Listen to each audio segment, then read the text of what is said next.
Chapter 1, Raisins Cyn McCall realized were actually nasty-looking things.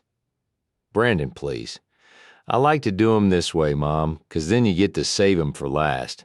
Cyn shook her head and sighed with resignation. Her mother heard the sigh as she entered the sunny kitchen. What's going on? What are you frowning at, Cynthia? Ladonia headed straight for the coffee pot and poured herself a cup. Your grandson is picking the raisins out of his bran flakes and lining them up around the rim of the cereal bowl. How creative!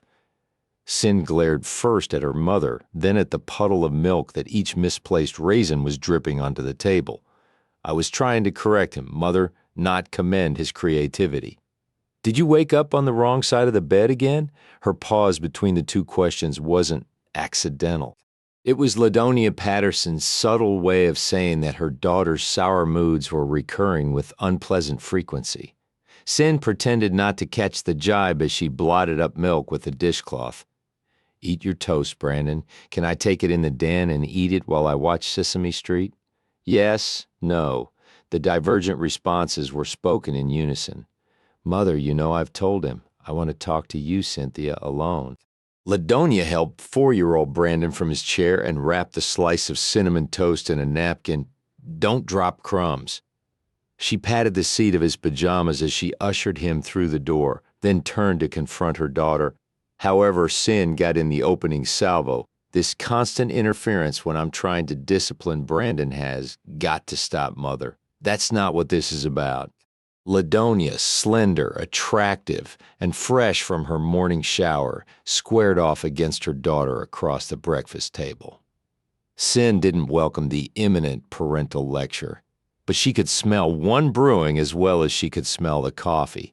She gave her wristwatch a cursory glance. I've got to leave or I'll be late for work. Sit down. I don't want to start the day with an argument. Sit down, Ladonia repeated calmly. Cyn dropped into a chair. More coffee. No, thank you. You're not yourself, Cynthia, Ladonia began, once she had sat down across from her daughter with a fresh mug of coffee. You're uptight, edgy, out of sorts, impatient with Brandon. If I didn't know better, I'd think you were pregnant. Cyn rolled her eyes.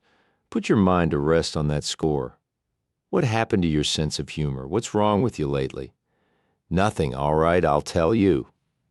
I thought you would. Don't get smart with me, Ladonia admonished, shaking her finger at Cyn. Mother, let's not repeat this conversation this morning. I already know what you're going to say. What am I going to say? That I'm not living a well-rounded life.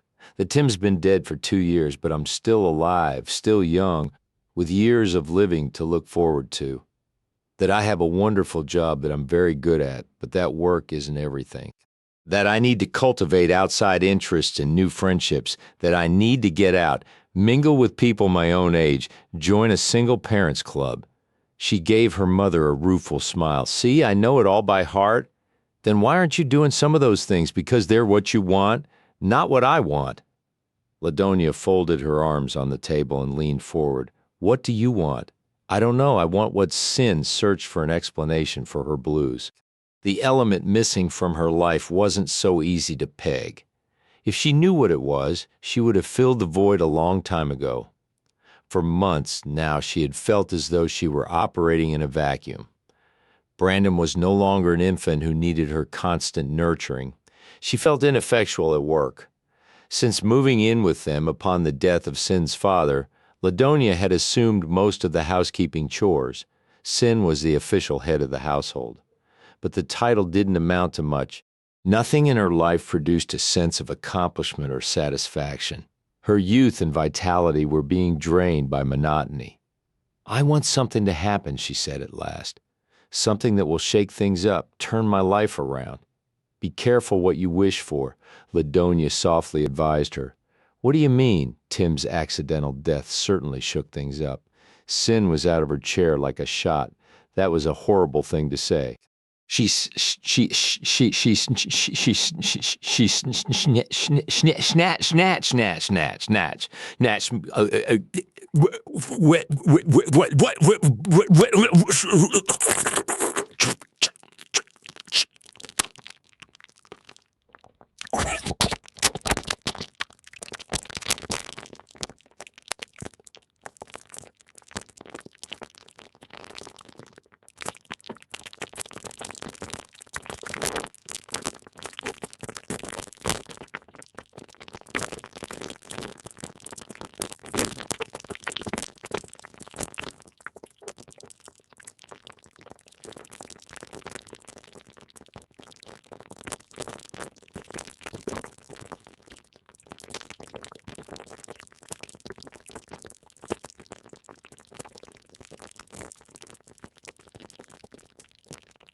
Armored in righteous indignation, Cyn left for the hospital. I know that's what I said, George, but that was yesterday. Who could have guessed that they'd go public before Worth Lansing signaled his assistant to pour him another cup of coffee?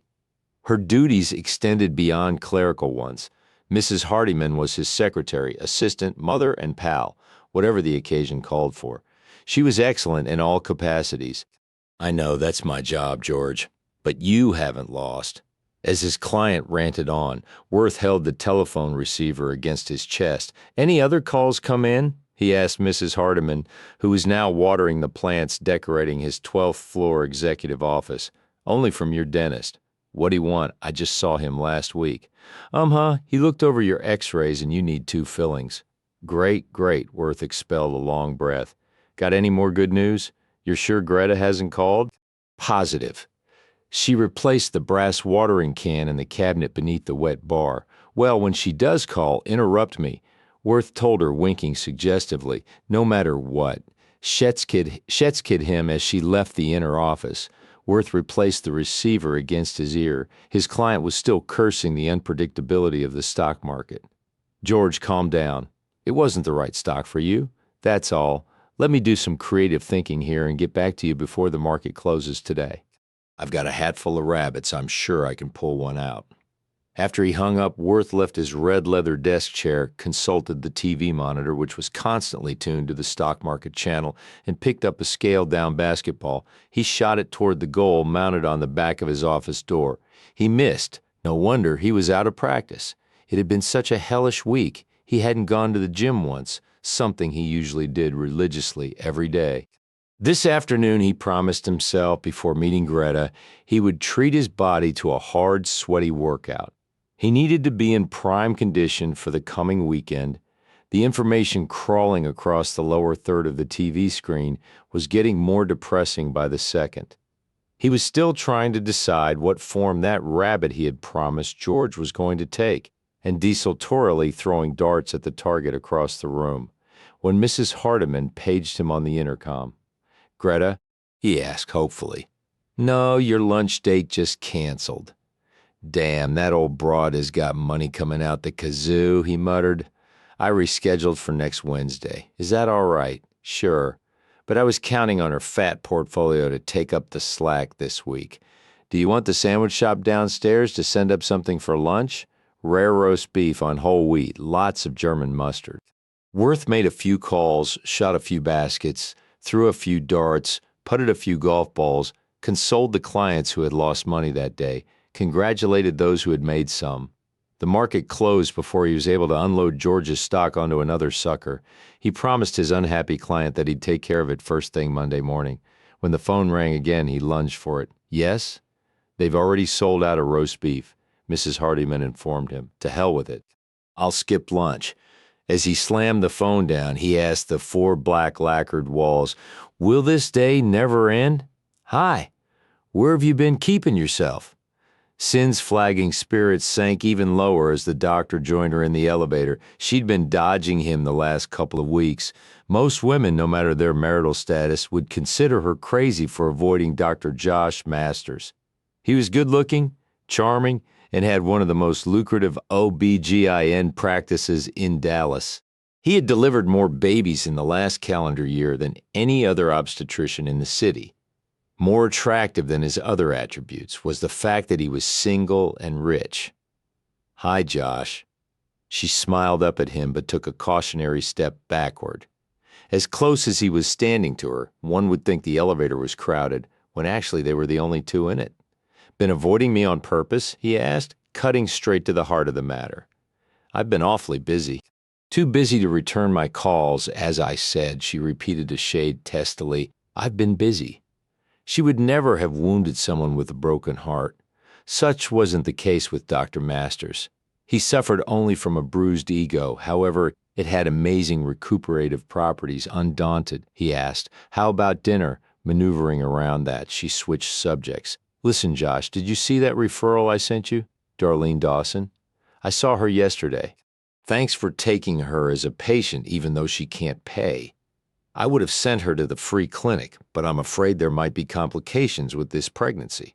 According to her chart, she's already had 2 abortions. That's right.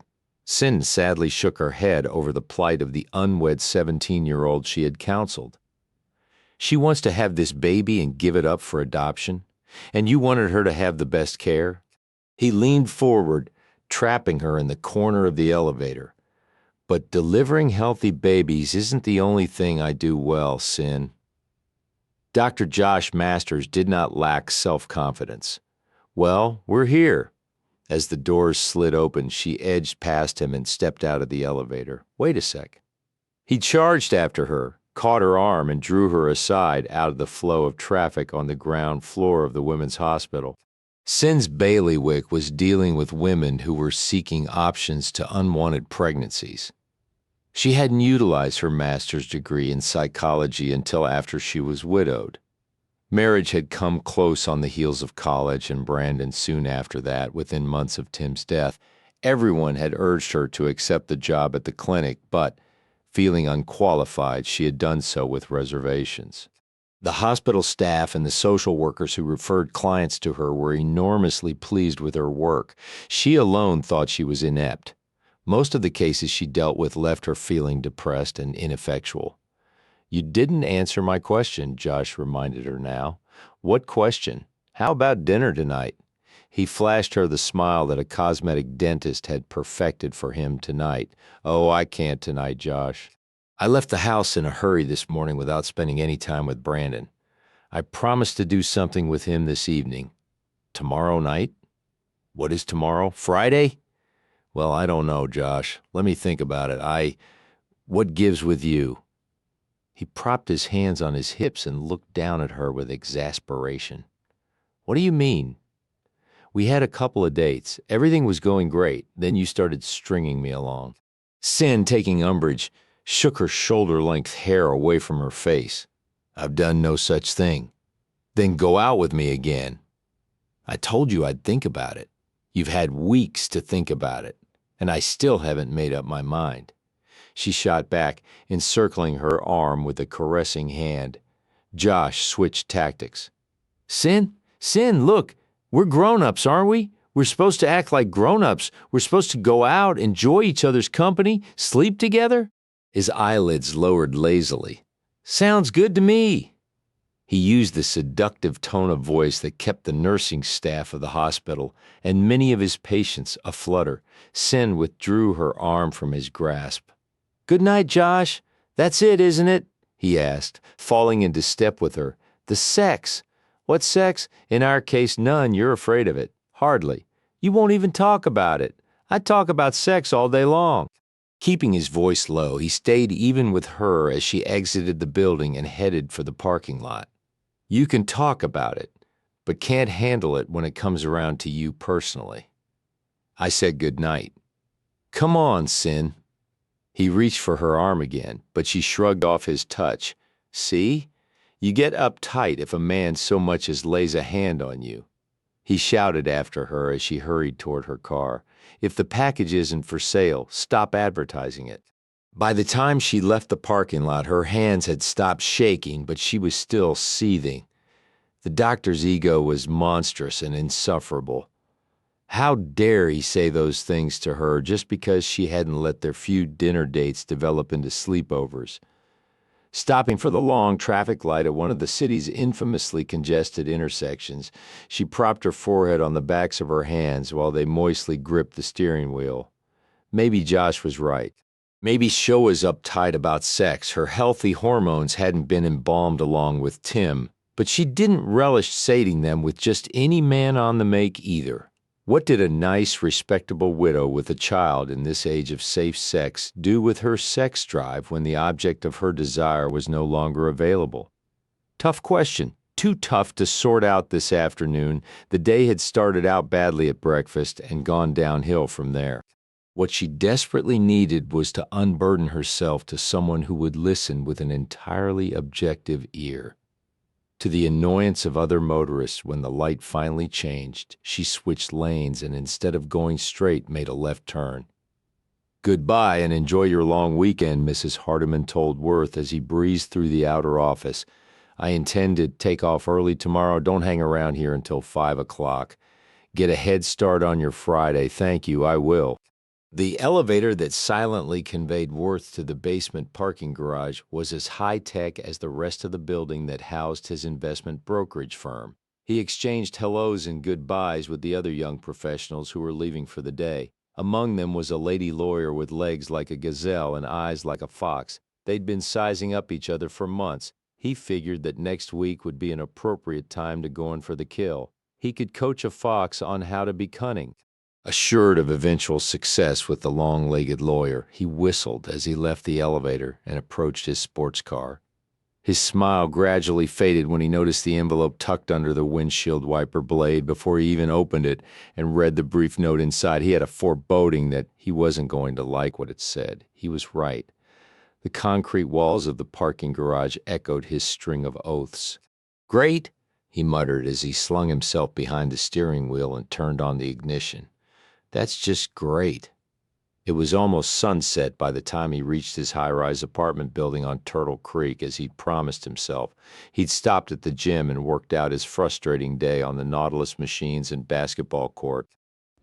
Pulling into the porte cochere where a uniformed valet stepped forward to relieve him of his car and park it for him, he noticed the attractive woman standing at the curb, leaning against the hood of her car.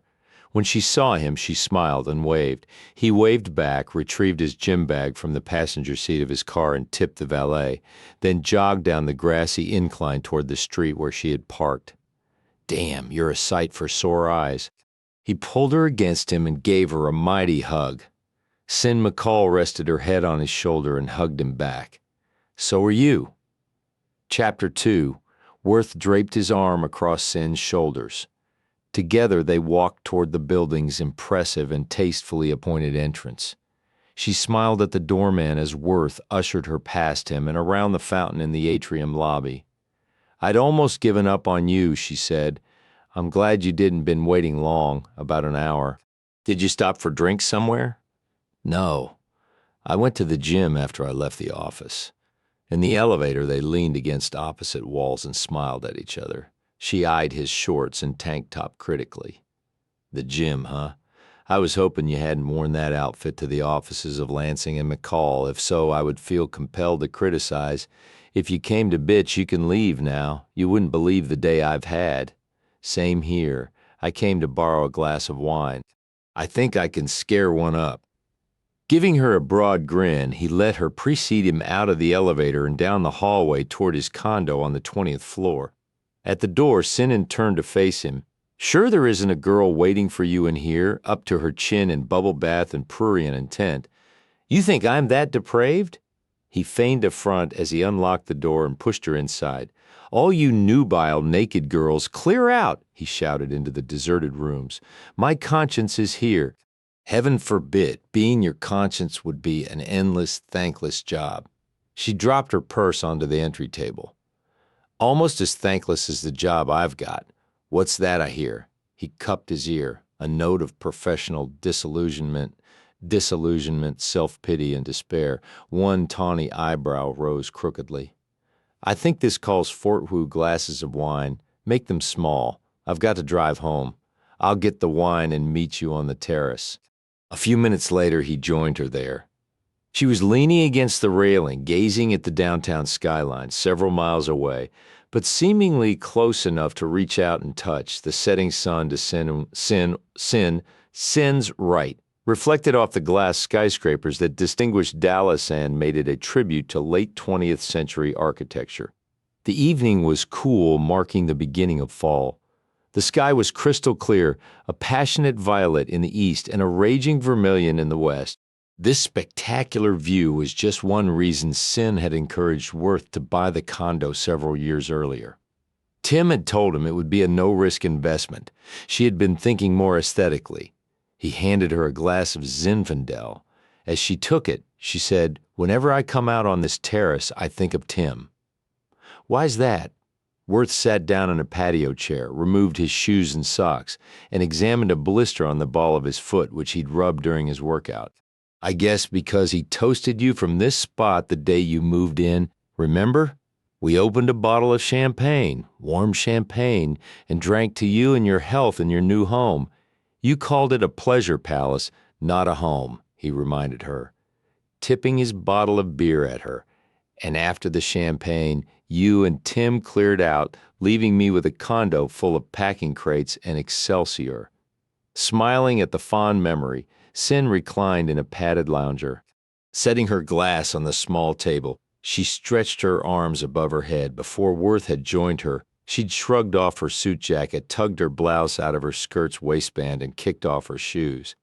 Feeling more relaxed than she had in days, she said with a wan smile, "You weren't supposed to remember that we deserted you?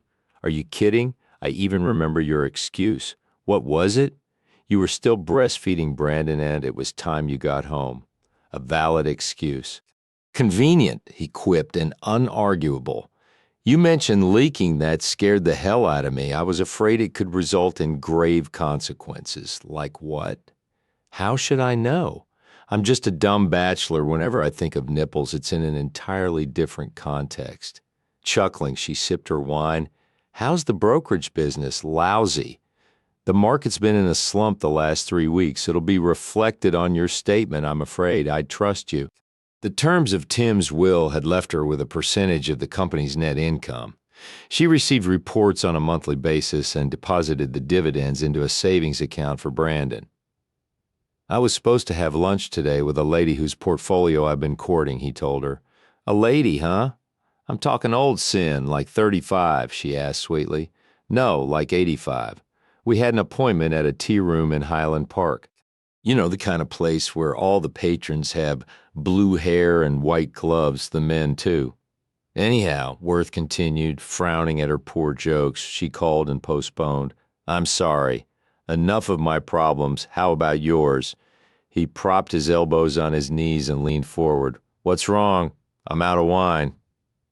Mumbling his aggravation with her, he took her glass and disappeared into the living room. Lamps had automatically come on courtesy of a timer. Through the wall of windows, Cyn could see him pouring her another glass of wine.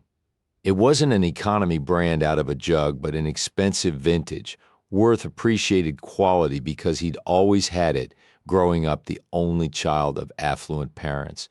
Upon their deaths, he'd inherited a sizable nest egg. For him, Lansing and McCall represented a challenge to succeed, not a means to make a living. The condo was contemporary, superbly furnished, and immaculate.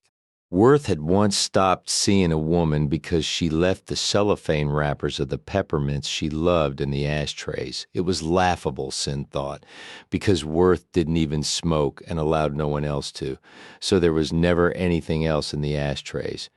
Worth was persnickety about his house, his clothes, and especially his women. He found something wrong with all the women he dated.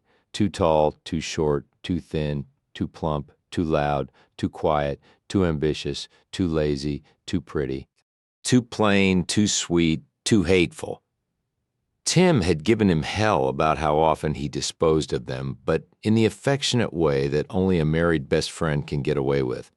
"Okay, you've got your wine," he said, handing it to Cyn when he returned to the terrace, "and I've got a new beer, so what gives? Why the long face?" "I don't know, Worth." "Come on, no, really?" "I don't know. Has my godson gotten out of hand?" "Besides some strange eating habits, strange eating habits?" "He arranges his raisins." She raked her fingers through her hair, which the sunset had turned the color of melting caramel. "Never mind that. Brandon's not the problem. He's about the only thing I derive any joy from." "Trouble with Ladonia?" "I can't imagine that. I would marry that woman in a minute if only she would have me. Worth Lansing, you are an unconscionable liar. You have absolutely no interest in any woman whose age or IQ exceeds her bust size." "That's the second potshot you've taken at me tonight. Cut it out or I'm going to have to get nasty." "Fire away. I can take it." "Okay, remember you asked for it," he cautioned her. "If you aren't getting along with your mother, I'd lay odds it's your fault. That woman's a saint. I'll concede that our skirmishes are mostly my fault," she said tiredly. "It was my idea for her to move in with Brandon and me when Dad died, and I haven't regretted asking her to. Brandon gets to stay at home rather than being put in daycare. Together, we two widows have helped keep the loneliness at bay. I'd like to think I've bolstered her in the year and a half since Dad's been gone as much as she bolstered me when I lost Tim. No doubt you have, but she harps on me, Worth. Harps to get out and become involved in more than just work. You should. Don't start, he set his bottle of beer on the table and took her hand. Pulling her into a sitting position, he wedged himself down behind her on the chaise lounge, straddling it with his long legs. Her bottom was tucked between his widely spread thighs. Hold this up. He scooped her hair into his fist and lifted it off her neck. If anybody ever needed a neck nub, it's you. Thanks, she murmured when his strong fingers began kneading her tense muscles. Now, Cyn. Uh-oh. Whenever you start a sentence with now, Cyn, it's always something I don't want to hear. I'm only telling you this because I know Tim would want me to. I knew there was a catch to getting a neck nub. Shut up and listen. This is your best friend talking. You obviously came here tonight for advice, and you're going to get some. He took a deep breath before plunging in. LaDonia's right. You need an outside interest. I know how much you loved him. I loved him too. He was the best friend and business partner any guy could ever hope for. He'll never be replaced. He worked on her shoulders for a moment, easing out the kinks with his massage. It never occurred to you that he'd get killed driving home from work one afternoon. You took it hard. Who could blame you? But Cyn, sweetheart, he whispered, propping his chin on her shoulder and speaking directly into her ear. That was 2 years ago. You're not even 30 yet. You've got to get on with your life. I realize that, Worth. There'll always be this little ache in my heart whenever I think about what was and will never be again, but I've come to terms with what happened to Tim. It's my life that I'm uncertain of and dissatisfied with. I thought you liked your work. Tim left you so well off financially, you don't have to work at all. Didn't you once refer to the counseling you do as a labor of love? It seems so futile. How can you say that? Troubled women come to you for help and you give it to them. Do I? I counseled one yesterday who's pregnant for the third time. The third time, and she's only 17, she exclaimed. She hasn't taken any of the advice I've given her previously. Birth control is free to her, but she won't take advantage of it. I might just as well be talking to a brick wall. You can't blame yourself for her actions. Your advice was sound, whether she chose to accept it or not. Intellectually, I know that, but I get so discouraged. Another 15-year-old recently decided on adoption, but dreads going to school while she's pregnant because she's a cheerleader. She'd rather drop out of school than be unpopular. Another one cried for almost an hour today because she's afraid her father will kick her out of the house when he finds out she's pregnant, but she wants to keep her baby. Those are just the cases that come immediately to mind. I could go on all night. And what do I do for them? I sit there behind the security of my desk, dispensing Kleenex and platitudes, telling them I understand their problems when I can't possibly understand them, because I was fortunate enough not to have those problems. I feel so phony. You feel that way because you're not? She glanced at him over her shoulder. Is that supposed to make sense? It makes perfect sense. If you didn't take their problems to heart, you would be like one of those wooden gypsies in a glass box who sell fortunes for a quarter each. You'd tell them something that would make them feel better temporarily, then send them on their way. Truly, truly. He lightly kissed the back of her neck and started working his thumbs down the column of her spine. Work may be the excuse you've given for this funk you're in, but I'd venture to say it's not the crux of the problem. Are we back to going out and mixing? We are. Time to head for home. No way. He caught her by the shoulders and pulled her back against his chest. How's your love life? Hotter than a pistol. Glad to hear it. She laughed, resting her head on his chest. It was broad, hairy, and only partially covered by his tank top. Believe it or not, I do have an admirer. I can believe it. Who's the lucky guy? I met him at the hospital. He's a gynecologist. No kidding. That's what I want to be when I grow up. She gouged him in the belly with her elbow, pervert, around a grunt of pain. He said, "Tell me about him. He's handsome, charming, and rich. A real lady killer." I'm impressed. How long have you been seeing him? We've been out a few times. Not lately, though. How come? Because he's handsome, charming, and rich. Now, who's not making sense? she asked. What does a handsome, charming, and rich gynecologist want with me? When he's already got scores of women panting to get in his stirrups. You're horrible. She slid off the chase and turned to confront him. I only said out loud what you were thinking. He did his best to look innocent, though a mischievous grin was tugging at the corner of his lips. His sparkling blue eyes belonged to a con man, urging, "Trust me." "You're right," she acknowledged wryly. "That's exactly what I was thinking. He's only coming on to me because I'm one of the few he hasn't had. So if you like him, let him have you." He assumed the relaxed position Cyn had earlier, resting against the back of the chaise, stretching muscled arms above his head. "You mean?" "Sure. It's simple. Just go for it." "I can't, Worth," having spoken with soft earnestness. She turned toward the skyline again, fully lit now against the darkness. "It seems so calculated and clinical to get into bed with a man who's practically a stranger just to have sex. The only man I've ever been with is Tim." "I know." She turned around and gave him an inquiring look. "Remember," he said, "when the AIDS scare first started, you lectured me against having one-night stands. You told me I should find a nice girl and put a stop to all my sexual shenanigans. My argument was that there weren't any nice girls left. You said that you were a nice girl when you married Tim. I'm reasonably sure there hasn't been anyone since Tim, so I just assumed." He gave an eloquent shrug. She stared down at her stocking feet. "Josh says I'm uptight about sex." "Josh," the doctor, "he said I could talk about sex with the girls I counsel, but that I wasn't secure in my own sexuality. His technique needs polish. Not a very tactful son of a bitch, is he?" "I'm paraphrasing." "Well, how about it? Is he right?" There was a trace of defiance in her green eyes.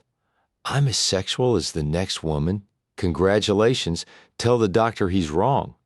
Better yet, prove him wrong." "I can't, Worth," she said, her proud posture deflating several degrees. "So I guess there's an element of truth to what he said. I'd be uncomfortable on a date knowing what was expected at the conclusion of it.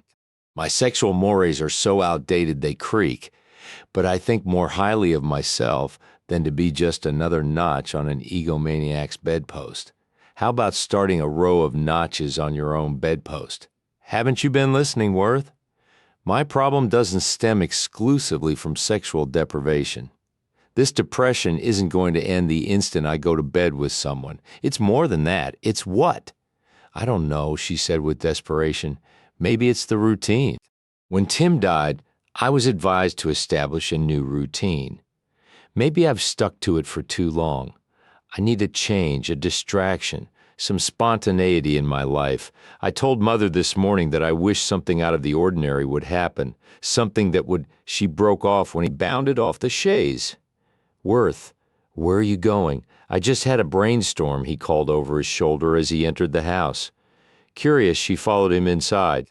Her bare feet sank into the sheepskin rug that formed an island of ivory plushness on the hardwood floor. Worth unzipped his gym bag and took out his suit jacket, which he'd balled up and stuffed into it when he left the fitness center. He searched through the pockets until he found what he was looking for. He returned to Cyn, slapping the crumpled envelope against his opposite palm. "The medicine that will cure all your ills is right here in this envelope, little lady." He handed it to her, giving him a look that clearly stated she thought he'd crossed the line between sanity and madness. She reached into the envelope and took out a slip of pink stationery. "Darling Worth," she read aloud. "So sorry I can't make it. Unavoidable conflict just came up. Will explain next week. Love and kisses, Greta. P.S. Last weekend was fabulous. I shiver with ecstasy every time I think of." He snatched the sheet of paper out of her hand and wadded it into a ball. "Not that. I was just getting to the good part." "Will you please check out the other stuff?" he asked with asperity. The envelope had a travel agency's letterhead. Inside were 2 round-trip tickets to Acapulco, Mexico. She looked up at him with misapprehension. "What about it? Boy, are you dense? Check the date." "It's today's date." "That's right. Departure time, 10 p.m. He squeezed her shoulders between his hands and with a huge smile announced, "And you and I are going to depart." Chapter 3, Depart, she stammered. "You mean me? Us? Together? You. Us together, you and I off on a weekend lark we both desperately need. Have you lost your mind, almost? That's why I need this weekend trip so badly. But what about Gretchen? Greta, as her note said, something came up at the last minute and she couldn't go. I didn't know that until I was leaving the office. I was furious thinking the weekend was a total washout. A wide grin broke across his face. Then you came along and saved it. Taking her hand, he dragged her across the room toward the telephone. Call Ladonia and ask her to start packing your suitcase. He checked his wristwatch. We'll have to stop at your house on our way to the airport. We've already got boarding passes, so we won't have to stand in a ticket line. We can go directly to the gate. I don't think we'll have trouble making it if we start now. He paused for breath. Well, call. Up till then, he hadn't noticed that she was holding the telephone receiver he had foisted on her, but instead of dialing, was staring up at him, mouth agape. Worth, are you nuts? I can't go to Acapulco this weekend. How come? A million reasons. Name one. Work. They can do without you for one day. Ladonia can call in sick for you tomorrow, and you'll be back on Monday. What'll I tell her? Tell who, Ladonia? He shrugged, his puzzlement plain. Tell her you're going to Acapulco with me. I can't do that. Why not? Clearly annoyed by his stupidity, she slammed the receiver back into place. She's my mother. She'll think. What? Cyn gnawed her inner cheek. You might be accustomed to flying off to an exotic spot for a mini vacation at a moment's notice, but I'm not. Nor is my mother used to me doing something so irresponsible. Look, Cyn, you'll be doing me a favor. A favor? She asked skeptically. The tickets were a gift from Greta. She bought them as a special promotional package the travel agency put together. I can't cash them in. They're only good for tonight, with a return on Sunday night. I gotta use them or lose them, and that would be so wasteful. Would you want that on your conscience? She aimed an index finger at him. When you smile that disarmingly, Worth Lansing, it's a dead giveaway that you're up to no good. If you don't believe me, see for yourself. He handed the tickets back to her. She scanned the paragraph outlining the restrictions on travel. It confirmed what he'd told her. I'm sure you've got a list of sweet young things who'd dearly love for you to ask them on a weekend date to Acapulco. Sure, he replied candidly, but not 2 hours beforehand and not using another woman's tickets. Besides, C-A-N, and you're going to find this hard to believe, I'm glad you're the one going, because with you, I don't have to play a role. Role? Prince Charming. More like Don Juan. Whatever around you, I can be myself. No games, no artifice. I can relax and be just plain me. To emphasize his point, he pressed her shoulders again. That's what I need this weekend, total and complete relaxation. So why take along any extra baggage, use one ticket for yourself and forfeit the other? The beach is no fun if you're by yourself, he whined. Who'll catch the frisbee? Who'll spread the suntan oil on my back? I'm sure you could find someone to assist you, she said drolly, but I don't want to expend that much energy. He picked up the receiver again and this time punched out her phone number himself. Come on, do something unwidow-like and impulsive, lifting the receiver to his ear. He drawled, Ladonia, queen of my heart, how are you, love? Yeah, I've missed you too, but I've been swamped with work lately. How are your mums? They weren't blooming the last time we talked. Good, good. I'll be over soon to see them. Hold on, sweetheart. Cyn's here and she needs to talk to you. Cyn was shaking her head vehemently and mouthing, no, but he ignored her and extended the receiver, his palm cupped over the mouthpiece. Worth, this is crazy, which is exactly why you should do it. Spontaneity, remember? Glaring into his smug face, she snatched the receiver from him. Hi, Mother, did you get the message I left on the answering machine? Good, I didn't want you to wait dinner for me. No, nothing's wrong. I just stopped by Worth's to say hello, and, well, he got this insane notion that I should go to Acapulco with him for the weekend. In preparation for her mother's volatile reaction, she clamped her teeth over her lower lip and held her breath. But when she heard what her mother had to say, her eyes swung up to conned with Worth's. You do? Well, I don't. I think it's a ridiculous idea. She's smarter than you are, Worth commented, leaning forward and tapping his temple with his index finger. What about work?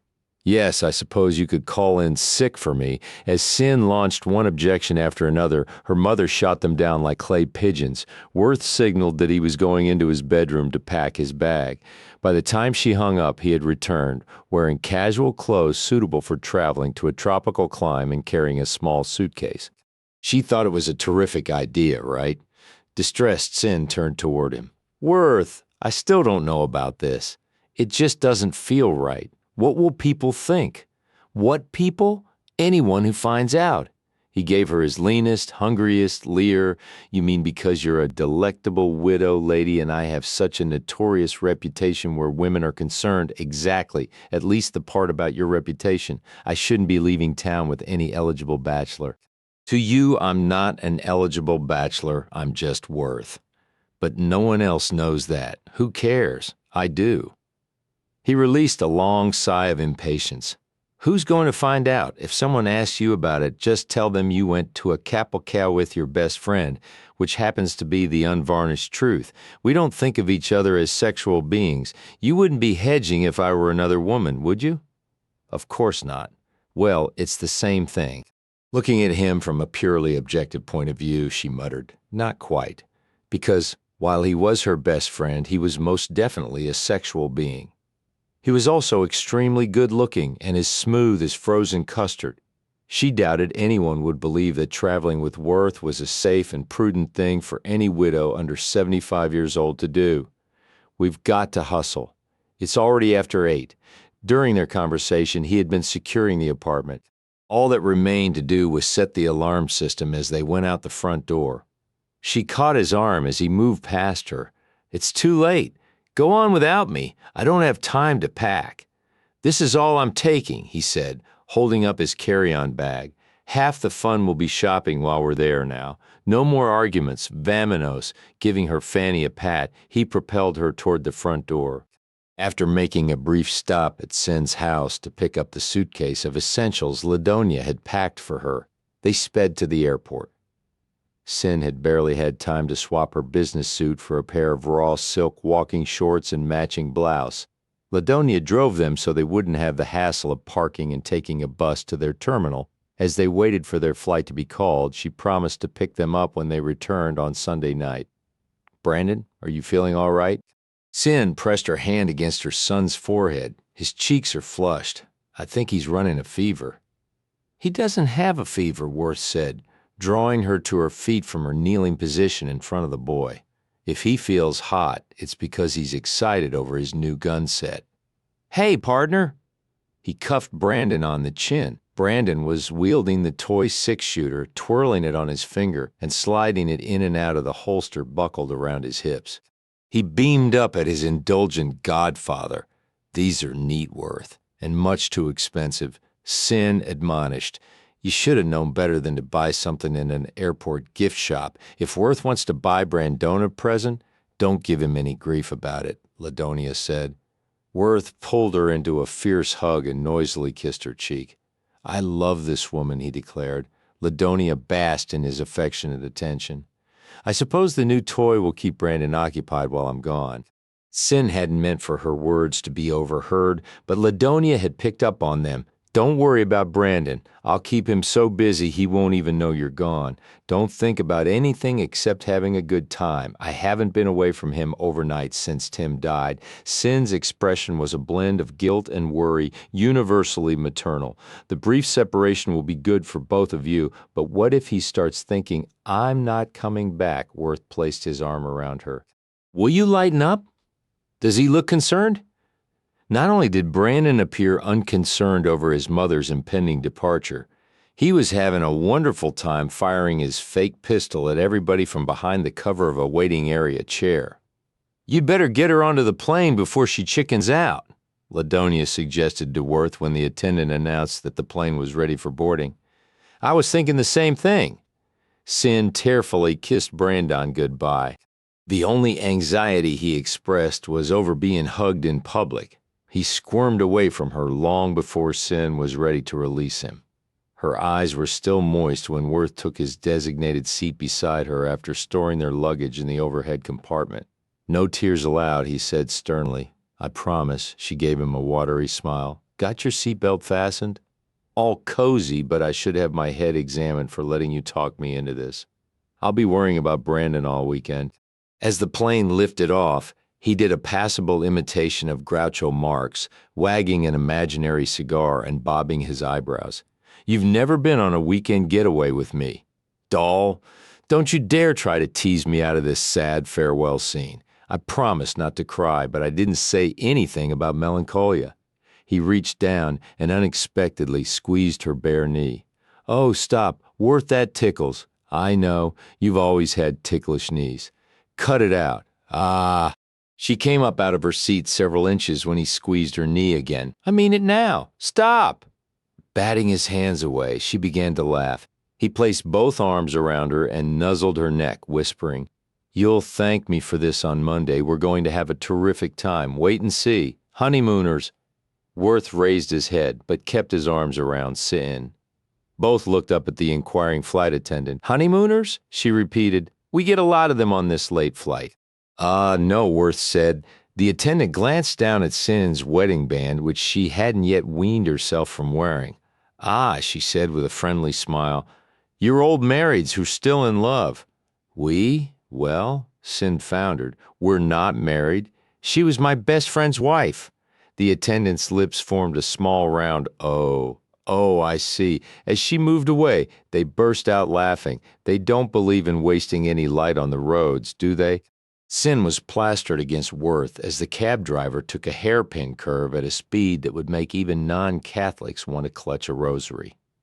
From what she could tell of the landscape through the cloudy windows of the rattletrap, the road was bordered by a wall of rock on one side and thin air on the other. "Be glad," Worth said as he repositioned his elbow against her chest, finding a place for it between her breasts. "If you could see out, you'd really be scared." The car jounced. Reflexively, Cyn grabbed his thigh and held on for dear life. "You've been here before, once. A long time ago while we were at SMU." "We? You mean Tim and you?" "Yeah. He never told me he came to Mexico with you." "That's right. He made me swear I'd never mention it to you." "Why?" His grin made her eyes narrow suspiciously. "What did you do?" Boys will be boys. The rattling taxi had picked them up along with 6 other passengers at the airport. They and their luggage had been crammed into the dusty interior of the vintage station wagon. Brass mariachi music was blaring from the radio. Requests that the driver turn down the volume had gone unheeded because once fares had been negotiated and paid, he had conveniently forgotten his English. "Do you feel like you're trapped in a deodorant commercial?" Worth asked Cyn. The young woman sitting on the other side of him giggled. Worth had been on the receiving end of some sultry glances from her and her traveling companion, another young woman, since they'd spotted him on the airplane. It hadn't escaped Cyn's attention that they made several trips each to the restrooms at the back of the plane, making it necessary for them to pass their seats. En route, they'd ogled Worth each time. One had nearly mowed down the other in her haste to sit beside him when they were loaded into the taxi. "It is crowded," Cyn told Worth in an undertone. "Sort of like a sardine can, but at least sardines are coated in oil before they're packed together like this." "Now that's an interesting thought." The comment came from the woman seated beside Worth. As she cooed the words, she pointedly looked down at his lap. Her friend gave a bawdy laugh. Thankfully, they got out at the first stop on the hotel circuit. "I think we're last," Worth apologized. "It's not so bad now that they're gone." The knives of envy in my back were becoming uncomfortable. "Huh? Don't play dumb. You know, they were lusting for your flesh and despising me on principle." "It went a step beyond lusting," he chuckled. "Her boob was tucked into my armpit, and not by accident. Look, Worth, if you'd rather leave me at our hotel and pursue, don't be silly. I mean it. I want you to have a good time and not feel bound to me by obligation. They weren't my type, okay? Besides, I already told you I'm not looking for romance this weekend." "Sure, sure." He breathed a sigh of relief as the taxi wheeled into the hotel driveway. This is us. They were escorted into a pink lobby and served pink drinks to sip while they were registered by personnel wearing pink uniforms. Cyn removed the pink hibiscus blossom from the top of her glass and sipped through the straw. Worth said, almost draining the tall, slender glass in one swallow. I didn't realize I was so thirsty. How many of these do you think it would take to bring down a man my size? Half. Cyn scooted her own drink aside. One sip made my eyes cross. They certainly want you to have a good time while you're here. Senor Lansing? An obsequious employee materialized beside them. This way, por favor. The three of them crossed the naturally air-conditioned lobby, moving toward an outdoor driveway where a pink and white Jeep awaited. Their meager luggage had already been stowed in the back of it. Worth helped Cyn into the front seat, then climbed into the back. The driver engaged the gears, and like a thoroughbred coming out of the starting gate, the Jeep gave a lurch and charged up the steep hill in a blend of melodic Spanish and pidgin English. The bellman driver explained that the Jeep served as the resort's elevators, transporting everything from guests to linens up and down the mountainside.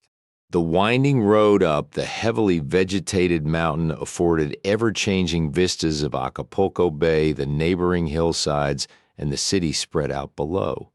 I love it, Cyn exclaimed. The view is breathtaking. Oh, Worth, I'm so glad you talked me into this. When they reached the summit, the driver parked the Jeep at a precarious slant. He retrieved their bags and nodded them in the direction of a white stucco dwelling surrounded by lush landscaping.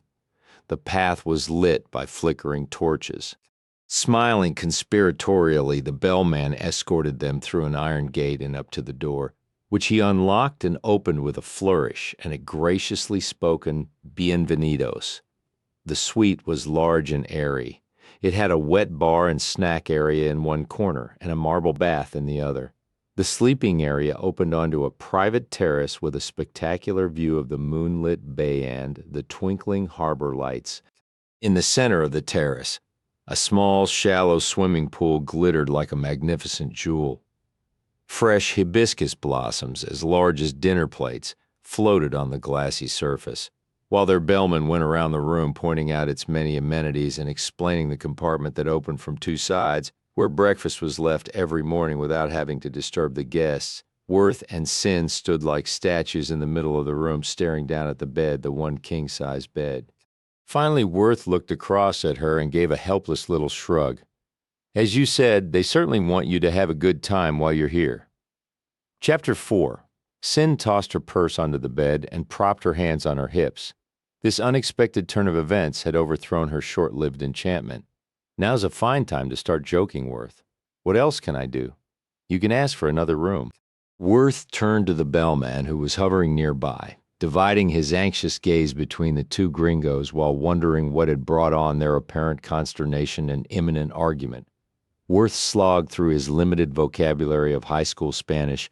Señor, a por favor, si. The bellman stepped closer, eager to please. Have you got utine uhuna? So far you're doing great. Well, you're free to jump in any time, Worth said, rounding on Cyn when she dared to criticize. I took French. Great. If we ever get to France, that might come in handy, but right now I'm doing the best I can, okay? Worth turned back to the bellman, whose anxiety was increasing. A room, he drew an invisible square in the air. Las Ventanas? The bellman pointed hopefully toward the shuttered windows. No, the windows are fine. We need another room. A room, room? With two beds, typical of a tourist unfamiliar with the native language. Worth's English adopted a Spanish accent, and he was speaking at a volume just shy of a shout. Dos, he said, holding up two fingers. Dos, si, dosbids. He bent down and bounced the mattress a couple of times. Beds, too, the bellman reacted with obvious incredulity. Quer un cuarto con dos camas? I think so, Worth replied hesitantly. See, the Mexican spread his arms wide and rattled off several sentences. Gesturing elaborately, he launched into a lengthy explanation. What did he say? Cyn wanted to know. I think he said we're sunk. What? Worth raked a hand through his dark blonde hair. He said they didn't have any. Fishing into his pants pocket, he came up with a few bills U.S. legal tender and pressed them into the man's hand. Thanks, Senor Bellman. You've been a big help. Muchas gracias. He shooed the baffled bellman out the door, then turned to face Cyn and the music. Our arms were folded across her midriff, her foot rapidly tapping the floor. Instantly, Worth recognized her stance for what it was and raised his hands in the generally accepted sign of innocence. I swear I didn't know. Why do I find that so hard to believe? I swear, Cyn, it never occurred to me to check. Most hotels give you 2 double beds unless you request otherwise. How was I to know that this was honeymoon heaven? Greta might have known, probably did, but we didn't discuss the sleeping arrangements with Greta. They didn't matter. Cyn surveyed the room with an appraising eye, seeing now what should have been glaringly obvious from the start. It was a lover's paradise sinking down onto the bed, which was sprinkled with fresh flower petals, she murmured. The lobby was practically deserted except for those of us checking in, all couples. Did you see any families with children? None. There wasn't a lot of activity going on, not outside the suites anyway. She glanced up at him, then away. Our gate had a do not disturb sign on it, and the bellman made a big deal over the dumbwaiter where breakfast is left each morning. The private terrace and swimming pool, the shower large enough for 2. Their covert glances held for a second longer this time, and then they began to laugh. Worth laughed so hard he ended up sprawling on the bed beside her, holding his stomach. You should have seen your face when we walked in and you spotted this bed. You weren't looking any too poised, Mr. Lansing. She wiped tears of mirth from her eyes. A rather inauspicious beginning to our weekend getaway. You can't say it's been boring, though. Certainly not boring. After she'd finally caught her breath, she said, Before it gets any later, we'd better start calling the other hotels and locating me a room. Now Cyn Worth sat up and clasped her hands between his. There it is again. The preamble that spells doom. Hear me out before you fly off the handle. If you're about to suggest that we stay here together, save yourself the charm and the breath. I've got to get another room. Why? Why? We've shared a king-size bed before. Her mouth dropped open. Don't you remember the weekend the 3 of us bunked together? After searching her memory, she clicked her teeth shut and shook her head stubbornly. That was altogether different, she argued. Tim was there and we were young and foolish and broke. We drove to Ustanto to see the Cougar Mustang football game. After buying gas and food, we could only afford 1 motel room. It had just 1 bed and we all piled on. It was a hell of a good time, but as chaste as church. I know, but it'll be that way this time too, he assured her. You're not thinking of inviting another couple in, I hope. He shot her a retiring look. We'll sleep in our clothes. I'll sleep outside the covers. No, he groaned her name out of frustration. Why chase all over Acapulco in the wee hours looking for a room that'll be overpriced and God knows how far from here? And have you ever attempted to drive in the traffic down here? We'd spend most of our time trying to get together and not near enough time being together enjoying ourselves, which was the whole point of the trip. Besides, I wouldn't feel right about dropping you somewhere and leaving you alone. Resorts breed gigolos who stalk prey like you. I promised Ladonia I'd take care of you. She'd never forgive me if I deserted you. His arguments were beginning to make sense, which worried her tremendously. I don't know, Worth, if somebody found out. What the hell do you care? You're a grown-up, aren't you? Foul hitting below the belt. This is an adult situation. We're adults. Careful. You're beginning to sound like Josh. Heaven forbid. He pressed her hands and pressed his point. We can handle this intelligently, Cyn, for Pete's sake. I'm not going to chase my best friend's widow around a bedroom, he added in exasperation. I'm not afraid of that. Then what? What if you want to chase somebody else around it? Huh? What if you meet a woman and want to bring her back here? Will I have to wait outside? I could have brought a woman in if we were sharing a room with 2 beds. That's true, she conceded carefully. But that's not what I want to do. I've sworn off sex for this weekend. I just want to bunk with a buddy. Through the terrace door, she gave the private balcony a wistful glance. The pool was lovely, the moon gorgeous, the wind balmy, the view breathtaking. It is a beautiful place. So much more than I expected. "All right," he said jovially, bounding off the bed. "You take that side, I'll take this one. Which drawers of the bureau do you want?" He began unpacking his suitcase as though an agreement had been reached. Cyn supposed it had. It was dismal to think of spending the weekend in a city that was strange to her, in a hotel that couldn't be as wonderful as this one among people who spoke another language, and trying to make connections with the only person who was going to make the trip any fun. It had been silly to make such an issue of the one bed. As Worth had said, they were adults and could behave accordingly. "You raid the snack bar while I'm changing." Taking a pair of swim trunks with him, he headed for the bathroom.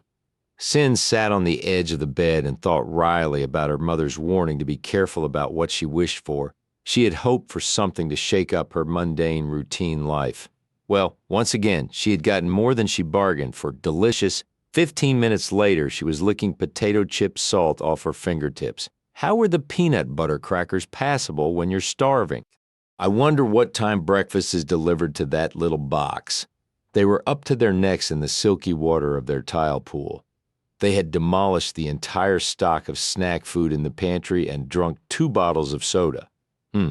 Cyn sighed contentedly as she angled her head back and rested it on the rim of the pool. Kicking her legs just enough to keep them afloat, she gazed up at the sky. "Why aren't I sleepy? Too much excitement. I guess you'd think that. What was that?" she asked, sitting up. "What?" "That little squeaking sound.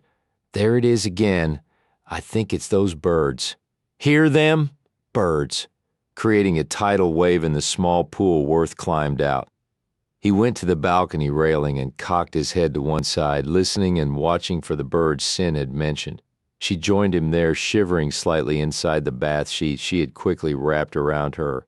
The Pacific breeze was cool on her wet skin. "There's one?" she cried softly, ducking her head slightly when one of the winged creatures swooped in low for an insect that buzzed around the security lights beside her. Worth snickered. "Birds, right? Well, what else? We'd better get inside." He placed his arm around her shoulder. She dug her bare heels in. "What are you laughing at?" "Nothing. You're lying, Worth Lansing." "What's so funny? You're birds," he said, breaking into a full-fledged laugh. "Are bats, love."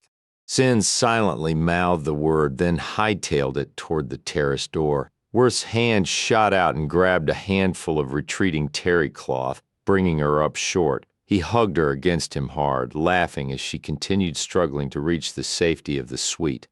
"They're not vampire bats, Cyn. How do you know? What the hell do you know about bats?" "Seriously," he said, his shoulders still shaking with mirth. "They're harmless, just out for supper. As soon as it starts getting light, they'll go home." "Just like Dracula," she shuddered. He pulled her closer. "They only attack human beings in horror movies. They'd rather have a nice, fat, juicy bug than your delicious blood." She eased away from him. The towel slid to the terrace floor. "You're sure?" Fearfully, she scanned the sky. Positive. Then his eyes opened wide. He bared his teeth and rolled his vowels like Bela Lugosi.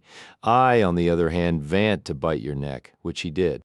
He attacked it teasingly, catching the soft pallet of skin beneath her ear between his teeth and holding on. Cyn uttered a squeal of fright and arched her back in an attempt to get out of his clutches. Both were laughing, but their laughter abruptly ceased the instant his tongue touched her flesh. It had been an accident, but that didn't stop the contact from having an electrifying effect.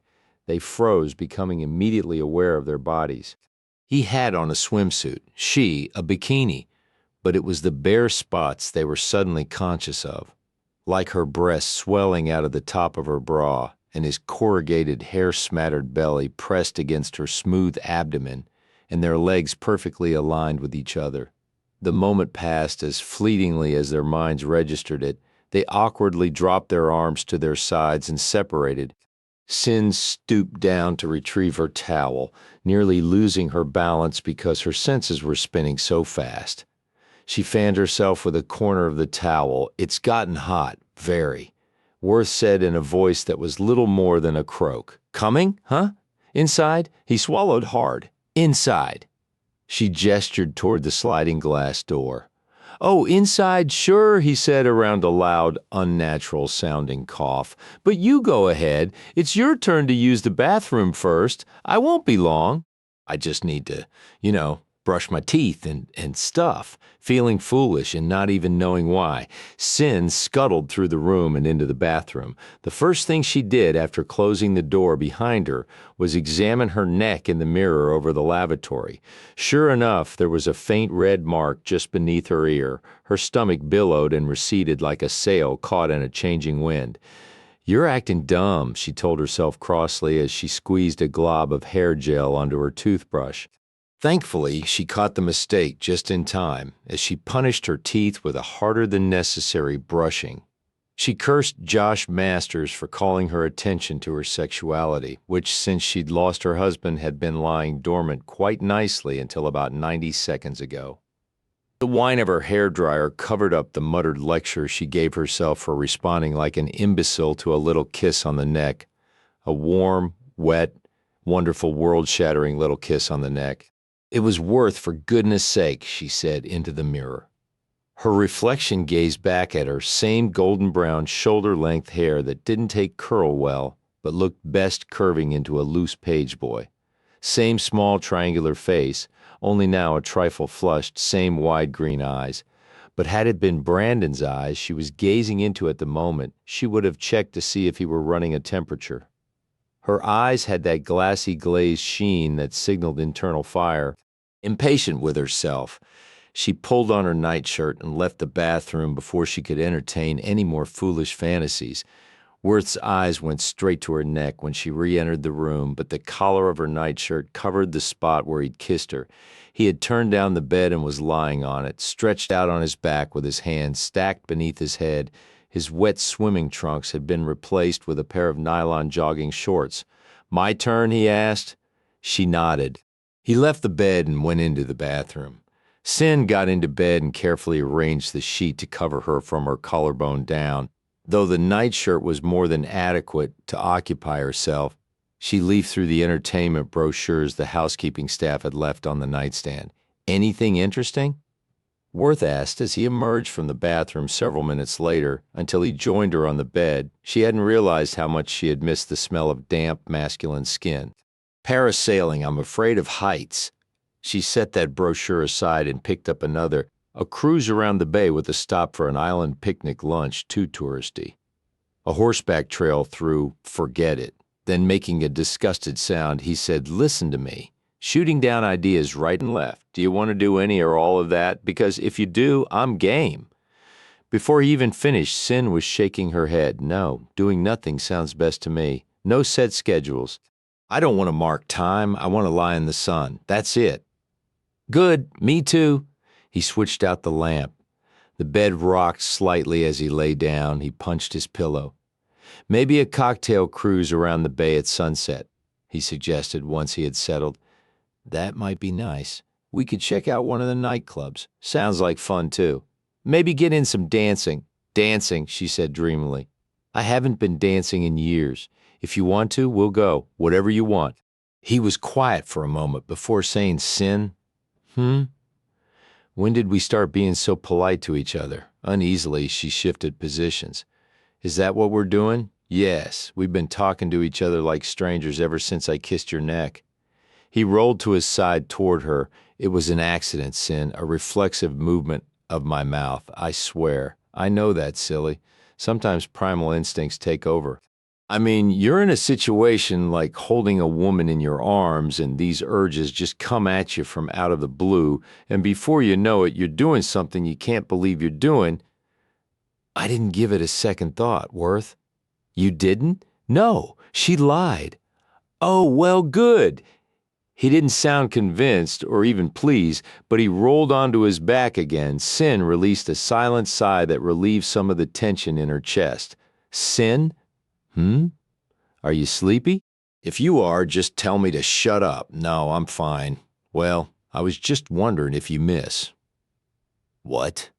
Sleeping with somebody? He must have sensed her alarm because he rushed to add, "What I mean is, do you miss having somebody there with you when you go to bed every night and knowing that he'll be there the next morning when you wake up? Do you miss knowing who that somebody is and what he likes for breakfast?" This time she rolled to her side to face him. Do I detect a note of regret for a lifestyle? No. Hell no. After a few seconds' pause, he admitted sheepishly, "Well, maybe. I must be getting old. Or tired of playing the game. I don't know. I've just been thinking lately that the kind of relationship you and Tim had would be nice to share with someone. It is nice, Worth, to be secure in someone's love. Yeah, there's something to be said for monogamy, I guess, and having a kid together." He turned on his side so that they were facing each other in the dark. "What's it like to have a baby?" "Oh, it's a blast," he smiled at her sarcastic reply. "I don't mean actually having it. God, how it must hurt. I can't even imagine," he said, shuddering. "What's it like to be carrying another life inside you? You should know every time I saw you while I was pregnant, you followed me around begging to feel the baby kick." Well, I was an only child. I didn't have the pleasure of anticipating a little brother or sister. She began laughing. "Remember the time we went to the movies and Brandon got rambunctious? I sat through the whole movie with him playing soccer against my ribs and your hand lying on my stomach. I didn't trust him to keep count. That's right, you had wagered on how many times the baby would kick before the movie was over. I won $10. Fools," she said on a soft laugh. Here I was with swollen ankles and a huge belly, and the two of you were placing bets at my expense. The system stinks. True. In the reproductive process, I think men drew the better lot. "You've definitely got the easy part, funny," he remarked as he turned onto his back again. "I was sure we had the hard part." Chapter 5. "You're sure it's okay?" Cyn asked anxiously as Worth assisted her out of the pink and white Jeep they'd rented at their hotel. "Will you relax about the dress?" "It's dynamite. Widow ladies aren't interested in dynamite. Leave dynamite to the nimble darlings on the beach, whose tummies haven't suffered the ravages of childbearing." "Listen," he said, catching her by the shoulders. "I saw your tummy today, and I'd match it against any other on the beach. As for this dress, it looked great on the mannequin in the shop, and you can deny it till hell freezes over, but you had your heart set on it, and it looks fantastic on you, so stop fretting about it and enjoy it. End of sermon. Besides, if you were dressed like Whistler's mother, it would damage my reputation as a ladies' man to take you dancing in this swanky nightclub. Are you always this cranky with your dates?" "No, only when they give me a hard time." And only when his best friend's widow started making his mouth water. "Have a little patience, Worth. I'm not accustomed to wearing backless dresses." Worth placed his hand in the small of her back and guided her toward the neon entrance of one of Acapulco's famous discos. "It shows off the tan you got today. My skin is stinging a little. I think you missed a spot or two when you were rubbing on the sunscreen." He didn't doubt it. He'd been behaving irresponsibly all day. It had started out innocently enough that morning. The joke he'd made last night had relieved the tension and put them back on track so that they'd felt comfortable sharing the same bed. They'd slept late and eaten a breakfast of Danish fresh fruit juice and coffee on their terrace. Feeling perfectly at ease, Cyn had casually propped her feet up in one of the spare chairs. He'd had difficulty keeping his eyes off her long, smooth legs. And since when had a loose cotton nightshirt become the sexiest garment a woman could wear to bed? Maybe when it had caramel-colored hair lying tousled on the shoulders of it. "Let me pay my part of the cover charge," she said now as a waiter led them through the crowd toward a table. "My treat," he said tersely as he held her chair for her. He bumped his knee when he sat down. "I've eaten pizzas bigger than this table," he grumbled. After the waiter had departed with their drink orders, Cyn leaned across the table and signaled Worth forward so she could make herself heard over the music. "Are you in a bad mood? Don't feel like you have to entertain me. We can leave. I'd be content to just relax on the terrace tonight and watch the bats eat our bugs." Their faces were close enough for him to count individual eyelashes. His eyes tracked downward from her beguiling smile to her throat, which had been given a glowing tint by the tropical sun, into the V of her neckline. He guiltily stole a glimpse of the slopes of her breasts. I'm in a terrific mood. Jaws clenched. He peeled his lips away from his teeth to form a travesty of a smile. He could tell she didn't buy it, but she was prevented from saying anything more when the waiter returned with their drinks. Stirring the concoction of fruit punch and rum with the tall plastic straw, he mentally reviewed their day together. After breakfast, they'd piled their paraphernalia into the Jeep he'd rented and headed for the private beach made available to guests of the resort. Without any affected coyness, Cyn had discarded her cover-up and charged for the surf. He'd followed her, reminding himself that this woman with the slender thighs and saucy bottom was a friend he'd known for years. Worth had ribbed his roommate, Cyn McCall, about the tri-delt he had the hots for. From the time Tim had worked up enough courage to introduce himself after their psychology class, Cyn had been all he talked about upon meeting her. Worth could see why, and had lauded his friend's good taste in women. He had shown up with a six-pack, and congratulations when Tim pinned her. He was best man at their wedding. While she suffered through labor, he'd paced the waiting room with Tim. Once he'd even watched his godson suckle at Cyn's breast. He and Tim had stood there gulping down unmacho emotions and trying to keep the telltale moisture out of their eyes. But today, when she emerged from the waves, seawater trickling into her cleavage and her nipples prominent beneath her bikini bra, he hadn't been touched by the spiritual beauty of her milk-giving breasts. He'd been overwhelmed with carnal lust. It had slammed into him like a locomotive running full out. It had propelled him through a tunnel of prurient fantasies as explicit as the porno flicks they used to sneak into the frat house. He had a sick, sick mind. It had misbehaved all day, not allowing him to ignore the fact that his late friend's widow was a beautiful, desirable woman. When she'd asked him to spread sunscreen on her back, his heart had pumped double time, and all the blood seemed to flow toward his groin. Her skin was incredibly soft and sleek, the backs of her thighs supple, and he couldn't keep his eyes off her shapely derriere. He was sick, all right. Tim would come back and murder him if he knew the thoughts Worth had entertained about his wife today, especially as she twirled in front of him, innocently asking his opinion on the short white sundress. She had wanted it so badly but was intimidated by its blatant sexiness. He had approved and urged her to buy it because of all the skin it revealed and the way the soft fabric clung to her braless breasts. Sick, and now she was sitting across from him, her face drawn with uncertainty because he was acting like a jerk and she didn't know why. Her top knot was slipping, something she had complained about earlier. If she only knew how delectable those loose strands of hair had looked blowing across her face on the drive to the nightclub. If only she knew how damned enticing her fragrance was, and how appetizing her smile, and how alluring her. She would turn and run, and he couldn't blame her. "Want to dance?" he asked abruptly. "Do you?" I asked, didn't I? A rude jerk with a sick mind. That's what he was. He reached across the tiny table and helped her from her chair.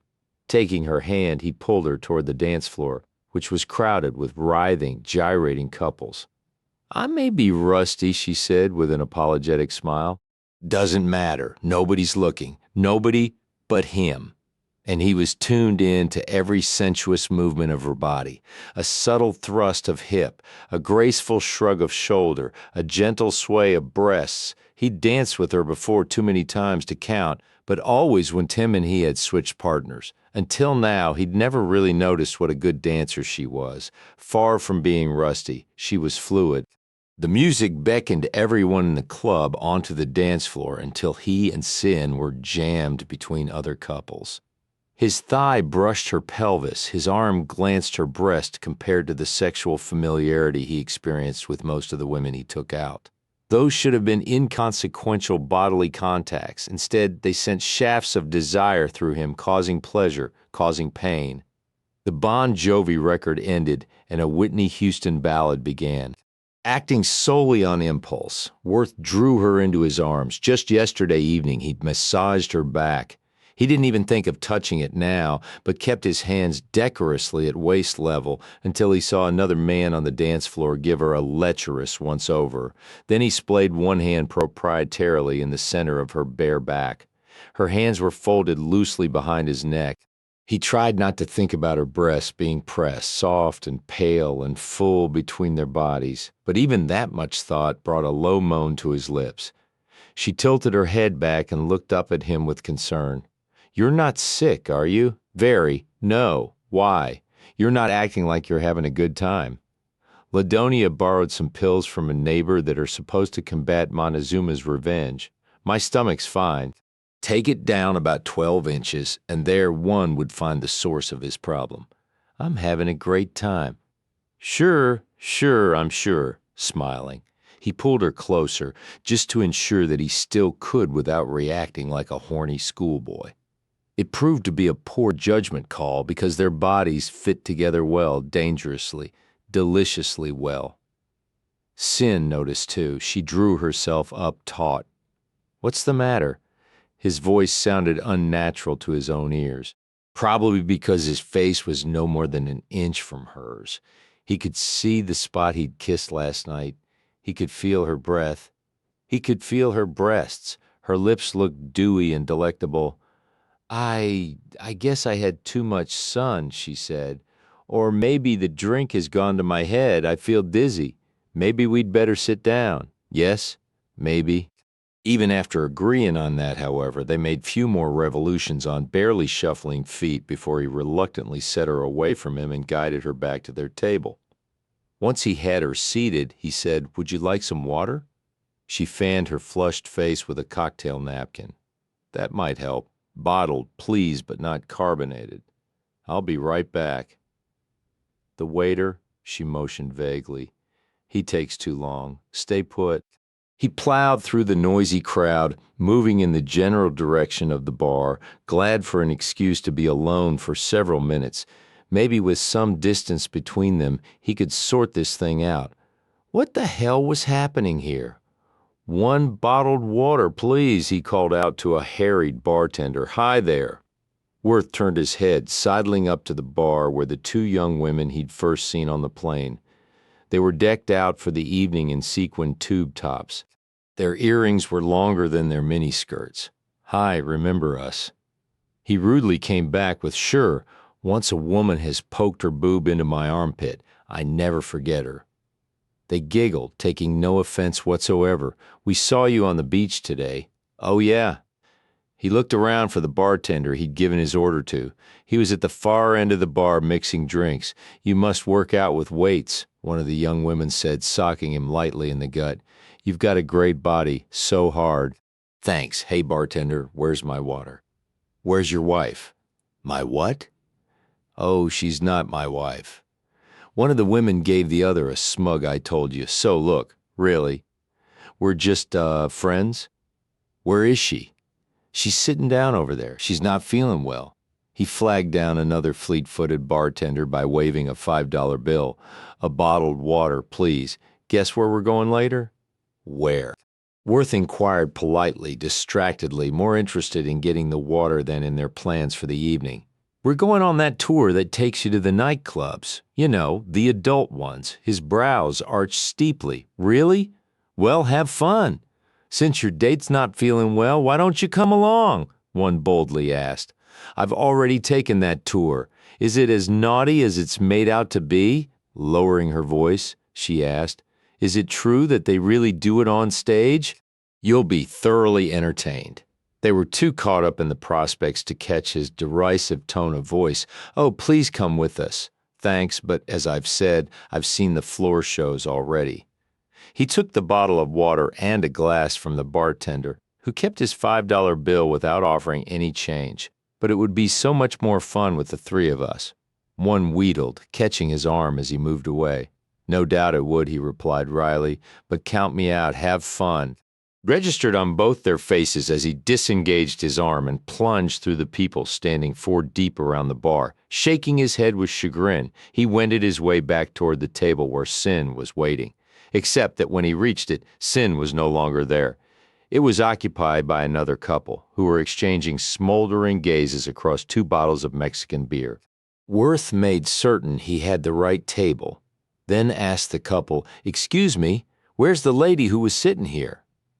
They glanced up at him, their expressions surly at having been disturbed. "Beat it," the man said. "You must have seen her. She was here just a few minutes ago. White dress, honey brown hair." "The table was empty when we got here," the woman told him. "But, look, pal, if you misplaced your broad, it's your tough luck," the man snarled. "Now am I gonna have to call the manager?" Worth set the bottle of water and the glass on the table and in the most explicit terms possible told the gentleman what to do with them. When a visual search of the dance floor failed to produce Cyn among the dancers, he plowed his way toward the entrance of the club. Since he was swimming upstream, it seemed to take him forever to get through the crowd. He was winded by the time he made it to the exit. Nevertheless, he sprinted toward the parking lot where he'd left the Jeep parked. But as he streaked past the taxi stand, he pulled up short. "Cyn," she came around, obviously surprised to see him. "Hi! Hi! Is that all you have to say?" His angry shouting drew attention to them from everyone queued up for a taxi. Encircling her upper arm, he pulled her out of line. "Why the hell did you split like that? Where are you going?" "Back to the room without telling me. You were busy." "Busy getting you some water. I saw you talking to those girls again. I accidentally ran into them. Well, I thought that I was hitting on them. Well, it wouldn't be the first time you picked up women in a bar, would it?" "Never 2 at a time. Look, pal, if you and the wife are going to have it out, go someplace else. We don't want to hear it." They had attracted a small audience. Worth snarled at the man who had dared reprimand him and, cursing beneath his breath, ushered Cyn toward their parked Jeep. "Damn it, don't ever scare me like that again," he said, giving her a hand up into the open car. "For your information, Worth," she said huffily, "I'm a grown woman perfectly capable of getting a taxi by myself. You are so innocent," he ranted as he twisted the key in the ignition. "Didn't you see the guys in that place undressing you with their eyes?" "Undressing me with, yes, a good-looking woman alone is like bait to sharks in a place like this. The way you move on a dance floor is as provocative as hell, Cyn. You probably didn't realize how many men you were attracting." She stared at him, mouth agape, disturbingly reminded of Josh's parting shot about advertising what wasn't for sale. "I didn't do anything intentional to, which is why somebody's got to keep an eye on you." "Don't run off like that again without letting me know where you're going," he lectured. "You had me scared spitless." The traffic on Acapulco's main drag was slowed to a snail's pace. They got caught up in it. While they waited for a distant traffic light to change, young boys materialized from nowhere and began dusting off the Jeep and cleaning the windshield. "I didn't mean to cause you any worry," she said. "I thought I'd be doing you a favor by simply disappearing." "A favor?" "Gracias, gracias," he mumbled to the boys, tossing each a coin. "Now, scram." He engaged the gears, but the Jeep rolled forward only several feet. A produce truck had broken down in the middle of the intersection, causing a gridlock in all 4 directions. "I told you before we left Dallas that I didn't want to cramp your style," she said, as Worth downshifted again. "You spent all day today entertaining me. First the beach, then with the shopping spree, then the cliff divers at sunset. I wanted to do those things too. I figured I would make myself scarce and let you enjoy the evening doing well, whatever you had in mind to do with those 2 women. He shot her a withering look and curtly refused to buy a blanket from a vendor who rushed forward, taking advantage of the traffic jam to peddle his goods. "I didn't know you had such a low opinion of me. I've done some wild things, Cyn, but the closest I've ever come to a ménage à trois was the night in Houston with you and Tim." Damn, he wished he hadn't thought of Tim. Guilt was already eating at him for the thoughts he'd been nursing all day. When Cyn had disappeared, his first reaction hadn't been anxiety for her safety, but jealousy. The thought of some other guy dancing with her, touching her skin, enjoying her fragrance, had made him see red. What right did he have to feel jealous? Concerned, yes. Jealous, no. The produce truck had been moved to one side and traffic was moving again. Cyn laid her hand on his thigh. He almost groaned out loud. "My intentions were good, Worth," she said in soft apology. "I got the impression that you weren't having a very good time tonight because I'd been tagging along with you all day. I thought I'd conveniently disappear and give you a chance to get laid." Her eyes connected with his briefly. She made a small assenting motion with her shoulders and quickly removed her hand from his thigh. "Look, Cyn, if I want to get laid, I'll notify you first, okay? So until you hear from me to that effect, just assume I'm content." "Fine." Having left the city, they rode in silence along the shoreline road. It was the closest they'd ever come to having a serious quarrel. Neither was comfortable with the resulting silence, but Worth belligerently left it up to her to start another conversation. Eventually she did. What did they have in mind? Who? Those girls, a tour of the sordid nightclubs. He turned his head to gauge her reaction and laughed at her expression, which was a blend of shock and curiosity. "Want to go?" She blinked her wide, round eyes several times, then leaned across the console and whispered excitedly, "Could we?" Surprised, he hooted with laughter. "Are you kidding? And risk Ladonia's wrath? She would never have to know. But if she ever found out, she'd skin me alive.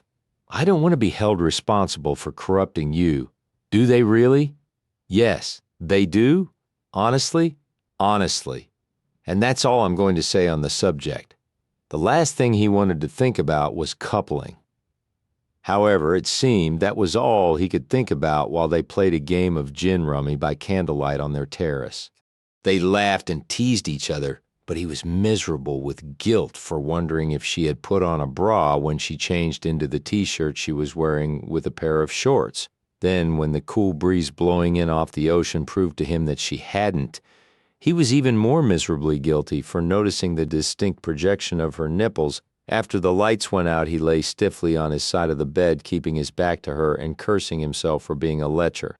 Only a man with very little character could lust after his best friend, especially when she was totally unaware of it. Thank God she was. Thank God she didn't know that he thought he'd die if he couldn't run his fingertips across her distended nipples, though he'd rather have his hand cut off than do it and offend her. Thank God she didn't know that every time he looked at the faint, rosy mark on her neck just beneath her ear, he had a vivid recollection of how her skin had tasted.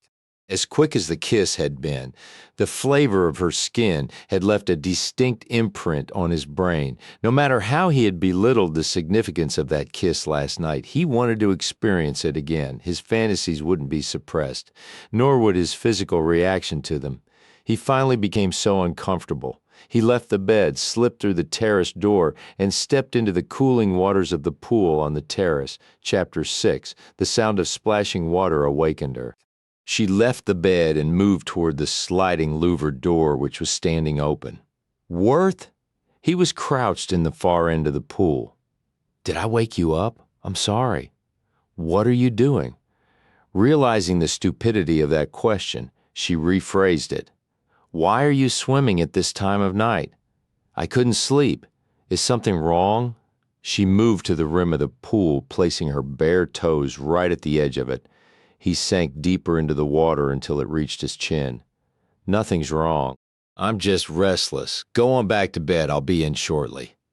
She hesitated, halfway wishing he'd invite her to join him in the water.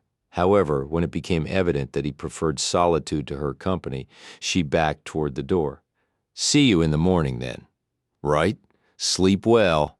When she stepped on something soft, she glanced down and saw that she was standing on the shorts Worth had been sleeping in. Realizing the implications of that, she swiftly returned to the suite, closing the door behind her. The following morning, she couldn't stop thinking about his late-night skinny dip. Her stubborn memory wasn't entirely at fault, however. Fate played a practical joke on her. While they sipped their breakfast coffee on the terrace, they could see a couple in one of the suites on a lower level of the mountainside, cavorting naked in their pool. Worth and she pretended not to notice, but both their gazes kept returning to the balcony beneath them. The pretense lasted so long it became impossible for either of them to make a joking remark and dismiss the incident with a laugh, so they continued to stare. The couple's affectionate playtime ended with a lengthy kiss. Eventually, wrapped up in towels and each other, they disappeared into their room. Worth abruptly scraped his chair away from the table. "Take your time." Tossing down his napkin, he hastily left the terrace. Cyn joined him inside the suite a few minutes later. He had already donned beach attire and was gathering towels and suntan lotion. On the drive to the beach, her eyes kept straying toward him. She became entranced by the movement of his muscular legs as he worked the clutch, brake, and accelerator of the Jeep. Had the hair on his legs always been that shade of gold, or had the sun bleached it out only yesterday while turning his skin a rich golden brown?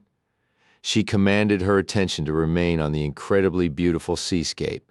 But for the duration of the ride, her eyes and thoughts exercised a will of their own and stayed with Worth and his physical beauty and appeal. He left the Jeep in the reserved parking lot. Together they trooped down to the beach. "What do you think of this spot?" he asked. She checked the angle of the sun, the distance from the breaking waves, and the space between them and other sunbathing tourists, and nodded. "This is perfect." He spread out their beach towels. She sat down on hers. "Want me to put some lotion on your back?" "No, thanks," she answered. "I'm going to work on my front today."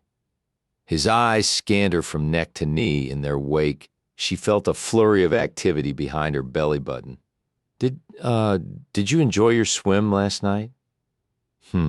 "Sorry I bothered you." She was bothered all right, but not in the way he meant. When he stretched out on his back, his abdomen drastically curved downward from his rib cage. Cyn quickly averted her eyes from the stripe of body hair that tapered from his navel into the waistband of his swim trunks.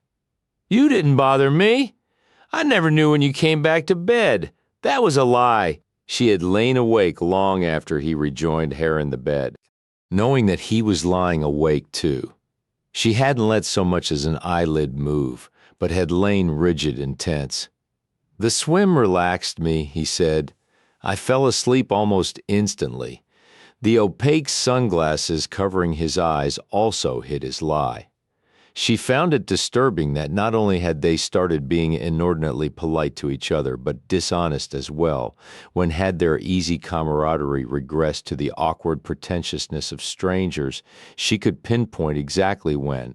Their relationship had changed when she had started noticing things like how his back muscles rippled whenever he pulled on or off a shirt, and the bewitching growth pattern of his chest hair, and the way his blue eyes sparkled when he smiled.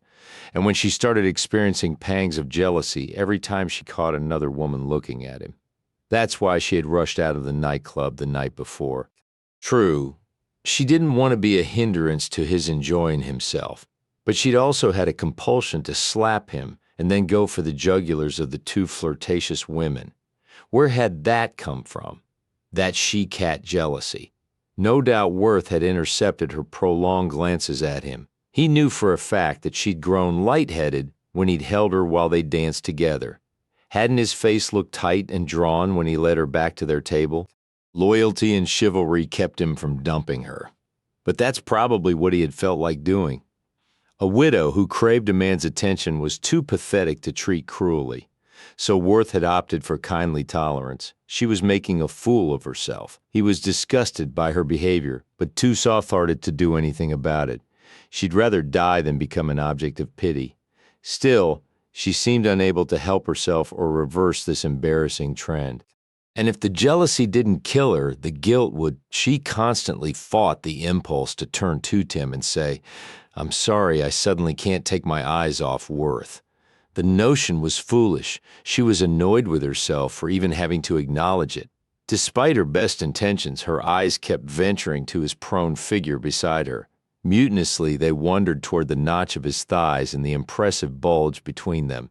Internal heat consumed her. Stifling a low moan, she hastily came to her feet. Lifting his sunglasses, he squinted up at her inquiringly. "I think I'll walk down to the market." She gestured toward the cropping of thatched roof buildings about a half-mile down the beach. "I need to pick up some souvenirs for Brandon and Ladonia." He started to get up, but she stopped him. "You don't have to go. You look so relaxed. Will you be all right, of course? You'll be in sight most of the way. I won't be gone long." After pulling on her cover-up and grabbing her purse, she struck off on foot. She graciously declined to purchase marijuana, straw bags, ceramic bowls, and leather sandals from roaming vendors as she made her way down the shoreline. When she reached the shopping area, the thatched roof provided welcome shade. The shops were junkier than the ones downtown where they had shopped the day before, but more fun because customers were expected to haggle. She easily killed an hour before leaving. The sun was hot and the Pacific wind strong. She worked up quite a thirst. Before she reached Worth, she stopped at an open-air concession stand and ordered each of them a tall, icy drink, which would be delivered to them by a beach boy. By the time she reached Worth, she was exhausted from walking so far in sand, barefoot, and carrying her handbag and purchases. Gratefully, she sank to her knees beside him. "Whew, I'm beat, but it was worth the trouble. I bought Mother a silver bracelet that she'll love. I couldn't resist buying one for myself, too. I got Brandona bullwhip. Think I'll regret that?" Worth hadn't moved. He said nothing. Worth. His stomach was rising and falling steadily, indicating that he was asleep. Sitting back on her heels, Cyn observed him. The wind ruffled his chest hair and lifted the dark blonde strands that were lying on his forehead. Rivulets of sweat had run down his neck and collected in the V-shaped indentation at the base of his throat. There was the merest suggestion of a smile on his lips. A glance down his body readily revealed why. Worth? Snuffling. He took a deep breath, one that expanded his broad chest even broader. Still not fully awake, he raised his hand and laid it on her thigh, rubbing it up and down. "Worth?" she repeated shakily. Her voice was so thin, the wind carried it away. Gradually, he came awake. "Hi," he drawled sleepily. "Hi." Then, realizing that his hand was gently squeezing her thigh, he sat bolt upright, snatching his hand away. I must have been asleep, dreaming. Are you already back? What time is it?" Removing his sunglasses, he ran his hand down his face and as casually as possible flipped a corner of his towel over his lap. "How long were you gone?" "A little more than an hour." Beyond his shoulder, she saw the beach boy approaching with their drinks. She was glad to see him. Her mouth had been dry before, but nothing like it was now. "Thirsty?" "Huh? Oh yeah, looks good, thanks." He tipped the boy and took a long swallow of his drink. "I see you did some good," he remarked, nodding down at her package. She repeated what she'd bought. He grinned at her mention of the bullwhip. "He'll be a regular terror with a whip and the guns I gave him before we left," she groaned. "I didn't think of that. Guess I'll have to hike down there later and pick up a few souvenirs for him, Ladonia and Mrs. Hardyman. I'll go with you. I know all the best places now." "A haggler, are you?" he teased. "The best or worst, depending on your point of view." She dreaded pulling off her cover-up, but finally worked up enough courage. When she did, she felt exposed and vulnerable, demure and shy. To cover her ridiculously unfounded modesty, she said with more enthusiasm than she felt, "Say they've got horses you can rent by the hour. It might be fun to ride them on the beach. What do you think?" "Sounds good. We'll check into it later," but they never went horseback riding. They didn't shop for souvenirs either. The sun, the liquor and the drinks, and the peculiar mood that they shared but couldn't account for induced a delicious lassitude. They whiled away the hot afternoon, lying close on beach towels spread side by side and trying, without much success, to avoid staring at each other. "Whatever you want to do is fine, you tell me." "I don't care. You must have a preference." They'd been going round and round on what to do that evening since they left the beach. Several options had been discussed, but so far a decision hadn't been reached. Each had showered off the sand and surf. They were currently sitting on their terrace, sipping cocktails Worth had mixed at their wet bar, watching the Pacific horizon swallow a giant crimson sun. He was wearing shorts. Cyn it was still in her post-shower robe. A towel formed a turban around her wet hair. Their bare feet were sharing a wrought iron cocktail table. "If you give them an hour's notice, the kitchen here will serve a candlelight dinner on the terrace. That way we wouldn't have to dress."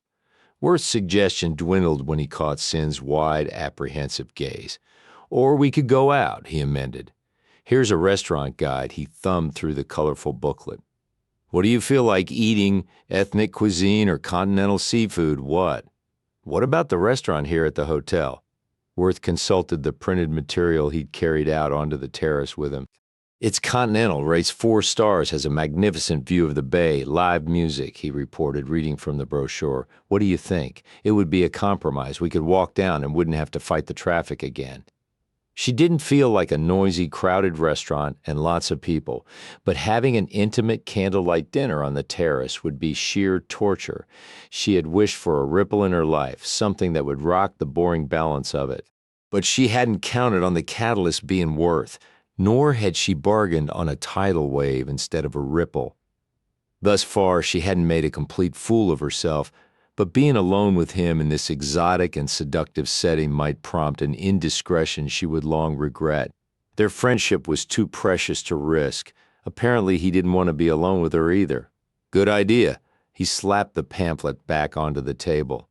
I'll have to wear the same dress I did last night. Fine. He shrugged indifferently as he left his chair. Another drink. No, but you have one while I'm getting dressed. It takes me longer. Why is that? He asked, in a free, friendly manner that was reminiscent of their relationship before they left Dallas. Why is it that women take so damn long to get dressed? Because men expect us to be gorgeous at all times, she replied, matching his light-hearted tone. That takes hours of preparation. Is that so? Well, you looked damn good when we came in from the beach a while ago, all wind-blown and sandy and sunburned, their eyes connected and held for several seconds too long to be comfortable. Grins gradually faded. Thanks, she said awkwardly before ducking into the bathroom. It was an hour later before they were dressed and ready against her deeper tan. The white dress looked even more spectacular than it had the night before. Worth wore a raw silk sport jacket over dark linen trousers and a pale pink shirt. Together they made a handsome couple. They boasted of it as they left the suite. The restaurant was located at roughly the midway point of the resort, but it was still quite a distance to go on foot along the paved road that snaked up the mountainside. They hadn't gone very far when Cyn stopped. The heels must come off before I break my neck. Do you want me to go back for the Jeep? No. It's a gorgeous night to walk, but I don't want to trip and fall. Good thing I didn't wear stockings.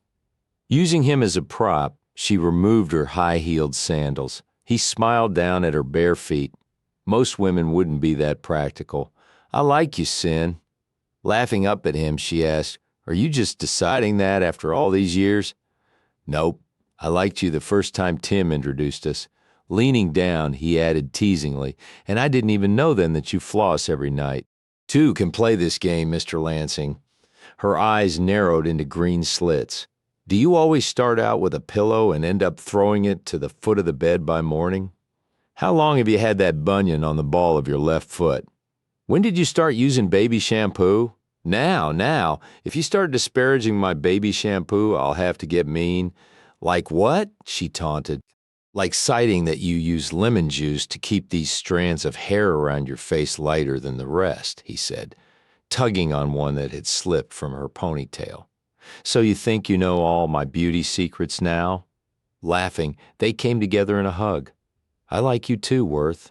When they separated, he took her hand and, swinging their arms companionably between them, they continued their walk to the restaurant. At the entrance, Cyn slipped on her shoes before being shown to an outdoor table that overlooked the bay and the city, which spread around the harbor like a jeweled fan. The flame inside the lantern on their table danced with every breath of ocean air. Lightning flickered periodically behind neighboring mountains, but their deferential waiter assured them that it wouldn't rain for hours. The thunder was friendly, not ominous. Lilting music from a harpist and flutist provided a soothing background for deliciously prepared continental food and easy conversation. It faltered only whenever their eyes happened to meet. You may have to roll me up this hill. Cyn groaned as they left the restaurant. The food was too good to leave a single morsel. He supported her while she removed her shoes again. Taking them from her, he slipped one into each of the pockets of his jacket. There's no rush to get back, he said as they began walking again. We can take our time. That's what they did. They dawdled along the way, stopping periodically to enjoy the varying views provided by the twisting road. One vista was particularly worth savoring since it encompassed the entire bay and the city. They sat on a low stone wall to enjoy the panorama. The wind caressed them, molding Cyn's dress to her body. To feel the fabric fluttering against her skin was a sensual delight, but she self-consciously folded her arms over her breasts. "It's so beautiful," she sighed. "Thank you for insisting that I come, Worth. The pleasure's been all mine." His voice sounded thick. She whipped her head around and caught him looking at the breast she was trying to conceal. "I've loved every minute of it." "Have you, Cyn?" "Yes." "Good. That's why we came. The problem's waiting for me back in Dallas seem far away. From way up here, I feel separated from reality." He formed a pained expression. "Please don't point out how high up we are. Remember my fear of heights?" She pushed strands of wind-blown hair out of her eyes. Her ponytail was no longer intact. "If you're afraid of heights, why do you live in a high-rise? I never stand next to the terrace railing like you were doing the other night. As long as I can look out and not straight down, I'm okay. It's the feeling of suspension that gets me. You didn't seem to have any trouble on the flight down here. Well, I was preoccupied. With what? With you. I was so glad you had agreed to come." He inclined closer. "Very glad, Cyn." Nervously, she turned her head away. "You look beautiful tonight." "Thank you," she replied huskily. "But will you look at my hair? It's falling, Cyn, down. I can never get it to. Cyn, stay up." Bobby pins slide right. He ducked his head and kissed the lobe of her ear, then behind it. He glanced the corner of her lips with his touching them briefly, experimentally. His were soft and warm. She wanted to feel the pressure of them against hers. Yearning welled up inside her so strongly she couldn't breathe. A soft explosion of desire left her middle feeling warm and heavy, but she cautiously angled her head back and gave him a vapid smile. "We'd better get back to the sweet Worth." He looked deeply into her eyes, smiled regretfully, then nodded. "Okay." He walked close to her, not quite touching. Though she could feel his eyes on her, she didn't dare meet his gaze. The climb was strenuous, but her heart pounded more than the exercise warranted. She was breathless and dizzy by the time they passed through the gate leading to their suite. Reaching around her, Worth unlocked the door. She preceded him inside and dropped her evening bag into a chair. She turned to say something, but never remembered what she had intended to say because his hands came up and he touched her. He removed her hair clamp. The escaping strands spilled over his hands. He sank his fingers into them, drawing her face up beneath his. His lips settled against hers. She felt the damp sweep of his tongue across them. Uttering a soft whimper, she lifted her hands to his with every intention of removing them from around her face and stepping away. Instead, she covered the backs of his hands with her palms and moved closer. Her breasts were flattened against his chest. Their thighs came together. His erection nudged her cleft. From there, it got very wild, very fast. Rubbing her lips apart with his, he angled his head to one side and sent his tongue deep into her mouth. She moaned with disbelief, with joy, with hunger. His hands moved to her waist and pulled her more firmly against him. He smoothed them over her derriere and held her against the front of his body while he continued to kiss her ravenously. She clutched at him and responded in kind to the hungry thrusts of his tongue. He released her long enough to pull his shirt from his waistband and rip it open. Kissing her madly, he unbuckled his belt and unfastened his trousers, then gathered her against him again. He caressed her breast through the insubstantial material of her dress. Dissatisfied with that, he reached behind her neck and undid the snap.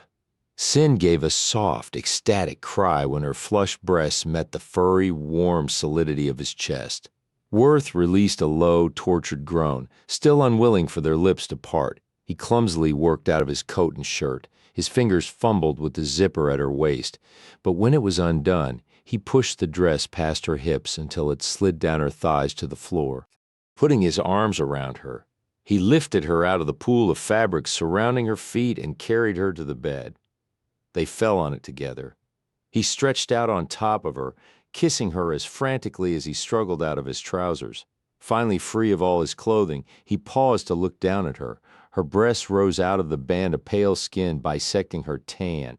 He cursed softly as his hands moved over them, lightly grinding the dusky, raised centers with his palms, then bending his head and covering them with kisses before taking her nipple into his mouth. Her back bowed off the bed, supporting the small of her back. He lifted her stomach to his descending mouth.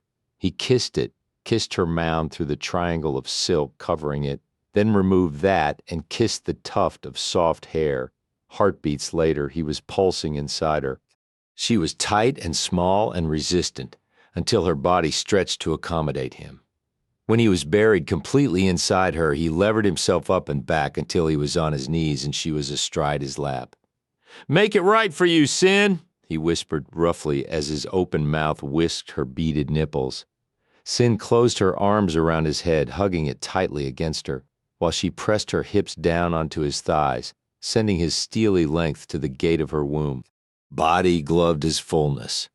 When he flicked his tongue over the very tip of her breast, her entire being quickened and climaxed. She was gasping for breath when he eased her back onto the bed. His smile was tender as he brushed tendrils of damp hair off her face and laid them one by one upon the pillow. Within seconds, however, his expression changed. It became taut with intensity and concentration. He began to move inside her, advancing and retreating with a skill that reawakened the passions she had believed were spent. When they consumed her the second time, the pleasure was heightened by hearing Worth's hoarse cry and feeling his searing release deep inside her. Chapter 7, Cyn was already dressed and packed by the time Worth woke up the following morning. Stiffly seated in a chair, she watched his fingers close around nothingness, which, until a while ago, had been her breast. He groped for her among the tangled covers before he woke up and realized that she was no longer lying within the circle of his arms, either of which she felt she might do at any moment. Their taxi ride to the airport was dustier, noisier, and more crowded than the one upon their arrival. They paid their departure tax and waited in the airport lounge with other tired, sunburned, cantankerous tourists who, now that their vacations were over, seemed eager to argue with somebody in their own language. It seemed a lifetime before the plane was ready to board.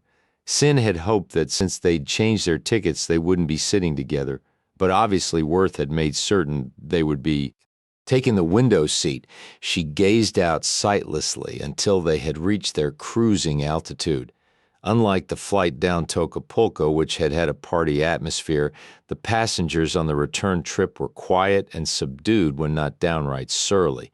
Most fell asleep as soon as the continental breakfast was served. Worth propped his elbow on the armrest between them and leaned toward her. "Cyn, aren't you ever going to speak to me again?" "Of course. Don't be silly," she replied, addressing the clouds outside the aircraft's window. "Are you ever going to look at me again?" She did, instantly resenting his grin and attempted levity. "I can look at you, but I probably won't be able to face myself in the mirror. Why? Because you went to bed with me? Shh. Why don't you just borrow the captain's microphone and announce it to everybody?" She glanced around uneasily, but as far as she could tell, no one had overheard. She whispered, "I don't want to talk about what happened last night. I do. Then you'll be talking to yourself because I won't be listening." She turned her head away. Several minutes elapsed. She had hoped that he had heeded her wish. Then his low voice spoke directly into her ear. "You wanted it to happen as much as I did, Cyn?" Making a small, injured sound, she looked at him again. "Who are you mad at?" he asked quietly. "Yourself for enjoying it or me for making you enjoy it?" "I didn't enjoy it." That made him mad. "The hell you didn't," he snapped close to her face. "You weren't faking it, and I damn sure wasn't. Lie to yourself if it makes you feel better, but that's what it'll be. A lie. You nearly wrung the life out of me twice, so don't pretend now that you weren't having a good time." Her cheeks turned scarlet. "What I meant was that I didn't enjoy it afterward." "Oh, I see," he said, each word laced with sarcasm. You didn't enjoy lying curled up with me all night, your bottom tucked against my groin and my hand on your breast. She raised cold, damp hands to her flaming, dry cheeks. Her memories were vivid of the times during the night when she had awakened to his fingertips feathering her nipple. Each time she had purred and stretched against him before falling back to sleep. He was a real cad to remind her how wantonly she had welcomed his caresses in the light of day, she said tightly. I realize how recklessly I behaved. I'm not casting all the blame on you, although you have far greater experience in pleasures of the flesh. Pleasures didn't even come close to describing the responses he'd coaxed from her flesh. Frowning at her own mutinous thoughts, she doggedly continued. We fell victim to the circumstances and the climate and the romantic ambience of the place, that's all. As primly as a schoolmarm, she added, I just want to forget it. Fine, good, we'll forget it. Okay, that's what I just said. She opened the American magazine she'd bought in the airport before they left. To her relief, Worth rested his head on the back of his seat and closed his eyes. Several minutes passed while she pretended to absorb the printed words in front of her, and he pretended to doze. Finally, he rolled his head toward her. Cyn? I don't think I'll ever forget it. Miserably, she caught her forehead on the heel of her hand. He touched her knee consolingly. It was just too damn good, was it? Before she realized what she was going to do or say, her head had popped up and she'd asked the question. If she were baldly honest with herself, she would have to admit that much of her anger stemmed from insecurity. Worth had slept with dozens of women, scores of women, women younger and prettier and sexier than she. She was haunted by how she had compared. Hell yes, it was good, it was fantastic. Then he composed his features and gave a small, indifferent shrug. I thought so anyway. Did you? Unable to look at him, she closed her eyes and nodded. If she hadn't been so steeped in her own insecurity, she would have noticed the trace of it in Worth's voice. Of course, Tim is the only man you can compare me to. Catching her lower lip between her teeth, she shook her head adamantly and said, Don't mention Tim. I know how you feel, Cyn, he said on a heavy sigh. Do you think I'm so insensitive that I don't feel guilty as hell for sleeping with his wife? Widow? Right, he exclaimed in a stage whisper. His widow of 2 years. In all the time you were married to him, I never had a single licentious thought about you, I swear. I know that, so why do I feel so damn guilty over last night? He asked rhetorically. I wasn't thinking about Tim when I was sitting across the dinner table from you, watching your expressions change in the candlelight, and wishing I could feel your hair on my skin, and wanting to kiss your mouth while you were devouring that creamy dessert. Don't, Worth. Unmindful of her misery, he leaned toward her and lowered his voice another decibel. Cyn, when your mouth opened beneath mine, when I touched your breast, you were the only one on my mind. Not Tim, not anybody. You were so warm and sweet, so— Hush, please. I couldn't have stopped myself from getting inside you if Tim had walked through the door. She covered her ears with her hands. He pulled them down. We might have to readjust our thinking about some things, but we've got nothing to feel guilty about. Nothing? She asked thinly. Worth, it frightens me that I responded with such abandon. I've never done anything like that before, I know. I was so totally out of— It was like crashing into a concrete wall going 100 miles an hour. That's how suddenly her words broke off and her emotionality vanished. For several moments she didn't even breathe, but only stared at him blankly. What did you say? When? Just now. You said, I know, when I told you I'd never behaved like that before. Oh, that? He began fidgeting in his seat and cleared his throat uncomfortably. I just meant that you don't sleep around, she continued, staring at him with growing distrust. Did Tim ever confide in you about our personal life? No, say, would you like something to drink? I'll signal. The Cyn curled her fingers around his lower arm. Did Tim ever confide in you about our personal life? We were best friends, Cyn, he said plaintively. You know how guys spout off? They get together, have a few beers, the subject turns to women, and they start saying things they don't really mean. Tears sprang into her eyes, but fury, not sorrow, was at their source. Was Tim dissatisfied with me in bed? Did he tell you that? No, Worth. He gnawed on his lower lip. Okay, maybe he did drop a few hints to that effect. What husband at one time or another doesn't wish his wife were more creative in bed? She swallowed several times to keep her nausea down. Her chest felt as though it was breaking up, caving in upon itself. Tim was disappointed with our sex life. Worth mumbled a string of oaths. Did I say that? No. All I said was that Tim, and I think it was soon after Brandon was born, remarked that your love life wasn't as exciting as it could be, that you didn't warm up to him like. He said I was cold? Not cold, he argued irritably. Don't put words in my mouth, Cyn. Tim was just belly aching because things had gotten a little stale. Routine was the word I think he used. I told him he was partially to blame, he continued. See, after their wives have babies, some men start seeing them as maternal creatures instead of sexual creatures. I advised him to start treating you like a mistress, and you'd start acting like one. Cyn was trembling with wrath. You know all the answers where women are concerned, don't you? Worth?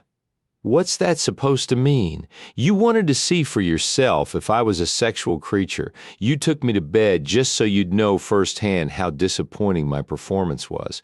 His earlier swear words paled in comparison to the ones he now repeated beneath his breath, while his fist clenched reflexively and his eyes blinked furiously. You know that's crap, Cyn? Damn it, you know better. Excuse me. I'm going to the restroom. She clambered over his feet and stumbled into the aisle. In the restroom, she was sick. She stayed locked inside the cubicle long after she had emptied her stomach, her ears roaring louder than the jet engine mounted in the tail of the aircraft. While bathing her face in cold water, she wished she could see Tim alone for 5 minutes so she could vent her anger on him. How dared he discuss their sex life with Worth, Worth of all people, the ladies' man, the playboy? The man about town, what kind of advice had Tim expected to hear from a single swinger about a marital concern? If he had had something to say on the subject, why hadn't he come to her? She'd been disgustingly content with their sex life and couldn't feel more betrayed if she had learned that Tim had had an extramarital affair. But Tim's transgression was nothing compared to Worth's. He had exploited the information his late friend had confided in him. She hadn't known any man could stoop that low. The only thing she couldn't figure out was why it had taken him so long to appease his curiosity. Once she returned to her seat, she refused to speak to him. The flight to Dallas seemed to take 3 times as long as the flight to Acapulco had, but finally the plane landed and they began to disembark. She slipped past the other tourists, dodging spangled sombreros and gaudy piñatas. Since she didn't have any luggage to claim at the carousel, she was one of the first in line to clear customs. Unfortunately, so was Worth. He got in line directly behind her. You've jumped to the wrong conclusion, Cyn, and Tim mentioned it one time, I swear. You'd probably just had a fight or something.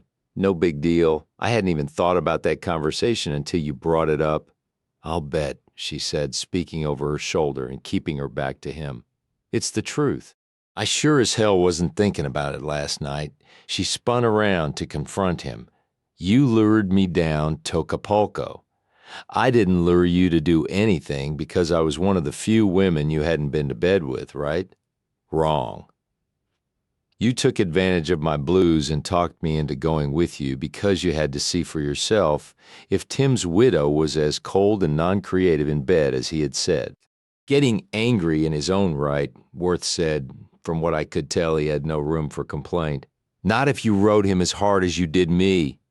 She gasped softly and shuddered, but more from ecstatic recollection than shame. In a quaking voice, she said, if you happened to coax a warm response out of me. Warm? That's a hoot. Fiery, maybe? Hot, certainly, but a damn sight higher than warm. If you got any response from me at all, you could privately gloat over it, knowing you had bested your best friend in the only contest between men that really counts. Next, the customs officer called. Cyn moved toward the counter. Cyn, wait. Worth stepped across the yellow line. An official intercepted him. It's not your turn, sir. I'm with that lady. Is she your wife? No. Wait your turn. Damn, what was the purpose of your trip to Mexico, Mrs. McCall? The official behind the counter asked her as he opened her passport. Vacation? Anything to declare? Cyn, Worth shouted. 2 silver bracelets and a bull whip. The official stamped her re-entry card. Thank you. She gathered her belongings and headed for the escalator. Worth rushed forward to take her place. I went to Mexico for a vacation and I didn't buy anything. The official studied his passport. Let's take a look inside your bag, please. But Worth glanced around. The escalator was conveying Corea up in out of sight. Open your bag, please, Mr. Lansing. Thoroughly disgusted with the denouement of the weekend, Worth unzipped his bag. Cyn paid the cab driver at the curb in front of her house.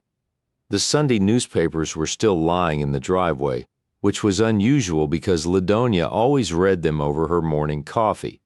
Curious, Cyn picked them up and followed the driveway around to the back of the house. The kitchen door was locked, but Cyn could see her mother standing at the range, turning bacon in a skillet. She tapped on the window. Ladonia glanced over her shoulder, and when she saw Cyn standing on the steps, registered surprise. Removing the skillet from the burner, she hastened to open the door. Cyn, what in the world? It's a long story, Mother. Tiredly, she dumped everything she was carrying into one of the kitchen chairs. I didn't think you were due back until this evening. We weren't originally. We decided to come back early. Where's Worth? How'd you get home? Why did you decide to cut your trip short? Cyn already had a pounding headache. The questions were bouncing against it like bowling balls. Massaging her temples, she asked, "Why are you having breakfast in the dining room?" She'd noticed through the connecting archway that the table was set with a centerpiece of fresh flowers, linen napkins, and the good china. Delicious aromas were wafting from the oven, but the thought of food made her stomach queasy again. "Cynthia, are you ill? Why'd you come back early?" It was a spur-of-the-moment decision. Were the accommodations not up to par? Actually, the resort exceeded my expectations. Sunburn? I used a sunscreen. Montezuma's Revenge? No, then I don't understand. We just got tired of it, that's all, she said shortly. Why? Where's Brandon? Where's Worth? The rhythm of their argument was giving her motion sickness. Worth and I separated at the airport. I took a cab. She moved toward the door that led into the rest of the house. I'm going to check on Brandon, then shower and go to bed. We had to get up awfully early to catch the flight. I'll explain everything later. She was still several steps from the door when a man suddenly appeared, blocking her path, wearing a cheerful smile and a striped bathrobe. As they confronted each other, it would be tough to gauge who was the more shocked. Cyn, Ladonia said pleasantly, I believe you know our neighbor, Mr. Tanton. Chapter 8. Naturally, Cyn knew Mr. Tanton. He had lived 2 houses down from her since Tim and she had bought this house. His lawn was the envy of the neighborhood, which was known for the conscientious landscaping of the homeowners. Being retired, Charlie Tanton spent hours cultivating his flower beds and keeping his grass, trees, and shrubs perfectly manicured. He was friendly, neighborly, and a soft touch for any school kid peddling fundraising candy or raffle tickets. He was soft-spoken, kind, and conservative, and the last person Cyn would have expected to find in his bathrobe in her kitchen, late on a Sunday morning. Charlie, are you ready for coffee? Ladonia, the only one of the 3 who remained unruffled, poured him a cup and sidestepped her astonished daughter to hand it to him. She gave his arm a reassuring pat. Brunch is almost ready. You don't mind if Cyn joins us, do you? She returned early from, excuse me, Cyn bolted past her neighbor, who appeared to be as disconcerted as she. She ran first for Brandon's bedroom. His bed was made, but he was nowhere in sight. Ladonia caught up with her seconds after she entered the bedroom she had shared with Tim, although she'd heeded advice and redecorated it soon after his death. As soon as Ladonia closed the door, Cyn confronted her. Where is Brandon? He was invited to sleep over with Shane Lattimore last night. Today, after Sunday school, they're going to the zoo. So you were free to invite your boyfriend over to spend the night. Exactly, Ladonia replied with admirable equanimity. At 51, Ladonia Patterson was a stunning woman. Her hair was the same caramel shade as her daughter's, but she had kept it artfully frosted for years to camouflage any gray. Her eyes were the color of sherry. She was slender and could have passed for a woman 10 years younger. Pragmatism was her middle name, so it was characteristic of her not to mince words. Charlie and I had been wanting to spend the night with each other for months. Last night was the first opportunity we've had. Cyn's knees buckled. She dropped to the edge of her bed, stupefied by her mother's brazen admission. "I don't understand why you're so upset, Cynthia. It was my party that was spoiled by your unannounced arrival." "How? How long has this been going on?" "Let's see." Ladonia tilted her head to an angle of concentration. "Since last spring when Charlie brought me a beautiful bouquet of tulips from his flower beds. I invited him in for coffee and he stayed over an hour." She touched her cheek, which a girlish blush had turned pink. "We'd been doing silly things like inventing reasons to stroll past the other's house. We seemed to go out for the mail at the same time every day, which gave us an excuse to speak to each other. He borrowed so many cups of sugar, I accused him of having a still. The day after he brought the tulips, he invited me out to lunch. That was our first official date. Where was I? Where was Brandon?" "You were at work and Brandon went with us." She frowned at Cyn's incredulous expression. "For goodness sake, Cynthia, it's been a very proper courtship. Don't be such a prude. We didn't make love until last night, certainly never when Brandon was in the house. You're having an affair with Charlie Tanton? That's a tacky word to pin on what we feel for each other. I can't say I like your censorious expression or tone of voice either. I'm single. So is Charlie. His wife died 7 years ago. We share many common interests and have a wonderful time together." Her eyes sparkled. "He's very sexy, don't you think?" Cyn was at a loss for words. Last night confirmed that we're compatible in everything, so we decided to make it official. "You're moving in with him?" "Of course not," Ladonia retorted with affront. "We're getting married?" "Married? Yes, isn't that wonderful?" "Married when?" "As soon as arrangements can be made." Cyn left the bed and moved to the window. She pushed aside the shutters and gazed out, but nothing her eyes took in registered with her. "Just like that?" she asked, turning to address her mother again. "Oh dear. Charlie was worried about how you'd take the news, but I pooh-poohed his concern. I'm disappointed in you. I didn't think you'd be one of those children who have difficulty accepting step-parents. Don't be ridiculous." "Then what's the matter with you? Why aren't you happy for me?" Cyn spread her arms away from her body in a gesture of helplessness. "It's so unexpected, Mother, so sudden. We've been dating for months on the sly, sneaking around while I was at work." "Did you bribe Brandon to keep quiet about your little tete-a-tete? Why didn't you ever tell me? Why did you keep it a secret?" She laughed scoffingly. "Did you expect me to just look through him when he showed up in our kitchen in his bathrobe, as though that were an everyday occurrence? I can see that you're in no mood to discuss this now. Furthermore, I won't let you spoil this day for me." She turned to go. "Mother, why am I the last to know?" Ladonia came back around, but her chin was elevated with hauteur. "All right, Cynthia, since you asked. I'll tell you why I kept my romance a secret from you. I felt badly because I had a new life and you didn't." "What?" "That's it in a nutshell. I was widowed 6 months after you, but I recovered much faster. I urged you to get on with your life. So did Worth. So did everyone who cared about you. You, however, never seized the initiative. All you did was mope around and complain about how boring and dull and dissatisfying everything was. You seemed determined to feel sorry for yourself." Ladonia drew herself up even straighter. "Well, I wasn't. Charlie came into my life like a breath of fresh air. I loved your father with all my heart. You know I did. Charlie knows I did too, just like I know he loved his Kate, because our lives were so rich and fulfilled before we met, we can bring even more love and happiness to each other now. There are scores of women my age, and many much younger, who would love to snatch up Charlie." Her eyes glowed with what was unmistakably love and joy.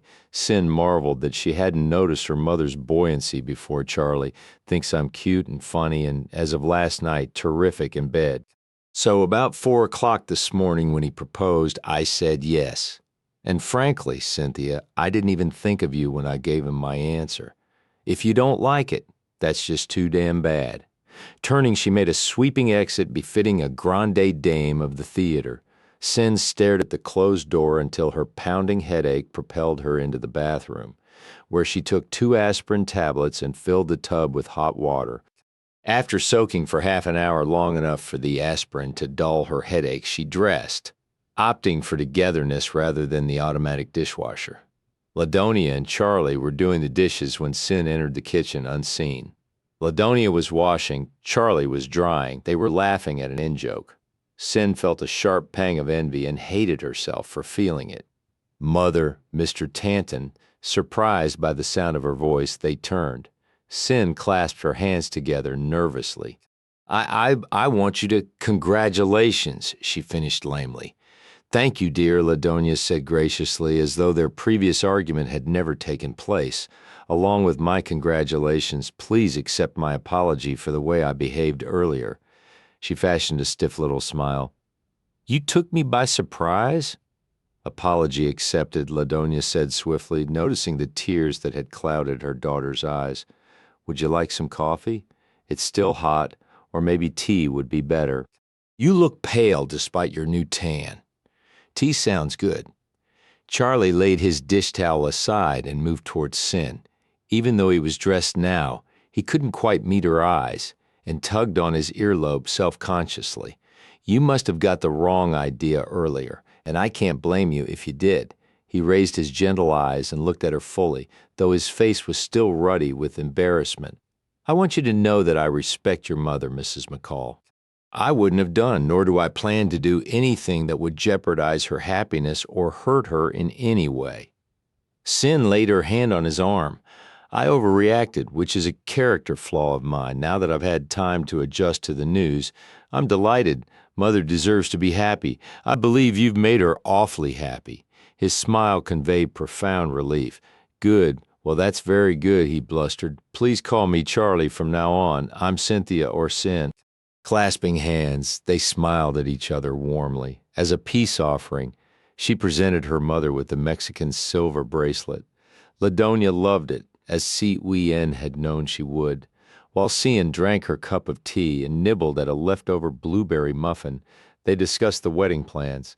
The couple planned to hold a small, intimate ceremony at Ladonia and Cyn's house, with only their immediate families and the minister attending. The prospective bride and groom soon left together, saying they were going to watch a football game at Charlie's house, watching them walk arm in arm down the sidewalk. Their progress imperiled because they couldn't keep their eyes off each other. Cyn figured that there would be some heavy necking going on during the game. Again, she felt a twinge of emotion around her heart that was more yearning than envy. She didn't wish their happiness away from them, but was jealous of their wholeness, which came from being one of two instead of one alone. Brandon was deposited at home by his playmates' parents in the middle of the afternoon. He was excited to see his mother, but just as excited about his recent trip to the zoo. The bullwhip she'd brought him was a success. I like it almost as much as the guns Worth gave me, he chirped as he bolted through the door on his way outside to try it out. Simply hearing Worth's name made her insides clench with a mix of desire and disappointment. Ladonia returned home in time for supper. They ate from TV trays in the den while watching a Disney show with Brandon. The telephone rang midway through the program. Ladonia got up to answer. It's probably Charlie. He said he'd call after he notified his children of our plans. She was gone for several minutes. Cyn could hear her laughing. When she reappeared, she said, It's for you, me? Who is it? Worth. I swear that man is crazy. When I told him I was getting married, he pretended to break down and cry. I don't want to talk to him. Ladonia's lingering laughter vanished. Why not? I still have a slight headache and just don't feel up to it. She tried to sound casual, but knew she hadn't fooled her perceptive mother. That's not very polite, Cynthia. I'm sorry. I don't want to talk right now. I haven't been with Brandon for days. Brandon couldn't have cared less. He was totally absorbed in the adventure tale about a family taking a river raft trip. Ladonia, crossing her arms over her middle, struck a pose of parental inquisition that demanded the truth. What happened between you and Worth in Acapulco? Nothing, Cyn exclaimed. I just don't want to talk right now. What'll I tell him? Tell him I'm not feeling well. No, wait. Tell him I'm tired since I didn't get much sleep last night. No, don't say that. Tell him I'm going out. Well, which is it? Tell him I'm going out. I won't lie for you. Then tell him I'm busy and can't come to the phone. If he's got any manners at all, he won't press you for an explanation. Cyn was on the receiving end of a reproachful look, but Ladonia did as she asked. Charlie called shortly after that. Ladonia stayed on the phone with him for hours, billing and cooing, apparently making up for all the time they'd kept their budding romance a secret. Once Brandon was in bed, his prayers said and goodnight kisses dispensed. CNN went gratefully into her own room. She still had to face the task of unpacking each item she removed from her bag reminded her in some particular way of Worth and their weekend together. He had complimented her on this blouse, saying the color made her skin luminescent. He had stroked her cheek. He'd said her legs looked especially terrific in these shorts. He had squeezed her calf. These sandals made her toes look sexy and damn near edible. He had brushed his fingertips across her toes, flattery, she muttered, stoking the smoldering fire of her fury. Ruefully, she added, but it got him what he wanted, didn't it? Stronger than her resentment, however, was her heartache. Her eyes filled with bitter tears when she unpacked the dress he had urged her to buy, complimented her on, then removed from her body with such passion-driven haste. Once in her own familiar bed, she tried comforting herself with memories of loving Tim. Sure, she conceded. There had been times when she probably could have exercised more initiative. There had also been times when he could have. He hadn't hit the mark 100% of the time, but you didn't hear her complaining, did you? She hadn't always been fulfilled. The earth hadn't always moved. The stars hadn't always showered her with fire. Certainly never anything like last night. As quickly as her mind conjured up that disloyal thought, she qualified it. Her extraordinary surge of passion had been justified. It had been a long time since she'd been with a man. That's all. Just think how much desire a healthy young woman could store up in 2 years' time. No wonder her response to the first man who touched her had been so explosive, but she doubted that was entirely true. Since Tim's death, other men had tried to tap into her sexuality, most recently Josh Masters. She hadn't liquefied in his arms. Damn you, Worth Lansing, she whispered into her pillow as, with a low moan, she rolled to her side and drew her knees toward her chest. Even as she cursed him, she longed to feel his strong arms bridging her body, his hands cupping her hips, holding them poised for his hard, smooth penetration. The recollections of his kisses were vivid. Closing her eyes, she could feel again the tugging pressure of his lips on her breasts and the ardent, damp flicking of his tongue against her skin. Never again would she experience that wild, fierce brand of lovemaking. Not only had he caused her to respond shamefully, he had ruined other men for her. Even Tim, whose lovemaking had been tender or passionate, as the mood called for, paled in comparison to Worth. He had injured her in 3 ways. First, by coaxing her body to betray her. Then, by making her angry at her late husband, who wasn't even there to defend himself. And finally, by robbing her of her best friend.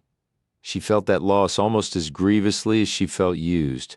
In the darkest part of her soul, she hoped Worth was as miserable as she. But he was probably celebrating. He'd accomplished what he'd set out to do. I asked for a diet drink. Worth frowned into the glass of soda the long-suffering Mrs. Hardiman had just poured for him. That's what you got by Thursday of that week. Even her patience was wearing thin with his constant griping. It doesn't taste like diet soda. Well, that's what it is, she said with mounting asperity. You've been impossible to please all week. What's wrong with you? Nothing. Broodingly, he bobbed a floating ice cube up and down with his fingertip. I thought you'd be pleased with the handsome commissions you've earned this week. He shrugged but said nothing. You even got that fat portfolio. I had to court the old broad long enough, he grumbled. She thinks you're simply adorable. She told me so when she stopped by yesterday afternoon, but then she hasn't had to put up with your behavior this week like I have. Mrs. Hardiman passed him a coaster for his drink. "Something's wrong. Is it your love life?" "Hell no," he exclaimed, correcting his slouching posture in his desk chair. "My love life's fine, thank you." She regarded him skeptically. "I thought the trip to Mexico would do you good. Well, it didn't. Greta has called twice today. She no longer believes me when I tell her you're either out or on another line. I'm running out of excuses. Part of your salary goes to making up excuses for me." Mrs. Hardiman took another tack. "I think Greta's feelings are hurt because you haven't returned her calls." Tough, he wasn't quite ready to forgive her for standing him up at the last minute. Look what had happened as a result. He had lost his best friend. So what if Greta was upset because he was avoiding her? Why should he be the only sucker in town whose calls weren't returned? Since Sunday night, he had made about a dozen a day that had gone unacknowledged. "Well, either cheer up or fire me," Mrs. Hardiman said as she retrieved the correspondence she had brought in for his signature. "If you don't like the working conditions around here," he said crossly, "why don't you just quit?" At the door, she turned and gave him the regal, condescending stare usually reserved for recalcitrant clients and ill-mannered deliverymen. "I don't have the heart. I never kick a man when he's down." Women, Worth mouthed after she had slammed out, "Whatever their capacity in your life, they gave you hell." He left his desk and putted a few golf balls toward the cup. He blamed the 3 straight misses on an imaginary ripple in the carpet. Slinging aside the putter, he kicked his basketball out of his path. None of his toys had helped elevate his mood this week. Several times he had considered going out, but couldn't think of one woman he wanted to be with enough to put forth the effort of making a date, nor did he feel like cruising alone to see what he could harvest in one of the nightclubs he frequented. He'd half-heartedly considered pursuing the lady lawyer who had an office in his building. But the very thought of the chase made him feel tired. Besides, since returning from Mexico, he'd run into her several times in the parking garage and had decided that her legs weren't all that spectacular. Her nose was too long and her lips were too thin and her hair was too curly. Her eyes weren't merely cunning, but devious. She didn't have the loose-limbed moves of a colt or a funny little laugh or a habit of wetting her lips before saying something of importance. She wasn't Cyn.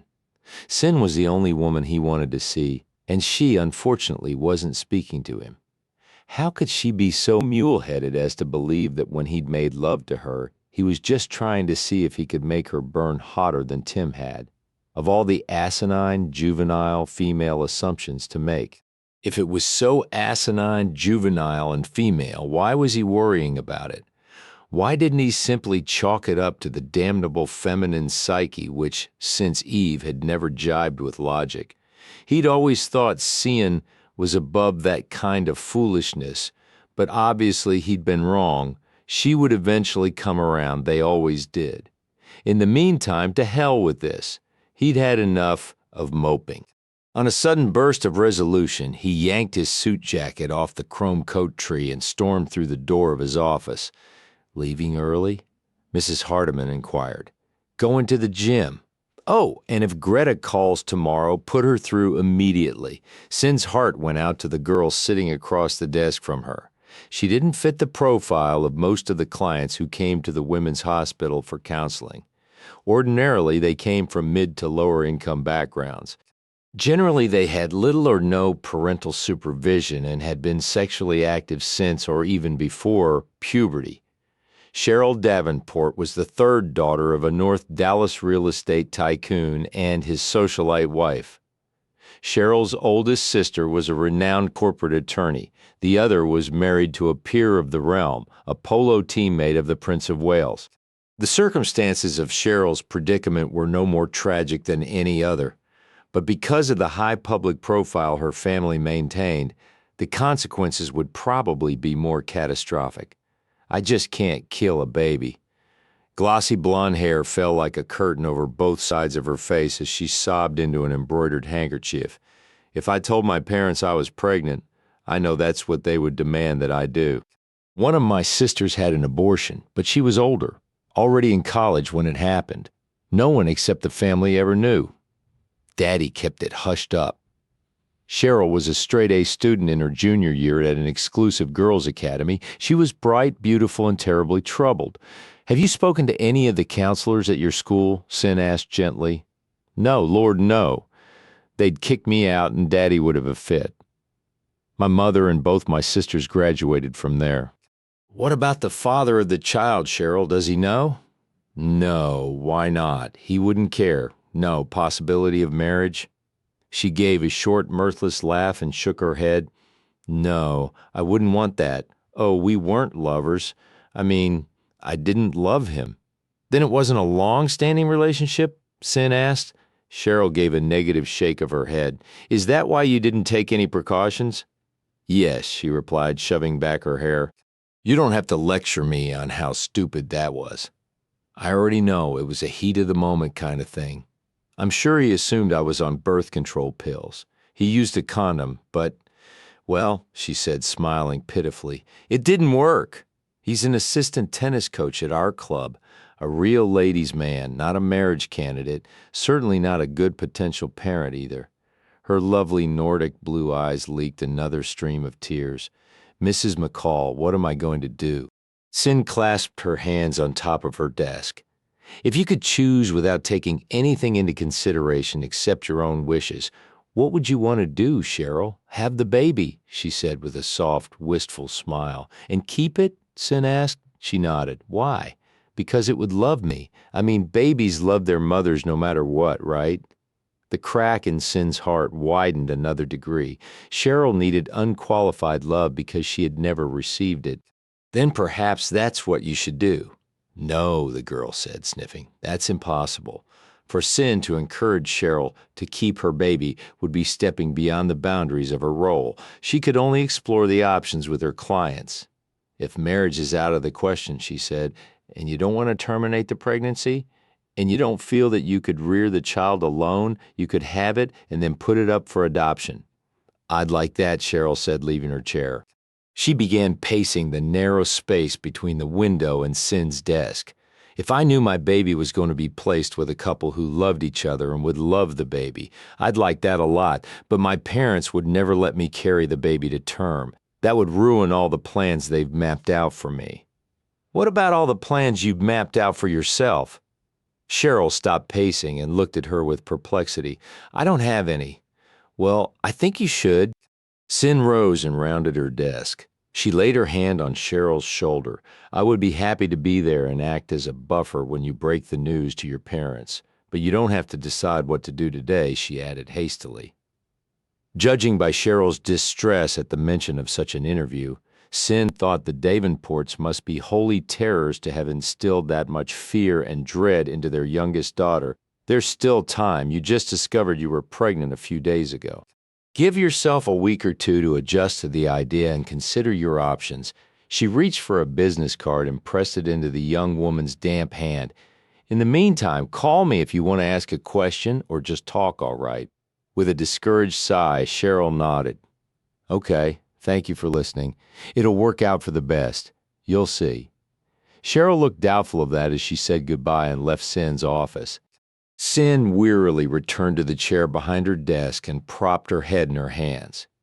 It was Thursday of possibly the worst week she'd had since Tim's death. All her cases that week had been especially difficult. Or maybe she was in a poor frame of mind to deal with them.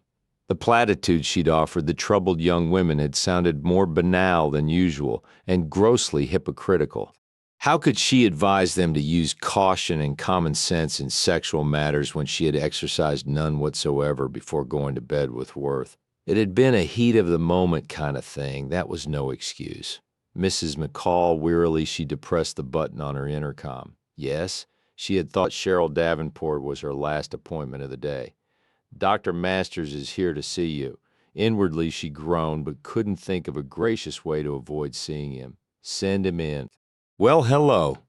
He breezed in, looking handsome in his white lab coat. Hi, Josh. How are you? I'm fine. He sat down on the corner of her desk, effectively trapping her behind it. But you look a little the worse for wear. It's been one of those weeks. I thought last week was last week, too. I called you on Saturday. Your mother said you'd taken a short vacation. Yes, well, I did, but it didn't do much good, I'm afraid. You haven't returned my calls. Above all things, she hated being placed in a defensive position, something Josh seemed particularly adroit at creating. The last time I saw you, we had an argument, remember? I remember. It was over your sex life, or rather the lack thereof. Her chin went up a notch. Frostily, she asked, "How do you know there's a lack thereof?" Watching his ingratiating smile collapse made her feel marginally better. Standing, she went around him and reached for her handbag. "I was on my way out." She switched out the light in her office and held open the door. Sure, coming. He followed her through the anteroom and into the corridor. By then he had regained his composure. He slid his hand beneath her arm. "So have you forgiven me enough to have dinner?" She'd rather have bamboo shoots shoved under her fingernails than spend an evening with just the three of them, herself, the doctor, and his colossal ego. "I'd love to," she replied, flashing Josh a radiant smile. When Damned if she was going to let super stud Worth Lansing think she was a sexual charity case. Chapter 9. He was at her house when she got home. She recognized the sports car a block away and emitted a scathing, unladylike curse. Couldn't he take a hint? If she had wanted to talk to him, she would have taken his calls. It rankled even more that he was having a jolly good time with Brandon on the den floor when she entered the room, slinging her purse and briefcase into a chair and assessing the domestic scene with a scowl instead of a smile. "Hey, Mom, Worth's here." "So I see." Worth was sprawled on his stomach on the carpet. Brandon was straddling the small of his back and beating him about the head and shoulders with a Nerf baseball bat. "I hope you've come to rescue me," he said to her over his shoulder. He managed to roll over, grasp the boy around the waist, and lift him up so that Brandon's arms and legs dangled above him. Brandon whooped with glee. Worth's face turned red with exertion. Through clenched teeth, he gasped, "Lord, you're getting heavy. When you were a baby, I could hoist you up like this and keep you there for hours." He lowered the boy to the floor and, much to Brandon's delight, made a production of struggling into a sitting position and regaining his breath. "Do it again, Worth." "Lift me up by my heels and hold me upside down. Leave him alone, Brandon. He's tired." Cyn detested her waspish tone of voice. It instantly dispelled their cheerfulness. Randon gazed up at her with hurt and confusion showing on his small face. "Maybe later," Worth said, ruffling the boy's hair. "Give me a hand up." Brandon took his hand and hauled him to his feet. "Hi," he said to Cyn, stuffing in his shirt tail, which had come out during his scuffle with Brandon. "Hello, how are you?" "Fine." "You?" "Fine. Where's my mother?"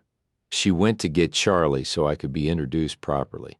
Oh, much as she wanted to avoid looking at him, she couldn't seem to drag her eyes away. He must have just come from his health club, because he was dressed in an old pair of jeans, a faded polo shirt, and ancient docksides with no socks.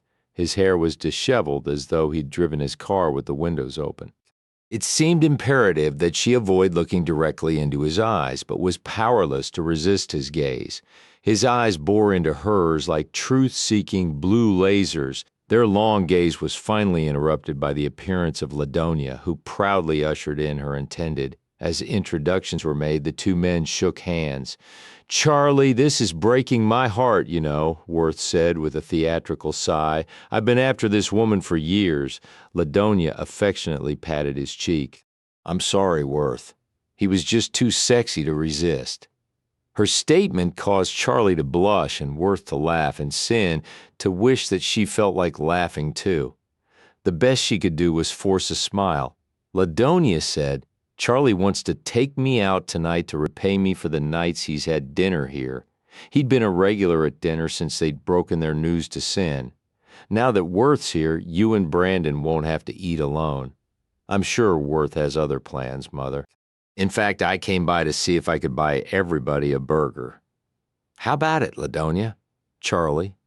"Whatever Ladonia wants to do is fine with me," Charlie said affably.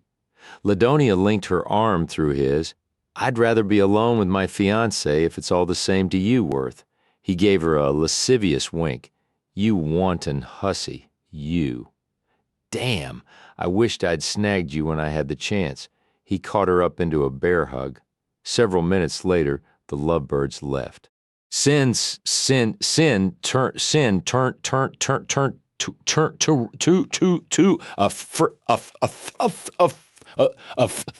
with what his what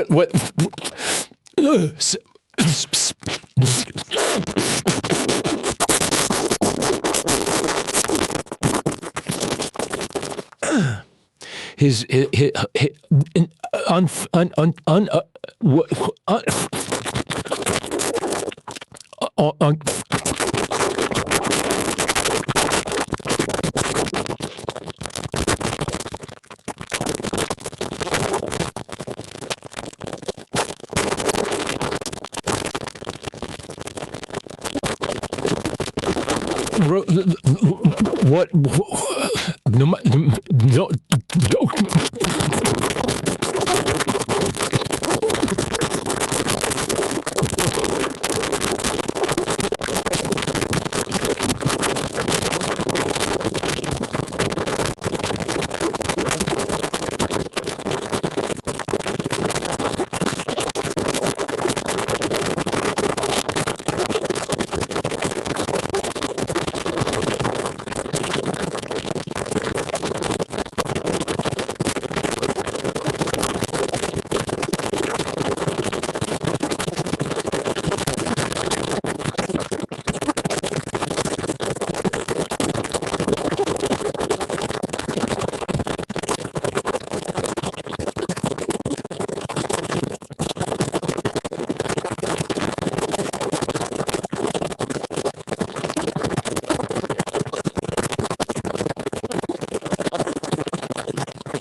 but effective, he said, flashing her his most disarming smile. After you, Mrs. McCall.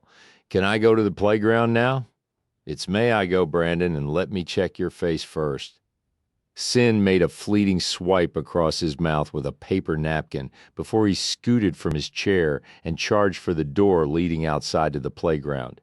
Be careful on the slide, she called. The futility of cautioning him made her sigh. Coffee? Worth removed the plastic tops off the styrofoam cups. Thanks. For several moments they sipped their coffee while watching Brandon play. He and a little girl about his age arrived at the foot of the slide at the same time. Brandon chivalrously stood aside and let her climb the rungs first. A ladies' man in the making, Worth said around a chuckle. I hope not. His gaze swung away from the plate glass window. He contemplated Cyn's unsmiling face for a moment, then said with undisguised anger, You know, Cyn, sleeping together usually brings people closer together, not wedges them apart. His superior inflection infuriated her. That all depends on why they slept together. We know why you slept with me, don't we? Okay, I admit it. I'm slime, pond scum, the lowest form of life on the whole friggin' planet. There, are you happy? The orange and yellow chair caught the middle of his back when he flopped back against it, clearly agitated. I trucked you off to Mexico just so I could answer a question that had been bugging me for years. That question being what my best friend's wife was like in bed. He slapped his thighs and blew out a gust of air as he turned his head away.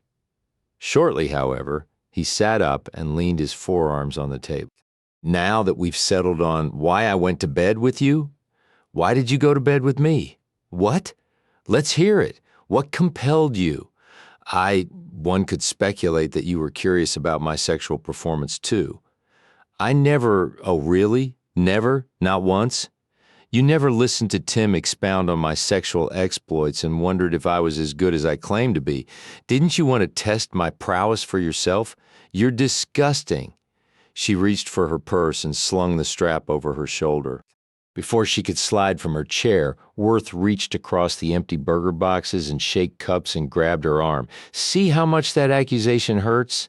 His gentle tone arrested her more than his grip on her arm. She resumed her seat and lowered the shoulder strap of her purse. For moments their gazes held. Cyn was the first to lower her eyes. I does hurt, doesn't it? He nodded slowly, very much, propping her elbows on the littered table. She caught her face in her hands.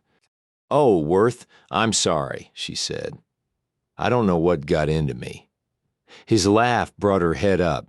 Shouldn't you rephrase that? Coloring, she ducked her head again. I shouldn't have put all the blame on you. I was looking for a scapegoat. Blaming you relieved my own conscience. Conscience? Was what we did so terrible? I felt guilty about it. Yes. Why Cyn? Tim? Naturally. Tim's dead. A more than adequate period of mourning has passed. No, it wasn't going to bed with a man that made you feel so guilty. It wasn't even going to bed with me that made you feel that way. He lowered his voice to an intimate pitch. What made you feel so guilty was that you enjoyed it so much. She pulled her lower lip through her teeth. Right? Miserably, she nodded. Cyn, he said softly, reaching for her hand. Tim wouldn't expect you to remain celibate. You were only 27 when he died. Were you supposed to strap on a chastity belt for the rest of your life? No, but I didn't expect my reinitiation to be so earth-shattering. I never knew I could be so uninhibited. I guess I was super susceptible. The field was fertile, and I, the big bad wolf, took advantage and plowed it. No, she said, adamantly denying it with a shake of her head. You didn't take advantage? I could have prevented it if I'd really wanted to. Thank you for that, he said with a tender smile. Recently, I've been so discontent. When an outlet presented itself, I took it without thinking of the consequences. Riley, she added, I wanted something to happen, but I didn't count on it being a one-night stand with you. He made a face. You could attach a better name to it. Damn it, what would you call it? I'm not sure, but nothing as heartless as that. I've had plenty of one-night stands. Believe me, Cyn, what I shared with you didn't start in my groin. It started here, he said, pointing to his head, and gained momentum here. He dug his index finger into his left pectoral over his heart. Before it ever moved below my belt, her breath staggered on its way out of her lungs. With me too, Worth. Then stop talking nonsense. Don't you know that you mean more to me than an easy lay I picked up in a bar? Emotions which had been raw and oozing for days were about to be manifested in tears. Before that happened, she steered the subject to another track, comforted in the knowledge that what had happened hadn't lessened his regard for her. Coming on the heels of that, my mother announces that she's getting married. You don't want her to? More coffee? No, thanks. Of course I want her to. But it means another shake-up, another period of adjustment. She glanced up at him and frowned. Sounds selfish, doesn't it? A trifle. I hate myself for it. Don't. You're human. As of last Saturday night, there's no doubt of that, is there? Brandon came in to get a drink of water from the fountain, then waved at them and dashed out again. He looks like Tim. Yes, he does, she conceded with an affectionate smile. Worth squeezed her hand, which he still held in his. Cyn, you gotta know that I wasn't thinking about Tim that night. His eyes probed hers, searching for understanding. If Tim had crossed my mind once, I couldn't have touched you. I would have been thinking of you as his wife, not as a woman who had made me so hard, Worth. It's true. Argue other points if you must, but one thing that is absolutely indisputable is that I wanted you in the most elemental way, and there was physical evidence that you wanted me just as badly. Granted, she whispered. When I held you that night, touched your skin, smelled your hair, kissed your mouth, the only thing on my mind was making love to you. No one else was involved. Just you and me, Cyn. Can't you live with that? Nothing could have snapped her out of the trance Worth's sexy earnestness had induced. Nothing except Brandon appearing with two scratched, bloody hands which he'd gotten from landing wrong when he parachuted out of the swing. Ladonia wasn't home yet when they arrived. Worth courageously volunteered to help get Brandon, now tired and cranky, through bath time and into bed. The boy put up a brave front when Cyn applied antiseptic salve to the injured heels of his hands. That macho, stiff upper lip was for your benefit. She told Worth as she closed the door to Brandon's bedroom. If you hadn't been here, he would have. He pressed his mouth against hers, giving her another unexpected kiss straight out of left field that she hadn't seen coming or prepared herself for. He kept it soft and undemanding, allowing her the opportunity to accept or rebuff it. Though she went limp against the wainscoting in the hallway, though it affected her like a punch in the stomach, she didn't let the kiss intensify. Don't, Worth. What's a kiss between friends? He whispered against her neck while his fingers strummed the placket of her blouse, gently plucking at the buttons and nudging her breast with his knuckles. Ordinarily, nothing. She moved away from him and headed for better lighted, more neutral territory in the house. So we're extraordinary? As she entered the den, she switched on another lamp. Last Saturday night altered our friendship. Worth, hasn't that sunk in yet? Or are you just being obtuse? You're the one who's being stubborn. You seem to think now that we've had sex, we can't be friends. We can't. How come? She threw back her head and ground her teeth with frustration. It doesn't work that way. That's how come it's different now. Everything's changed. It pains me to say it. I regret the loss of our close friendship, but it's irretrievable. We sacrificed it to the best damn lovemaking either of us has ever had. His temper was tenuous at best. So what's the problem? She turned her back on him and fiddled with the pieces of the chess set Charlie and Ladonia had left on the game table. You're a man and I'm a woman. That much I know, Cyn. Our respective genders respond differently to situations like this. He laid his hands on her shoulders and turned her around. I'm not as dense as you think. He said in a more reasonable tone, I've ruminated on this for 4 days. It boils down to this. You don't seem to believe that we can pick up our friendship where it left off. That's right, she said tearfully. I don't. Well, you're wrong. We can do anything we set our minds to. She was shaking her head. I don't think so, Worth. Listen, he said, moving in closer and sending his fingers up through her hair. I'll promise not to think about it anymore if you will. We can't help thoughts that pop into our minds. For that very reason, it's not officially a sin unless you nurture the thought. So whenever I start remembering how silky your skin feels against mine, I'll just put it out of my mind and start thinking about blue chip stocks or something. Her expression was dubious, but she wanted desperately to be convinced. I missed knowing that my best friend was no longer available to me. So did I. Many times this week I've needed to pick up the phone and call you. You're so damn bullheaded. But Worth, I still don't think this is going to work no matter how good our intentions are. Sure it will, if we make up our minds to it. Like tonight, when I found myself gazing at your breasts, all sorts of pictures went through my head. I ignored them. Before long, I probably won't even remember how responsive they were to my kisses, and those choppy little sounds you make when you're about to climax, he added huskily. I can barely hear them in my memory anymore. She converted her yearning whimper into a cough. Her heartbeat was painfully strong. I've had to work at it, he confessed, touching the spot on her throat where her rapid pulse was visible. It's a matter of self-control. I've tried to forget it. Any luck? A little, but you still remember some of it? She nodded as much as his hands would permit her head to move. Like what? He whispered huskily. Like how it felt to be joined that way so perfectly? He pressed his forehead against hers. Ah, Cyn, I remember that part too. I think that's the number one thing we should work on forgetting, right? He didn't push her away, but he didn't draw her any closer either. After a moment, their breathing returned to normal. Listen, Cyn, he said, appealing to her sentimentality. We've got years of friendship going for us. That's hard to come by, much harder than a love affair. We can't sacrifice our former relationship to one fantastic night in bed, can we? Burying her face in his shirt, she murmured, Why did we do it? We got caught up in the romantic atmosphere. He rubbed her back consolingly. The tropics are like that. They're damn seductive and as potent as their drinks that taste so harmless. Before you know it, you're drunk on the place.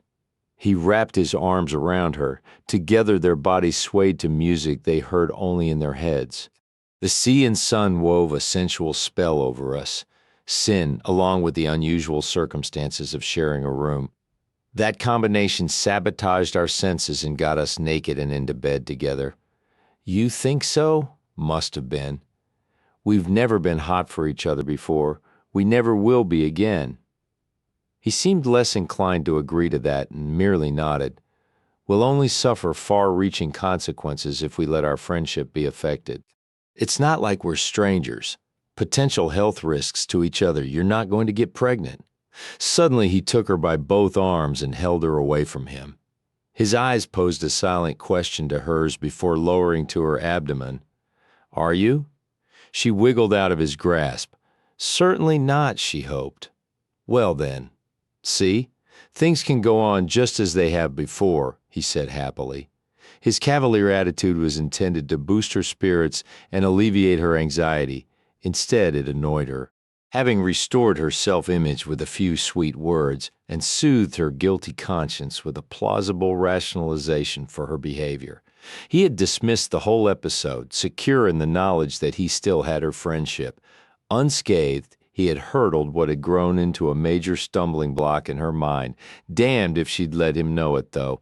Oh, Worth, I'm so relieved that you feel like that, she said, giving him a dazzling smile. Now I feel free to share my good news with you. Good news. Josh, the handsome, rich gynecologist I told you about, remember, didn't give up on me. He came by this afternoon and invited me out to dinner tomorrow night.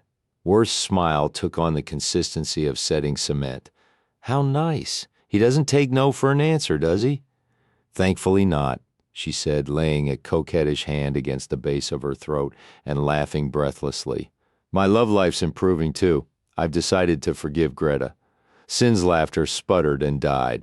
Greta's the one who stood me up last weekend. She's been begging my forgiveness ever since. Oh, the best thing about having a tiff, he said expansively, is making up. Yes, isn't it? She raised her arm and pointedly consulted her wristwatch, even as she envisioned him up to his neck in a cauldron of boiling oil. Lord, look how late it is. I guess I'll have to trust Charlie to get Mother safely home.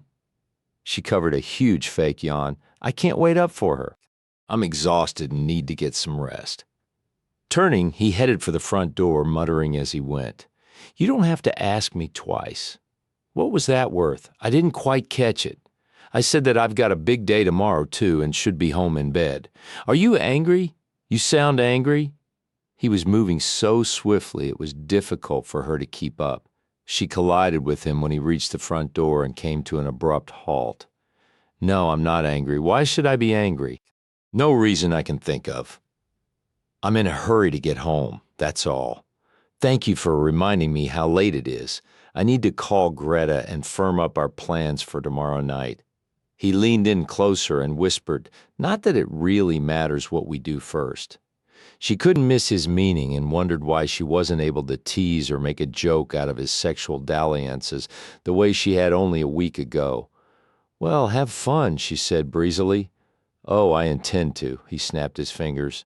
Which reminds me, I need to stop by the drugstore on my way home. Just because I slipped up last Saturday night doesn't mean that I'm not sexually responsible when you have as many women as I do. Well, you know what I mean? A guy can't be too careful. He wouldn't be nearly so handsome, she thought, if she ripped out every hair on his head by the root.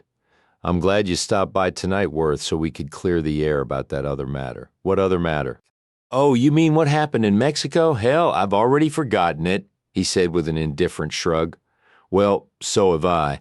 I'm standing right here, Cyn.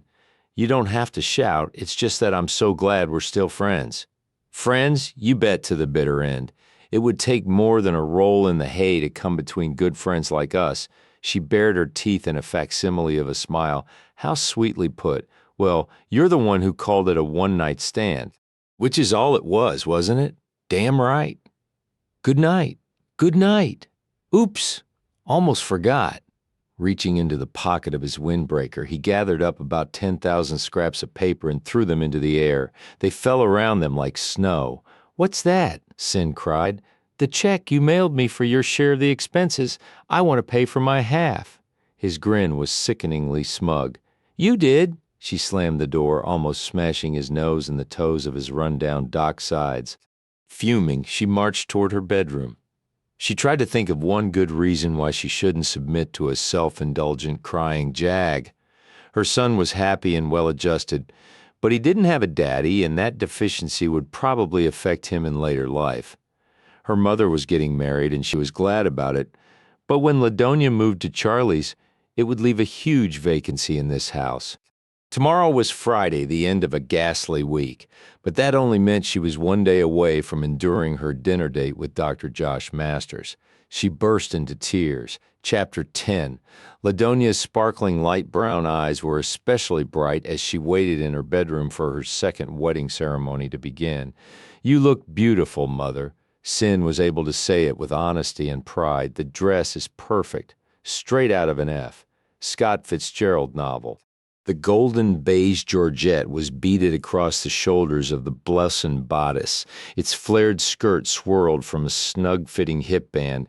It would have been a disaster on anyone else, but Ladonia was slim enough to carry it off. Thank you, Cynthia. You look lovely, too. Her dress was a deeper shade of gold than her mother's, but just as romantic and feminine, a departure from the tailored suit she wore to the hospital every day. They heard the taped music begin playing in the living room. Oh dear, Ladonia said, taking a deep breath. Nervous? Some, yes. Do you really think these earrings are okay? They're perfect. Cyn still had her eye on the diamond drops her mother was unsure of as she crossed to answer the soft tap on the door. Expecting the minister, she fell back a step when she found herself face to face with Worth looking spectacular in a dark three-piece suit and baby blue shirt. What are you doing here?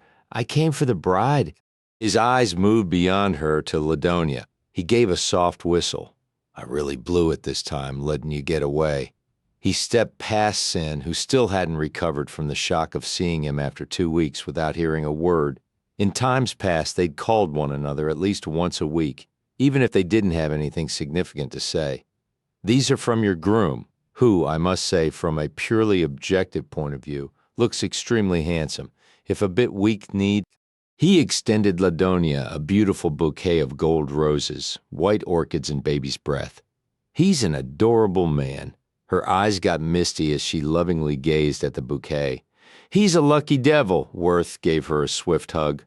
Ready, love? Taking his arm, she slid her hand into the crook of his elbow. Turning, they confronted Cyn. We'd better not keep them waiting any longer, Cynthia, or Charlie might think I've chickened out. What's Worth doing here? He's escorting me to my groom. Ladonia patted his arm affectionately and smiled up at him. Why, I asked him to, she said. He graciously consented, and I couldn't be happier if I had a son to escort me. Now, I really don't think we should delay our appearance any longer, or the guests will get restless. Cyn turned suddenly and stalked down the hallway a little too militantly for her pace to be classified a bona fide wedding march. She paused at the entrance of the living room until she felt Ladonia and Worth move into place behind her. Then she matched her footsteps to the music and glided toward where the minister and Charlie were standing in front of the fireplace. She'd taken special pains with the decorations and was pleased to note that the room looked beautifully romantic with the afternoon sunlight filtering through the blinds. Bowls of roses were scattered throughout. A crystal vase of calla lilies graced the glass coffee table. The mantel was decorated with greenery, more roses and flickering vanilla-scented votive candles. Charlie's 2 sons, their wives, and assorted grandchildren were seated on the sofas and chairs. One of the older girls had been placed in charge of Brandon's Cyn gave Josh Masters a faltering smile as she moved past him. Ladonia had urged her to invite him to the wedding to balance things out. As she turned and faced the minister, Cyn caught sight of an unfamiliar woman perched on the arm of a sofa. Earlier, she'd been introduced to all of Charlie's family and couldn't imagine who this late arrival was until she saw her wink at Worth as he escorted Ladonia toward her groom. Not only had he shown up at what should have been a private family affair, he'd had the gall to bring a date. She shot him a fulminating glare as he removed Ladonia's hand from his arm, kissed it, then extended it to Charlie. Having performed his part of the ceremony, he joined his date. The minister began by reading a scripture, but the sweetness of the ceremony had been spoiled for Cyn. She tried concentrating on the radiant, loving smiles Ladonia and Charlie exchanged, but found her eyes roving toward the couple at the end of the sofa. Once, when Worth caught her looking at him, she whipped her gaze back toward the wedding couple. Brandon became restless about midway through the ceremony. Cyn was aware of his fidgeting, which Charlie's granddaughter was having a tough time putting a stop to. At a signal from Worth, Brandon went to stand beside him. Worth laid his hand on the boy's head, which Brandon inclined to rest against Worth's thigh. Her mother and her son adored the rat. With the authority vested in me by God and the laws of this state, I now pronounce you man and wife. Charlie, you may kiss your bride. There was a round of applause. Hugs and hearty congratulations were passed around the room. Cyn ended up in Josh's embrace. He aimed a kiss toward her lips, but caught her cheek when she quickly turned her head aside. Come and meet Charlie. Dr. Masters, it's such a pleasure to meet you finally. Charlie's guileless features were wreathed in happiness as the two shook hands. Likewise, having met your bride, it's no mystery to me where Cyn gets her beauty. Turning to Ladonia, he sandwiched her hand between his. Much happiness, Mrs. Tanton. He was very handsome. His manners were flawless. He was considered extremely desirable. Cyn couldn't bear to be near him. Josh, excuse me a minute. I need to check with the caterer. After making certain that Brandon was being supervised by 2 of his new step-cousins, she headed for the kitchen to signal the caterer that everyone would soon be migrating into the dining room for the cold buffet. As she was giving finishing touches to the dining table, Worth approached with his date, who was decorating his right side. Cyn, this is Greta. Greta, Cyn. I'm so pleased to meet you, Cyn. Nice to meet you, too. Greta was tall, blonde, beautiful, and buxom. She looked like a Swedish fitness poster girl. Adding insult to injury, she seemed intelligent and genuinely nice. Cyn hated her on sight. I was glad you could go to Mexico with Worth a few weeks ago, Greta said. It would have been a shame to waste the tickets. He told you? She slid a chilly glance at Worth, who was pilfering olives from a relish tray. He popped one into his mouth, giving her an ingenuous smile as he vigorously chewed. He said he'd taken his oldest and dearest friend. He's a real doll. Oldest and dearest made her sound like a maiden aunt, no doubt intentionally. There you are. Josh's voice barely preceded his hands, which slid possessively around her hips as he moved to stand behind her. I haven't seen near enough of you today. I'm sorry, Josh. I've got duties to attend to. Cyn noticed that Worth was no longer chewing, and his angelic eyes had narrowed to dangerous slits as he stared down at Josh's hands, which were still resting on her hips. Josh, I'd like for you to meet one of my late husband's friends, Worth Lansing, and his date, Greta. The men squared off to assess each other as they shook hands. Dr. Masters? I read an article about UND magazine, didn't I? Greta inquired pleasantly when it became apparent that neither man was going to acknowledge the introduction beyond the obligatory handshake. Josh turned his attention to her. Cyn used the opportunity to slip away with a murmured apology for having to see to the other wedding guests. Worth was left glowering. Glasses of champagne were raised to the bride and groom in toasts. Finger food was consumed. Wedding cake was sliced and served. Photographs were taken, the mood was merry. Cyn was miserable. She divided her time between acting as hostess and trying to avoid Josh's groping hands and ignoring the attention Worth lavished on Greta. When she didn't think she could take any more, she sidled up to her mother, who was chatting with one of Charlie's daughters-in-law. Mother, all your things are laid out and ready to pack, aren't they? Yes, dear. Why? Why don't you visit with your guests as long as possible? I'll go pack everything for you. How sweet of you to offer, Cyn. I'm enjoying this so much. Isn't Charlie's family wonderful? They've accepted me without a qualm. I'm delighted, but not the least surprised. Why wouldn't they welcome you into their family? You're the best. I love you, Mother. They embraced and kissed each other's cheeks. Cyn realized just how much she was going to miss having her mother under the same roof. Both were misty-eyed when the hug finally ended. By the time you come in to change, I'll have your suitcases ready to load into the car. Thank you, dear. Managing to slip out unseen by Josh, who had the tracking instincts of a panther, Cyn left the party and went into her mother's bedroom. Ladonia was well organized. Everything she was taking on her honeymoon, a 2-week trip to Hawaii, had already been folded and laid out on the bed. Cyn had packed one suitcase and was working on the second when Worth came in after rapping sharply on the door. If you're looking for the little boy's room, Ladonia thought you might need some help. He closed the door behind him. Doing what? Folding lingerie? She gave him an icy once-over. Come to think of it, you'd probably be an expert at that. Not at all, he retorted with a smirk. My expertise lies in removing it. She snatched a swimsuit off the bed, rolled it into a ball, and stuffed it into the suitcase. I can handle this, but thanks for the offer. You'd better get back to Gretel before she gets lost. It's Greta, he corrected. And what's that crack supposed to mean? That she's so dumb she probably couldn't find her rear with both hands. She doesn't need to.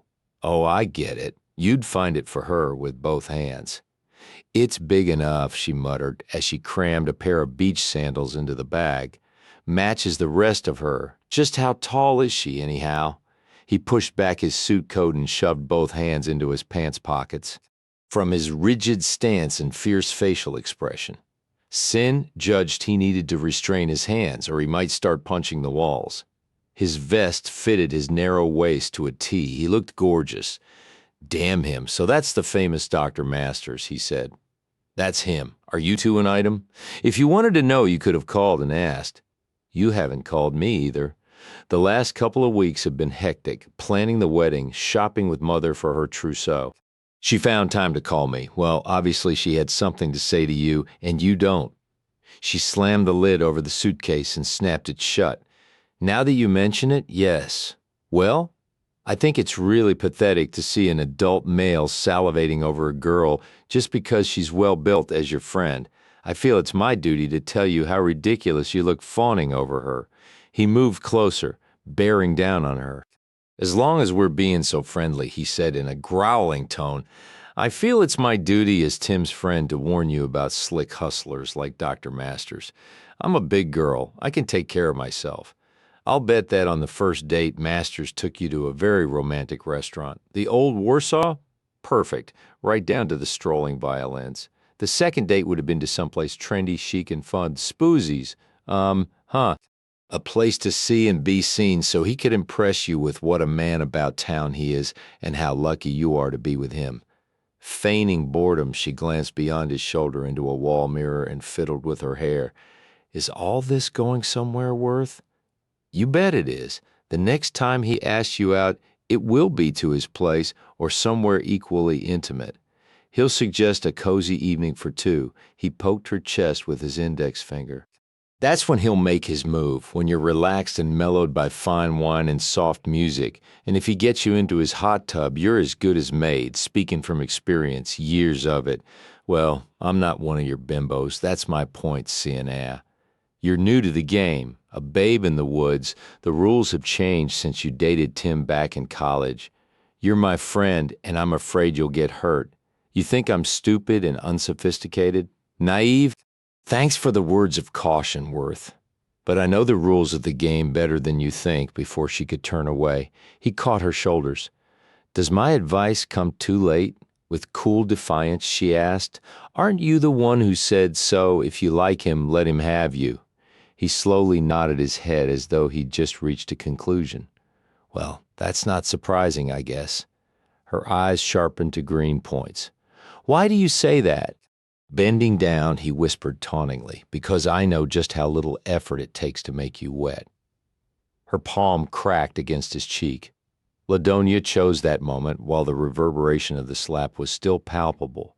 To sail through the door, she drew up short. What in the world was that? Slowly, Worth backed away from Cyn, though their eyes were still locked in murderous combat. Cyn doesn't need any help. She's doing fine on her own. Having said that, he brushed past Ladonia and stamped out, studying her daughter's pallid face. Ladonia closed the door. All right, Cynthia, this has gone on long enough. What has happened between you and Worth? From somewhere deep within herself, Cyn garnered enough bravado to face her mother. Nothing, she replied innocently. What could have happened? I asked first. She foundered for something plausible to say. I didn't think it was in very good taste for him to bring a date today. I can't imagine why he did, probably because I suggested it. Oh, well, in that case, I guess it was okay. With an awkward wave of her hand, which still stung from slapping him, she indicated the packed suitcases. Let me help you change, Mother, then you and Charlie can be on your way. Forcing a brittle smile, she said with jarringly false levity, Mustn't keep the anxious bridegroom waiting. The house was finally empty, save for Brandon, who was asleep in his room, and Cyn, who was sitting in the den, staring moodily into the fireplace and using up what was left of the vanilla-scented candles.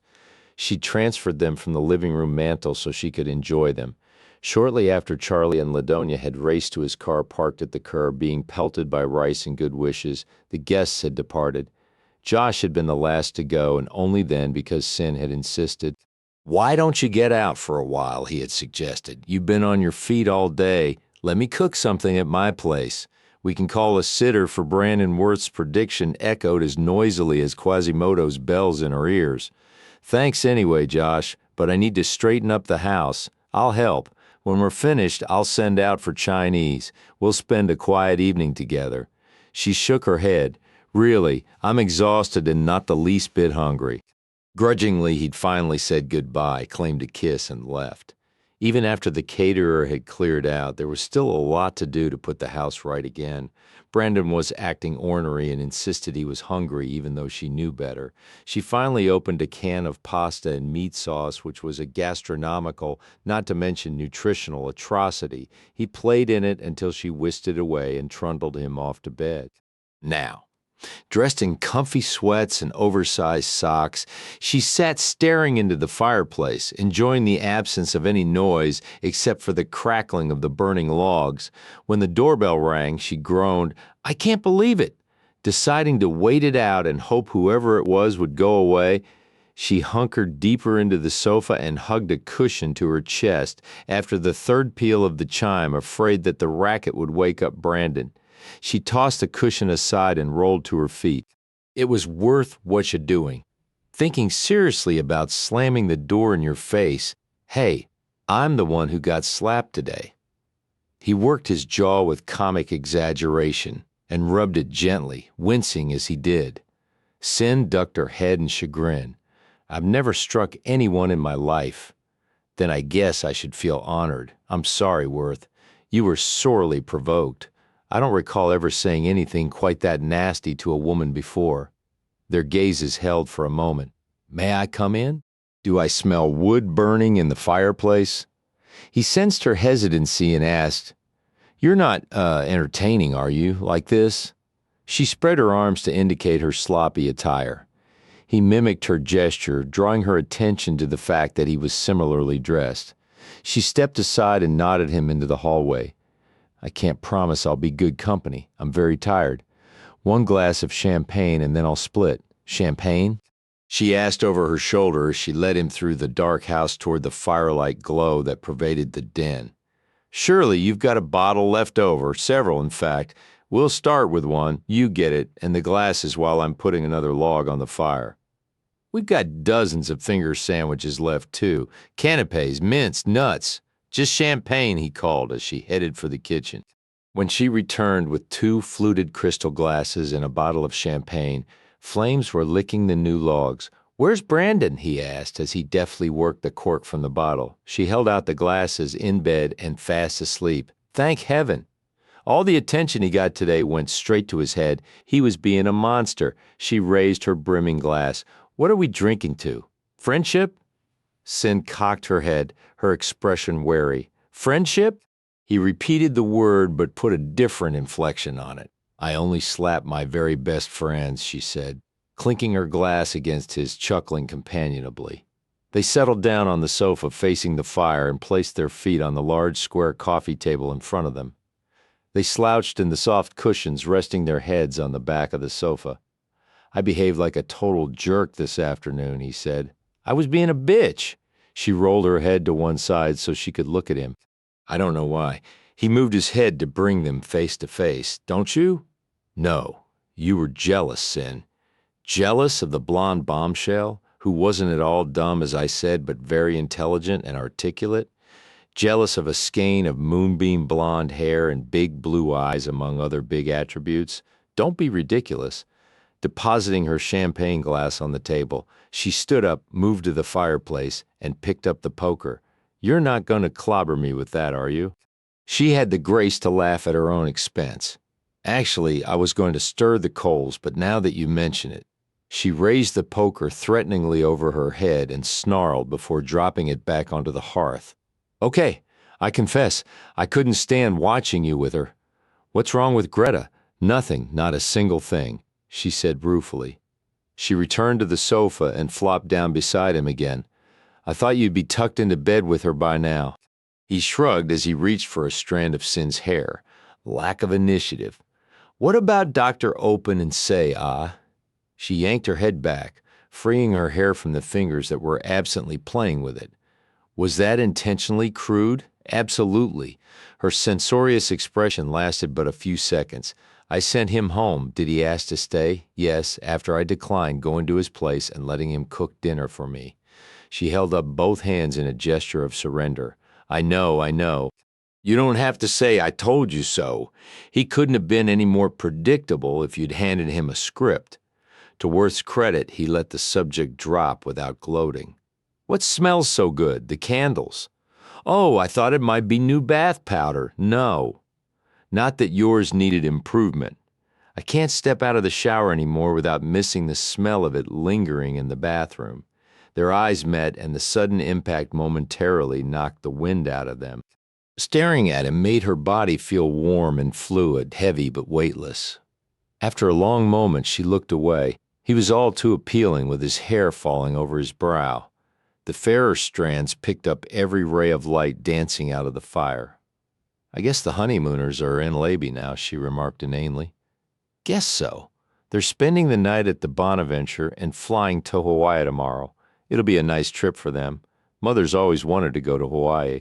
Charlie seems perfect for her. Perfect. Not that he's done too shabbily for himself. I thought Mother looked gorgeous today. A real knockout. The ceremony was nice, very sweet and romantic. The preacher said all the right things. I thought so. Cyn? Screw being buddies. Chapter 11, he pulled her into his embrace. She went willingly, their mouths fastened together. They sank into the sofa cushions until they were prone, his body partially covering hers. Cyn, damn it, he grated when he came up for air. Tell me you haven't let that grinning quack touch you with so much as his stethoscope. Twining her fingers through his hair, she pulled his head down for another hot kiss, eliminating the need for any vocal response. When the scorching kiss ended and he burrowed his face in her neck, she asked, "What about Greta? Haven't touched her." I told her I was experiencing temporary impotence. Cyn pushed him up and stared at him with wide-eyed incredulity. He readjusted their bodies and nudged her middle. I was lying, of course. Her green eyes glazed with renewed passion as she reached for him again. Small breathy sounds of mounting desire and insufficient gratification joined those of the happily popping blaze in the fireplace. She was hot from the fleece-lined sweatsuit and the warm room and Worth stroking hands. They eventually made their way to her waist and slipped beneath the sweatshirt. Cyn, what I said this afternoon, yes? It was unforgivable. Yes, but that's what I was thinking about. His hands found her breasts soft and full and feverish. He gently manipulated their rising crests. I can't get it out of my mind. God knows I've tried, but I can't forget how wet you were the first time I touched you. She groaned softly and shifted restlessly beneath him, angling her hips upward. You're so small, he said raspily. It felt so damn good to be inside you. He pushed up her top and kissed her between the ribs, just beneath her sternum. His mouth moved to her breast, kissed the responsive tip, then the full curve which yielded when he nuzzled it. Worth? She sighed, arching her throat. As his hands bracketed her rib cage, his mouth slowly worked its way down the center of her body, testing, teasing, tasting. His lips gently sucked at her skin. His tongue left damp patches on it. He took a love bite, lightly scratching the surface with his teeth. The caresses were entrancing. Through drowsy eyes, she studied the flickering patterns of light and shadow on the ceiling. She deeply inhaled the heady scent of the candles, which was almost as drugging as the effects of the champagne that fizzed inside her head. The words of the wedding ceremony drifted through the chambers of her mind, pretty words like cherish. Romantic phrases like keeping her only unto thyself. Suddenly her vision cleared, and with it her thinking, Worth, we can't. She pushed him away and scrambled off the sofa. He struggled to regain his balance and blink her into focus. What's the matter? We can't. I planned ahead this time. I've got something in my car. It's not that. Then what? He gulped in several draughts of oxygen. I'm in pain here, Cyn. Miserably, she wrung her hands. I know the feeling, but we still can't be casual lovers. We can't be pals either, he said testily. We proved that today when I saw Master's hands on you. I thought seriously about ripping out his throat. I was deliberately rude to Greta, so we've both been naughty. Let's promise to do better next time, but right now I'd like to get on with what we had going here. Don't you see, she cried, raising her fists to her temples. Tonight we're falling for the same scam as before. If we surrender to it, we'll be worse off afterward than we are now. Impossible, he groaned as he eased himself to his feet. I'm going to need more champagne. He hobbled toward the door. Over his shoulder, he added, a whole lot more. When he returned, Cyn was relieved to see that his posture had improved, but he was swigging champagne straight from a fresh bottle. What scam? The romantic atmosphere, she said from where she was now seated on the stone ledge of the hearth. Weddings are sentimental, romantic affairs that make everybody feel a little marshmallowy inside. I never really thought about it. Weddings combine the spiritual with the physical, romance with religion. They make everybody in attendance, no matter how callous the individual might be, believe in true and everlasting love. He drank from his bottle and wiped his lips with the back of his hand. You're right. My eyes got damp today when Charlie and Ladonia exchanged vows. I remember other weddings, too. Lord knows I've attended scores of them. My dates afterward were always particularly, he broke off and glanced at her. Not that I'm implying you're just another post-wedding date. Thank you. She bowed her head over her restless hands. Weddings put everybody in a romantic frame of mind. Combine that with the champagne, the candles, the solitude, the fireplace tonight, and you've got... She made a small motion with her shoulders. It's as evocative as the tropical ambience of Acapulco. We fell victim to it. Maybe. The champagne sloshed in the bottle as he raised it to his mouth again. Maybe? Come here, Cyn, he said, smiling. I'm not going to bite. You were. Even as she reminded him, she got up and resumed her place beside him on the couch. With his other 4 digits curled around the neck of the champagne bottle, he raised that hand and touched the corner of her mouth with his index finger. His other hand took hers and pressed it against his lap. His improved posture had been deceptive. It took more than a few sweet-smelling candles and a fireplace to get me like this, Cyn. A geyser of heat shot upward from her thighs and spread across her breasts. Hastily, she withdrew her hand, left the sofa again, and moved toward the mantel, where she needlessly rearranged the framed photographs of Brandon. You said you wouldn't bite. That's all I said I wouldn't do, Cyn. He refused to say more until she turned to face him, which she did reluctantly.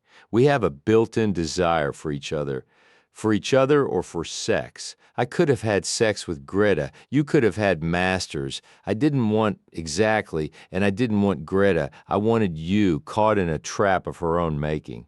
Cyn backed down. She lowered herself to the stone hearth again. I guess there's no point in denying that we're sexually attracted, is there? It would be stupid. Neither of us is stupid. That's why I came over here tonight. I thought we should approach this dilemma like adults and not a couple of jealous adolescents. He set the second bottle of champagne on the coffee table beside the first one and looked down at his hands. However, if when I got here I'd found you locked in a carnal embrace with the gynecologist, all my good intentions of behaving like a rational grown-up would have been shot to hell. It was pure torture to imagine you with Greta. Lifting anguished eyes to his, she asked, "What are we going to do, Worth? We can't go on like this." "You can say that again," he grumbled. After a lengthy silence, Cyn voiced the most obvious but also most dismal option. We could stop seeing each other altogether for a while. The last 2 weeks nearly drove me crazy. Me too, she admitted. Besides, it would hurt Brandon. You're the only hands-on contact he has with a man. I'd have to make up something to tell Mother. She already senses that Mexico altered our relationship. Smart woman, Ladonia.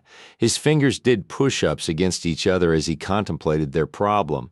Making love did alter our relationship, Cyn, and it'll never be the same. We can't be just friends any longer. We've proved that.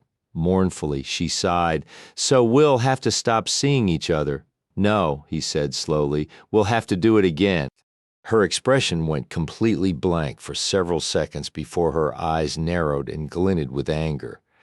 Have an affair, one you can walk away from whenever you feel like it? No way, Mr. Lansing. Will you please hear me out before flying off the handle? He bounded off the couch and took the necessary steps to bring him toe-to-toe with her. He towered over her where she still sat on the hearth, so she wouldn't feel at such a disadvantage. She came to her feet. I honestly don't know what'll develop, he said, but we owe it to ourselves to sleep together at least once more, Cyn. We can't resolve this thing until we do. She rolled her eyes. I can't wait to hear this rationalization.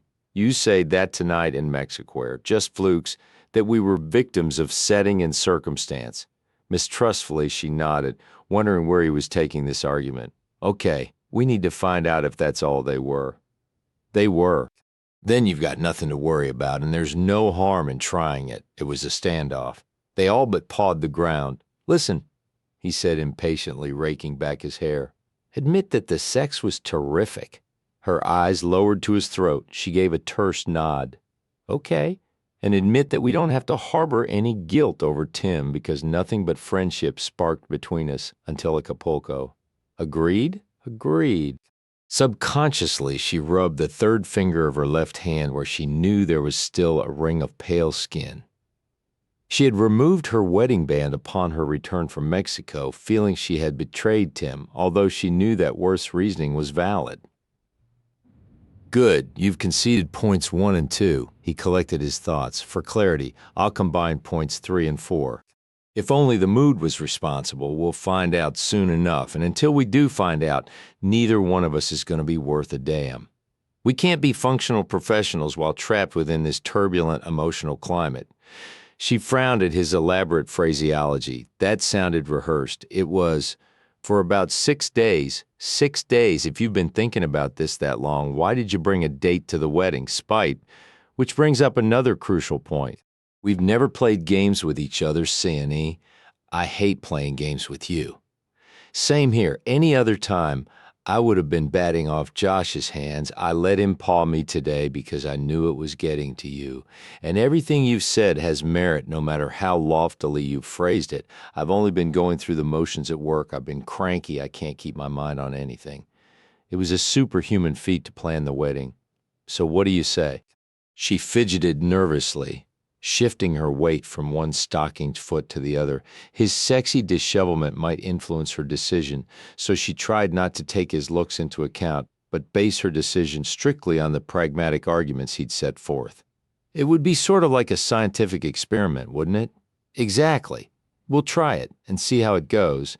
If it's no good, we'll know that the time in Mexico is an accident and resume being just good friends. And if it is, good, we'll cross that bridge when we come to it. He pressed her for an answer. Well, she said, stretching out the word as she gnawed her inner cheek, I guess we could. Ah, Cyn, that's great.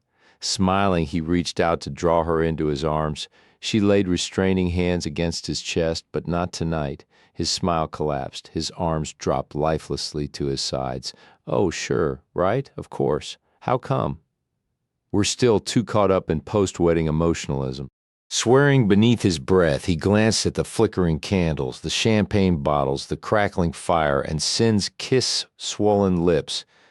I guess you're right, he said with a grudging sigh. So when, tomorrow, after several rounds of give and take, they settled on the following weekend, Worth wasn't pleased. That's 7 days, he complained, which should give us plenty of time to clear our heads and approach this pragmatically. Otherwise, it wouldn't prove a thing, and we might just as well not go through with it. Afraid that she would back out, he consented, but insisted on kissing her good night before he left.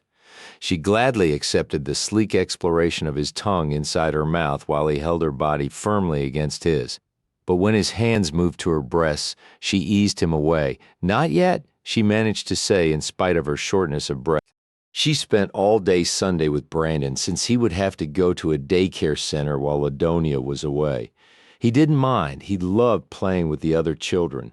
Her work calendar was filled with appointments, which ordinarily made the days fly. Instead, they seemed to crawl at a snail's pace toward Friday. On Wednesday, she let Brandon invite Shane Lattimore to sleep over in exchange for his staying at Shane's house on the coming Friday night. She blushed when she asked Mrs. Lattimore if they could swap favors. Lying, she said that her need to be away overnight was work-related. Thankfully, over the telephone, Mrs. Lattimore could see neither her red cheeks nor the guilt in her eyes. To Worth's annoyance, she had insisted that they not see each other until their first official date. Not to be put off, he called her every night and sometimes during the day. Where'll we do it? Due to a particularly heavy caseload that day, she was having lunch at her desk. Cradling the telephone between her chin and shoulder as she peeled a banana, she quipped, In a bed, I would imagine. Very funny. Which bed? A hotel? I'll pay half. Nix.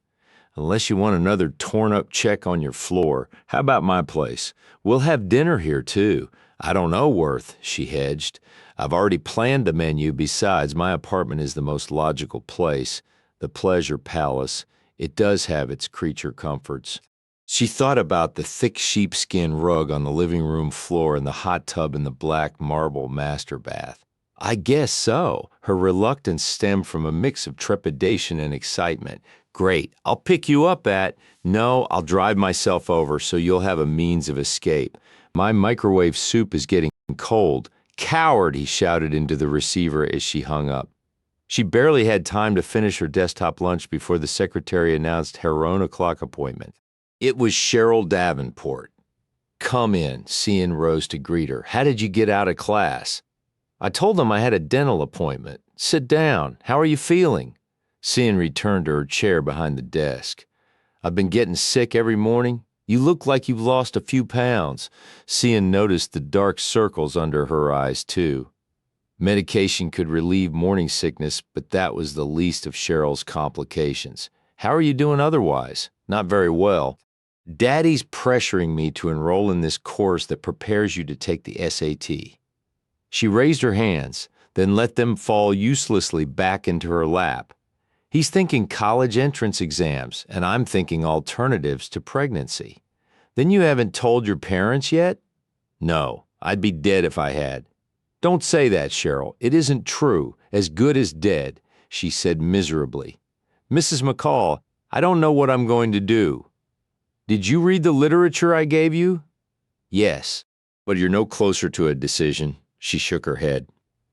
I think I want to put the baby up for adoption, you know, the kind where I'd get to see it periodically, open adoption. Yes, I'd like for my baby to know me, to know that I loved him and didn't just give him away because I didn't want him.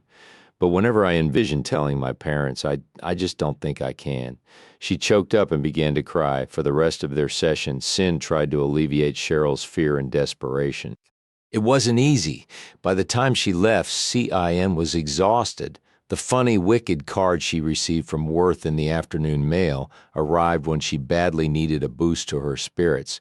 When she got to her office on Thursday morning, a dozen white roses were adorning her desk. From Dr. Masters, her secretary asked, hovering nearby as Cyn read the sender's card. No, she replied with a secretive smile from someone else. Must be nice to have so many admirers. After the secretary returned to her duties in the outer office, Cyn read the card again. Roses are red, violets are blue. We used to be friends. We still are, and that's what makes it so much better. She was laughing when Josh strolled in emanating charm and the scent of antiseptic soap. His easy smile tightened when he spotted the vase of flowers. Roses? She tucked the card into the pocket of her suit jacket. Birthday? No special occasion? From anybody I should know about? She pondered the toes of her shoes for a moment, then raised her head. Perhaps you should, Josh. They're from somebody very dear to me. That's right. He's been very dear to me for a long time. But even if he weren't, she added, pausing to draw a breath, it wouldn't make any difference. To what? To us. A lazy smile enhanced his handsome features. I see. No, I don't believe you do. What I'm telling you, Josh, is that you and I have gone as far as we're going to go. There's just nothing there for me. I hope you understand. He didn't. It was impossible for him to grasp that she preferred another man or no man at all to him. He created quite a scene. It wasn't losing his chance with her that rankled. It was the damage done to his ego and the time he had wasted on a pursuit that didn't pay off.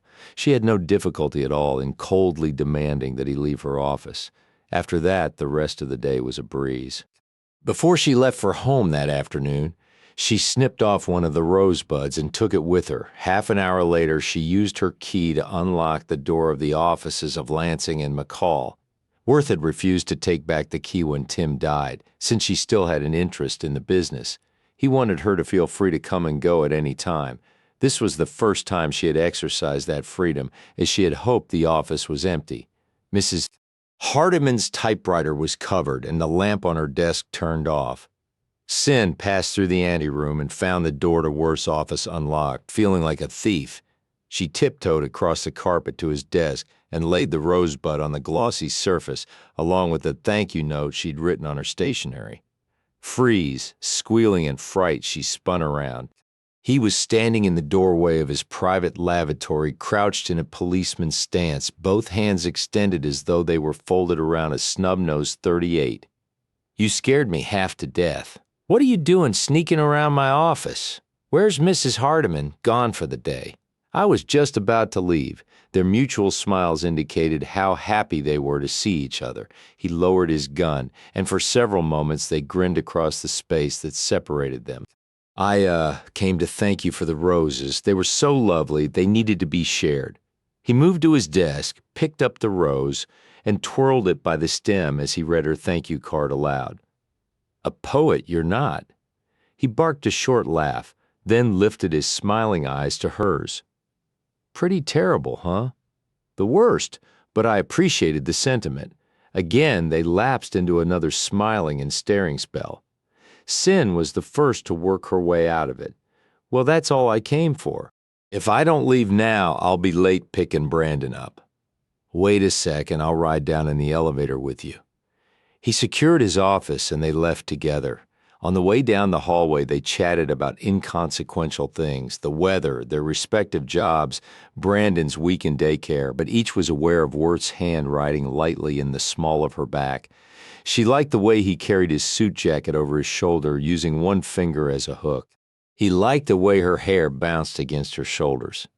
His jaw was beginning to darken with the 5 o'clock shadow. Her hips swayed enticingly inside her slim skirt as she walked. She got into the elevator and leaned into a corner of it. He occupied the opposite corner, one hand still holding his jacket, and the other resting on the chrome rail that ran around the interior of the cubicle. As they descended, their eyes remained on each other. No other passengers got on. Just before they got to the garage level, Worth dropped his jacket to the floor, reached for the red emergency button, and punched it. The sudden stop caught Cyn off guard. She gasped softly and grabbed hold of the rail. By the time she regained her balance, Worth had pinned her into the corner. His arms were around her waist, holding her up against him, and his mouth was feasting on hers. The weightlessness in her tummy had nothing to do with the elevator's descent, but her own into a fathomless well of desire so deep and dark that she didn't think she would ever find the bottom of it. Its delicious waters swirled around her, disorienting her, sucking her under. Each kiss was more fervent than the one before it. One's greed matched the other's. Worth shoved his hands into her jacket and undid the buttons of her blouse. He parted the fabric and saw her breasts, trembling and flushed above the sheer cups of her demi-bra. "I'm living out a fantasy," he said breathily as he ran his knuckle over the quivering flesh, then dragged it across the tight nipple beneath the straining ecru lace. Cyn laid her hand against his hard, scratchy cheek and drew his head down, wanting to feel his mouth against her, on her, around her. She had had fantasies, too. "I'm so hungry for a taste of you," he moaned, his lips moving against her soft cleavage. "Do it taste you? Suck you? Lick you? What, baby? Tell me. All of it." His mouth's caresses left her skin burning, her body wanting, her head ringing. It was several seconds before they realized that an impatient tenant was demanding the use of the elevator from one of the floors above, and the ringing they heard was the alarm. Worth stepped back and awkwardly rebuttoned her blouse, mismatching the buttons with their holes. His face was suffused with the high color of passion. Cyn knew hers must look the same. She could feel the blood surging through her veins. "Ready?" He consulted her gruffly. She nodded and smoothed a hand over her hair, which his hands had pillaged. He put the elevator into motion again. Thankfully, there was no one waiting for it in the garage. They exited and walked toward their cars. He took her keys from her shaking hands and unlocked the driver's door. She slid beneath the wheel. He passed the keys to her through the open door, then leaned inside to brush his lips across hers. "Tomorrow night, Cyn. Tomorrow night, Worth." Chapter 12. Hi. "Hi. You look fantastic." "Thank you." Worth extended his hand and, lacing his fingers with hers, pulled her through his front door, setting her away from him. He gave her a more thorough once-over, gorgeous. She modestly lowered her eyes, though she secretly acknowledged that her primping had paid off. At the beauty salon, she'd had her nails done. She'd even treated herself to a pedicure and had had her legs waxed. Feeling slightly guilty over her self-indulgence, she had taken Brandon for pizza at his favorite restaurant, which was better known for its arcade than its food. Then she had dropped him off at his friend's house. Her bubble bath had been long and luxuriant. She'd taken special pains with her makeup. The new dress had been another extravagance, but she had justified the outrageous price tag by reminding herself that she hadn't bought a new dinner dress in ages. The soft black jersey clung to her body. The steep V neckline was provocative, but the long double strand of faux pearls kept it respectable. "You're almost too perfect to touch," he said. "Almost." He moved in for a kiss. Cyn anticipated it and tilted her head to one side. Unfortunately, he tilted his the same way at the same time, and instead of their lips meeting, they bumped noses. They both switched at the same time to exactly the same angle and banged noses again. "You go to your right, and I'll go to my right." "Okay," he said, laughing softly. "Okay." The kiss was tender and sweet. "Ready for frozen margaritas?" he whispered, holding his lips against hers. "Shades of Acapulco? I do my best to please." He led her into the living room, deposited her on his white leather sofa, and headed for the kitchen. He had unabashedly set the stage to seduce her. Linda Ronstadt, at her most soulful, was wafting from the sophisticated stereo system. Lamps formed small pools of golden light in the otherwise dim apartment. The dining table was set with china and had an exotic centerpiece comprising birds of paradise and tiger lilies. "Damn, Worth. Be right there." Curious over the delay and his evident exasperation, she left the sofa and joined him in the kitchen where he was cursing an electronic gadget. It looked like an instrument of torture designed by a deranged dentist, or possibly a personal vibrator for the very kinky. "What is that?" she asked, staring suspiciously at the gizmo. "I bought it the other day. It's a handheld blender, but I can't get the damn thing to work right." He made several unsuccessful attempts. "Did you read the instructions?" "Hell no. How difficult can it be? Where are they?" "I threw them away with the box." She bit her tongue to keep from saying what a dumb thing that was to have done. As with all men not mechanically inclined, he got so frustrated he banged the blender against the countertop. "I don't think that's going to help Worth. Why not just use the regular blender? I took it to the office when I bought this. I like my margaritas icy anyway," she quickly interrupted. "You do?" "Yes." "Really?" They ended up using spoons to eat margarita-flavored ice chips out of their glasses. Worth finally set aside his adult popsicle and poured himself a stiff scotch and water while continuing to disparage the high-tech blender. "It doesn't matter, Worth. I just wanted everything to be perfect." At that point, they had no idea that the margarita snafu would be the high point of the evening. Worth's cutlery clattered onto his plate as he shoved it away. "I paid $40 for these steaks. Not that I mind the expense, I just expected them to be edible." "Are you sure?" He said all you had to do was warm them up. He'd told her earlier that he'd bought them from one of the city's classiest restaurants. Cyn swallowed the bite she'd been chewing for so long her jaws were aching. The meat was still the consistency of shoe leather and not nearly as tasty. "I got instructions from the chef himself. He promised they'd be magnifique." He kissed his fingertips, mimicking the French chef who had sold him not only the steaks but also a bill of goods. "I wasn't really hungry anyway," she lied. She had scheduled appointments through lunch so she wouldn't have a guilty conscience about leaving early for her salon appointment. She certainly hadn't wanted any of Brandon's cardboard pizza and hadn't had time to grab a snack anywhere else. If Worth hadn't already been exasperated over the margaritas and the meal, she would have suggested that they raid his refrigerator and make sandwiches. It seemed more prudent, given his present state of mind, to dispense with dinner altogether. "I'm sorry about the steaks," he said, tossing down his napkin. "No problem. Let's just take our wine," oh Lord, holding her wineglass aloft. She had stood and scooted her chair back. High heel got caught on the edge of the oriental rug beneath the dining table. She lost her balance and dropped the glass of wine. The glass was saved. The burgundy would forever be preserved in the fibers of his pride and joy. Cyn's knees hit the floor. "Oh, Worth, no. I can't believe I did this. Hand me a napkin, quick." Frantically, she blotted at the ruby stain. "What's good for wine? Cheese," he said dismally. "I mean to get it out." Club soda, vinegar, cold water?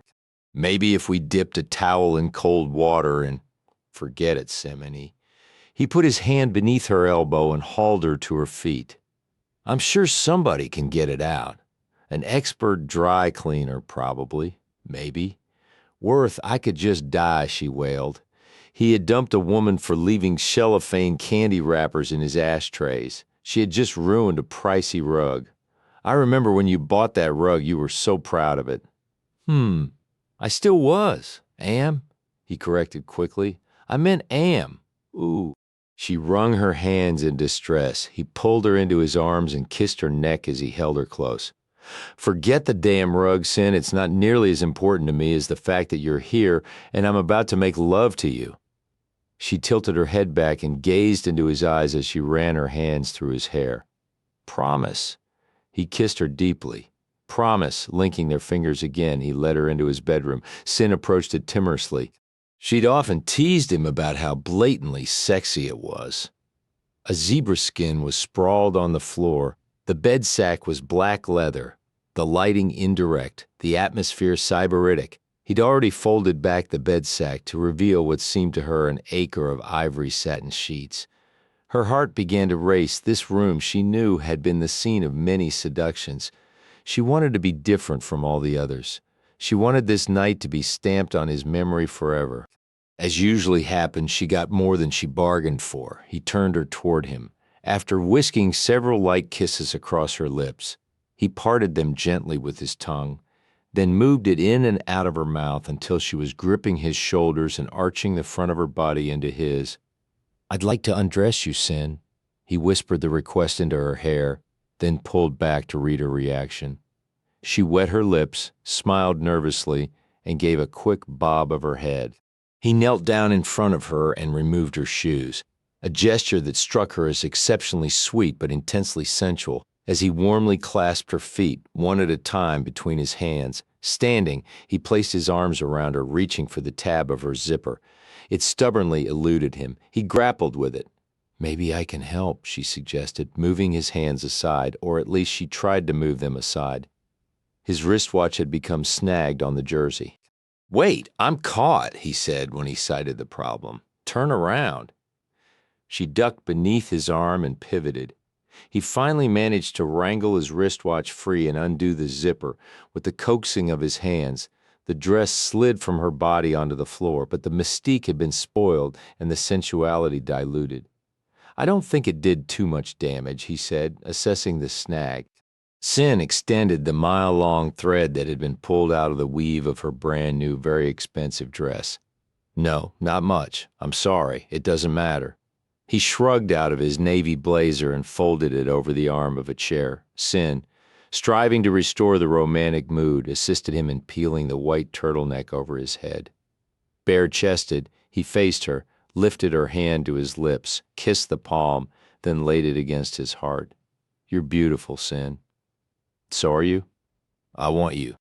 I want you too, so much I ache. He liked that. He grinned boyishly. You do? Where? Here. He folded his hand around one breast, which was temptingly encased in a sheer black lace brassiere. Here? He swept his thumb across her nipple. Here, his other hand slid warmly over her black half-slip, pressing her giving abdomen before moving lower to cup her femininity. Here! His fingers moved but slightly. She drew a catchy little breath. That makes me weak. He scooped her into his arms and carried her to the bed. After laying her gently on the mountain of satin pillows, he left the bed only long enough to finish undressing. He was beautiful, so tawny and tanned, naked and lean and aroused. He stretched out beside her. They came together for a hot, questing kiss that left them panting. Coming to his knees, Worth hooked his thumbs into the waistband of her slip and removed it. Garter belt, stockings, and bikini panties, all new, all black, robbed him of breath. With a murmur of desire, he lay down beside her again and gathered her into his arms. Touch me, Cyn. Shyly, she placed her hand on his chest and experienced the feel of the crinkled hair against her palm and curious fingertips. He grunted with pleasure when she gave his nipple a feather-light stroke. Touch me down there, please. Her hand, looking fragile against such a masculine torso, smoothed its way over his curved chest, down his flat belly, past his navel, through a wealth of body hair to the base of his manhood. Timidly, she stroked the velvety length before slowly closing her fingers around it. Worth yelped. Cyn screamed. The telephone rang. Worth shot bolt upright, his face contorted in agony. "Oh, God," she cried, snatching back her offending hand. "What did I do, Worth? Worth, what's wrong?" My leg."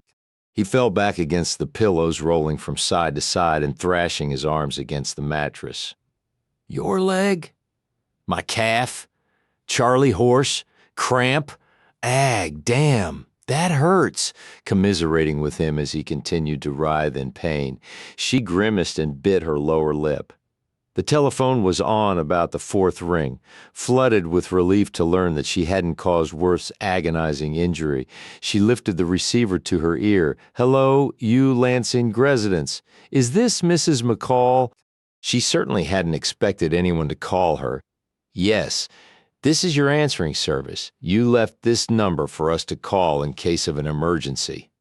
"That's right. What's the matter?" "It's getting better now," Worth said through his clenched teeth as he tentatively flexed the muscle that had cramped.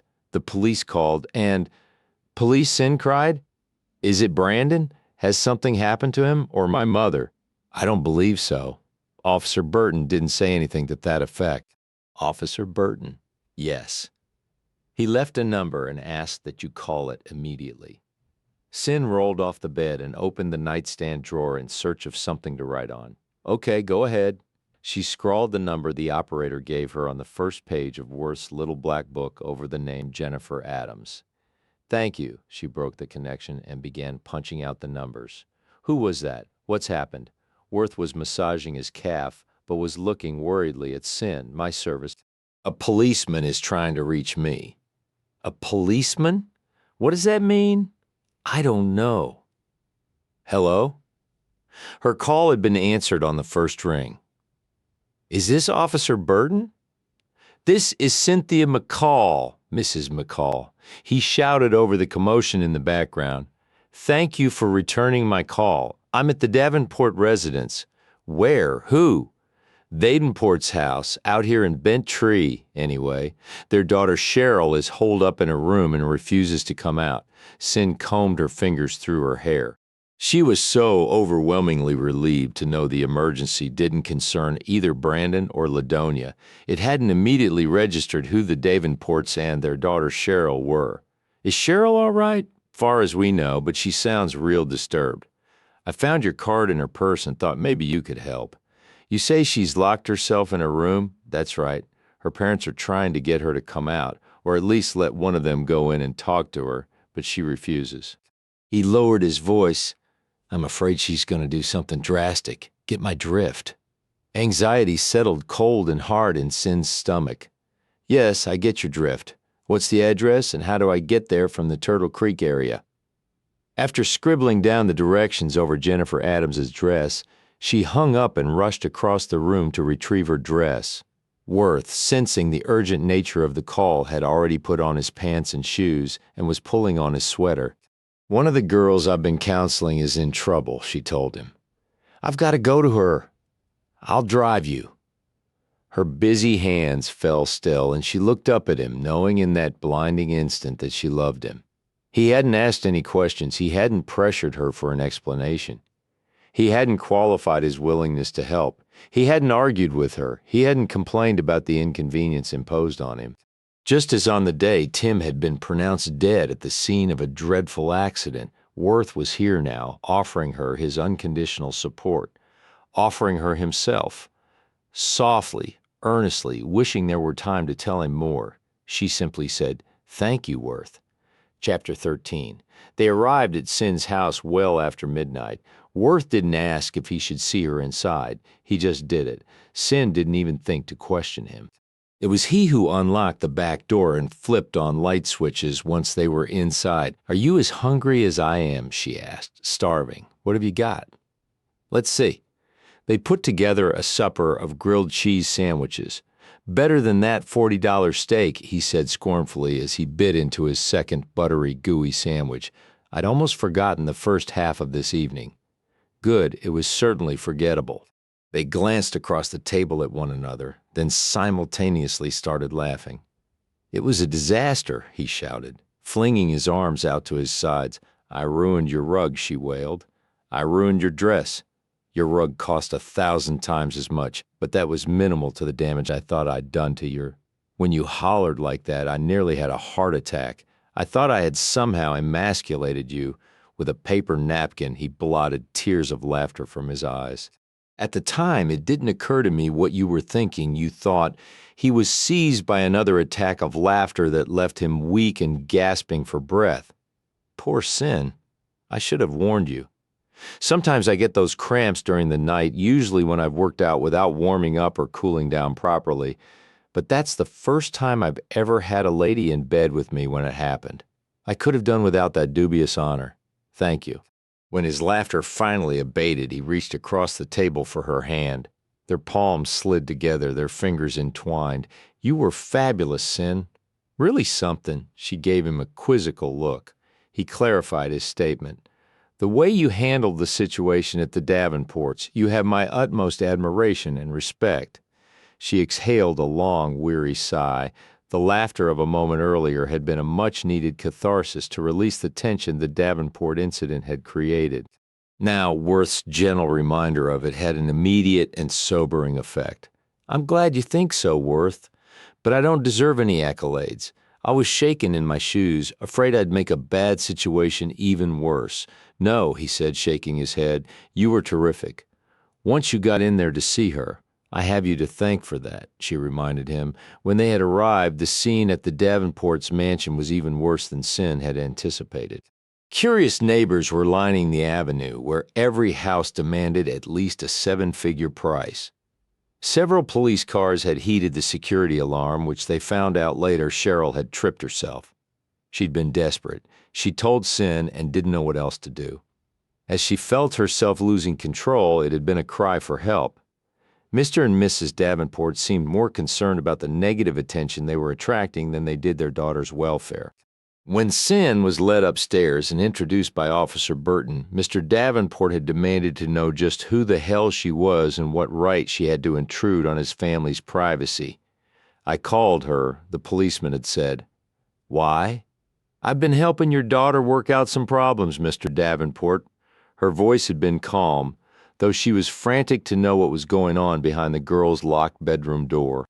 In a stiffly authoritarian voice, he had said, "If my daughter has any problems, she can come to her mother and me for help." Obviously not. "Now, see here, young woman." "No, you see, pal." That's when Worth had taken Mr. Davenport by the arm, spun him around, and told him in straightforward syntax that Cyn was going to try to talk Cheryl into opening her door whether Davenport liked it or not. That's what she came for, and that's what she's going to do. So get out of her way and let her do it. Several policemen, including Officer Burton, seemed pleased that Worth had gotten tough with the real estate mogul, whose overbearing manner had intimidated them. Officer Burton nodded at Davenport, endorsing Worth's suggestion. Puffed up like an adder, he stepped aside, allowing Cyn to approach his daughter's door. "I didn't like the way he was talking to you," Worth said now, leaving the table and moving toward the refrigerator for a carton of milk. "You had fire in your eyes. I wish now I'd punched him out." "I'm glad you didn't, but thanks for coming to my rescue." "Rescue hell," he scoffed. "If anybody was rescued, it was Davenport. I thought you were about to lay into him yourself." He refilled her glass of milk as well as his own. "I don't expect you to discuss Cheryl's dilemma with me, Cyn, but whatever you said to her worked miracles. She seemed perfectly calm when she came out and announced to that pompous ass and Mrs. Davenport that she was 10 weeks pregnant." Cyn folded her hands around her milk glass. "When she let me in, the first thing I noticed was a bottle of sleeping pills on her nightstand. She hadn't taken any, but she told me she'd thought about swallowing all of them as an alternative to telling her parents about the baby. Her hands shook as she raised the glass of milk to her mouth. Then you really did prevent a disaster. Cheryl prevented it herself. But she might have gone with her instincts if you hadn't been there to put things into perspective for her. She said she didn't care if she lived or died. She just didn't want to destroy her child. As she recounted it for him, her eyes shimmered with tears. I told her that was a noble and good reason not to commit suicide, but that I thought her own life was well worth saving, whether she lived up to her parents' expectations or not. Patting his thigh, Worth reached for her hand again, pulled her out of her chair, around the table, and onto his lap. She laid her head on his shoulder and snuggled against him as his arms closed around her. I don't ever want to hear you say that you're ineffectual as a counselor. His voice sounded stern, but his stroking touch was light upon her hair, as was the kiss he laid on her brow. Tonight proved otherwise. You make a vast difference in the lives of these troubled young women. As I said before, you were fabulous. I'm not so fabulous, Worth, she argued. Cheryl's problems are real, life-altering. Comparatively, mine are superficial. Yet a few weeks ago I was whining about my life, wishing for a little chaos. I saw chaos for real tonight, and it wasn't pretty. No wonder my mother got so irritated with me. How selfish can one get? Don't be so hard on yourself. We're all selfish when it comes to love and attention, Cyn. That's all Cheryl really wanted, wasn't it? Love. Worth nodded. That's all I really wanted, too. She murmured introspectively. That indefinable something her life had been lacking was love, a channel into which she could pour all the love she had previously reserved for her husband, erotic and romantic and wonderful love. Little had she known, however, that when she found the cure it would hurt more than the malady. Well, I've got plenty of love, she said, with more spirit than she felt, from my mother, from Brandon. She sat up straight and smiled at Worth, and I've got the very best friend anyone could wish for. Yeah, and don't forget you've got me too, you idiot. She swatted his head, but he ducked just in time. He came to his feet, lifting her with him. Where are we going? To bed. You don't look so hot. Thanks. If your best friend won't tell you the truth, who will? I'm exhausted, she confessed. Go get your nightie on, he said when he set her down in her bedroom. I'll turn down the bed. She left her clothes in a heap on the bathroom floor and pulled a long t-shirt over her head. Barefoot, she padded into the bedroom. Climb in. He lifted the covers for her and she slid between them. He flipped a switch and the room went dark. Seconds later, the mattress sank with his weight. Worth? He pulled her against his chest, stroking her cheek, her shoulders, her back. I was so scared, she whispered tearfully. Shh, I know. But you came through it like a pro, and everybody's safe. I love you, I know. I mean, I really do. I know I love you too, Cyn. She wanted to tell him that he didn't know. She wasn't talking about the friendship kind of love, and he needed to understand that, but she found such relaxation in his arms that her eyes closed and she fell asleep without offering any argument. When she woke up the following morning, he was nibbling at her ear. Worth, it had better be. Keeping her eyes closed, she smiled. The sound of his voice, so low and so close and so precious to her, made her toes curl with happiness. What time is it? Does it matter? I guess not. Turn over, I've done this side, she rolled to her back. When she opened her eyes, his smiling face was bending down low over hers. He looked unshaven, tousled, and disreputably wonderful. He even sounded disreputable when he said, I love waking up beside a gorgeous, sexy broad. Then what are you doing here? Grinning. He pushed up her t-shirt and gazed at her rosy nakedness. Aha, just as I thought. Gorgeous and sexy. You're crazy. There's a reason for that. Oh, bad genes. I'm a bit teched because I've been lying here so hard for so long. She feigned astonishment. I thought there was a tire tool in bed with us, enjoying the humorous exchange. He smiled lazily and drawled, Good morning. Good morning. Her words ended on a soft moan as he cupped her breast and held it raised for his descending lips. He took the center into his mouth, drew the nipple against his teeth, and finessed it with his tongue until Cyn was gasping and clutching handfuls of his mussed hair. His beard stubble rasped her skin as he lowered his head. She moved beneath him wantonly, shamelessly, as he kissed her navel and the sensitive area between it and the delta of soft brown hair. But when he didn't stop there, shyness set in. Worth? She whimpered with uncertainty, trying to close her thighs. He wouldn't have it. It came to a battle of wills, but her inhibitions were easily conquered by his gentle, loving persistence that acquainted her with the transporting expression of love. After her first rippling climax, he applied his tongue again. Worth, I can't. Yes, you can. She did. And he still wasn't finished. He French kissed her softly, again and again, until the inferno in her womb built to volcanic proportions. The explosion left her shattered and quivering, bathed in perspiration and limp with exhaustion. He turned her onto her stomach and stretched out above her, brushing her damp hair off her neck. He planted a row of kisses across her nape as he spoke softly into her ear. I've always liked you, Cyn. From the moment we met, I thought you were sunny and funny and sweet.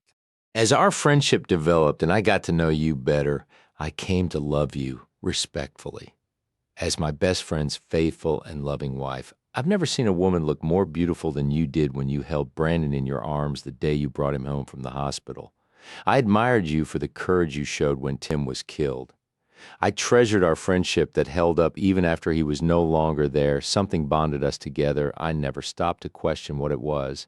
He straddled her legs and began massaging her shoulders and back. Then we went to Mexico. His hands slid down her sides from her underarms to her hips, coasting past the crescents her breasts formed against the bed.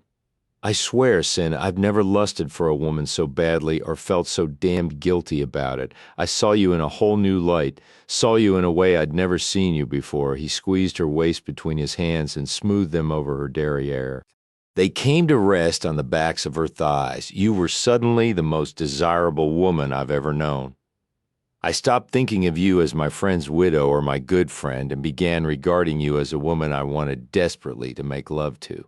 You were fun, intelligent, sensitive, and caring, sexy as hell. I fell in love, he concluded simply. He turned her over and was alarmed to see tears streaking her cheeks. Cyn, I was wrong, she said in a voice made hoarse by emotion. You're a poet? He gathered her into his arms and showered her face with fervent kisses. Oh, God, I love you. As your friend? His body coupled with hers. As my everything, the kitchen was a mess. Fresh out of the shower and wrapped in a robe, Cyn dismally regarded it from the doorway before tackling it. She was loading the dishwasher when she heard the latch on the back door rattle. She turned in time to see the door swing open and Ladonia rush in, followed by Charlie. What in the world? The saucer Cyn was holding in her hand dripped water onto the floor. I thought you two were still on Maui. Change of plans. Charlie informed her as he set a suitcase inside the door, closing it quickly to shut out the chilly autumn air. Why? To see what the trouble was, Ladonia said. Cyn, what's going on? What do you mean? I tried calling you at work yesterday and they said you had left early. You were on your honeymoon. Why'd you call me? Because we had decided to come back to the mainland and spend a few days in Las Vegas. Even though we couldn't reach you to tell you, we flew on to Los Angeles last night. Charlie supplied, I called you again when we got to our hotel and still couldn't reach you. Even though it was very late here, I left several messages on the machine. I forgot to look, Cyn admitted sheepishly. Where were you last night? I tried calling Worth to ask about you, but he wasn't home either. This morning I tried this phone and it stayed busy for over 2 hours. Well, I wanted to sleep late, she stammered. Worth had lifted the phone off the hook during an intermission in their marathon of lovemaking. That's when I decided to call your answering service, Ladonia said. The operator told me you'd gotten a call from a policeman last night. Charlie chimed in again. Ladonia about collapsed in LAX when she heard that. On the spur of the moment, we decided to hitch a plane to Dallas instead of Las Vegas. Oh, you shouldn't have, Cyn exclaimed. Everything's fine. The call from the policeman was regarding a client from the hospital. Where's Brandon? Sleeping over at the Lattimores. Thank heaven you're okay, Ladonia said, leaning against her groom, who placed a supportive arm around her. I was worried sick. I couldn't imagine. Cyn followed the newlyweds' astonished, gaping stares to the doorway. Worth's hair was still wet from his shower. He'd just begun to shampoo it when she left him there. Around his middle, a towel showed up as a scanty patch of white between his bare tan torso and bare tan thighs. "Morning?" "All," he said cheerfully. "What are you two doing back honeymoon over so soon?" "Worth had to, stay. We got in so late I was just about to start some coffee," Cyn said feebly. "Would you like breakfast, lunch? Did they feed you on the plane? I'm not sure what's here." "I didn't get to the store. Well," Ladonia said, interrupting Cyn's babbling. "I probably should give you tit for tat and repeat the sermon you gave me about having a man in the house, etc., but I'm too delighted that it's finally come about." She glanced up at Charlie. "I win, Swin?" Cyn asked. "I owe her $100. I bet him that you and Worth were crazy about each other and just didn't realize it yet." "I was right," Ladonia said, her eyes sparkling. "It was getting each of them to bring a date to our wedding that did the trick," Charlie remarked. "Mother, you manipulated us like that? Well, you weren't doing too well on your own, were you? Thanks, Ladonia." Worth sauntered toward Cyn and placed his arm around her waist. "I'm not apologizing for spending the night with your daughter, but I want you and Charlie to know that my intentions are honorable." "We're getting married." "We are?" Cyn asked, surprised. "Since when?" "Did I forget to ask?" He drew her into the circle of his arms. "Cyn, will you marry me and be my best friend and only lover for life?" In answer, she placed her arms around his neck and welcomed the heat of his mouth on hers. Their kiss was giving and greedy. Her body became pliant and receptive to the pressure his exerted. Coming to his senses, Worth pulled back. With one hand, he secured the towel he was wearing and clasped her hand with the other, leading her toward the door. To Ladonia and Charlie, he said, "You'll have to excuse us. We're much better at this if we do it when the mood strikes us." Epilogue, "Daddy, how long before Mom comes out?" "Shouldn't be too much longer," Worth replied, ruffling Brandon's hair. It still came as a pleasant little shock to his system each time Brandon called him Daddy. The first time had been soon after he and Cyn married. "You know, Brandon," he had said, speaking gently, "Tim McCall was really your dad." "Yeah, I know, but he died." Brandon screwed up his face, puzzling through it, before beaming a smile up to Worth. "I'll just have two, him when I was a baby. And you from now on? You can't ask for better than that." Worth had said, drawing Brandon into his arms for a hug. Cyn, who had overheard the conversation, smiled mistily at her husband over Brandon's head. 3 months into his marriage, Worth learned he was to become a father in his own right. He had waited anxiously in this same office, not Dr.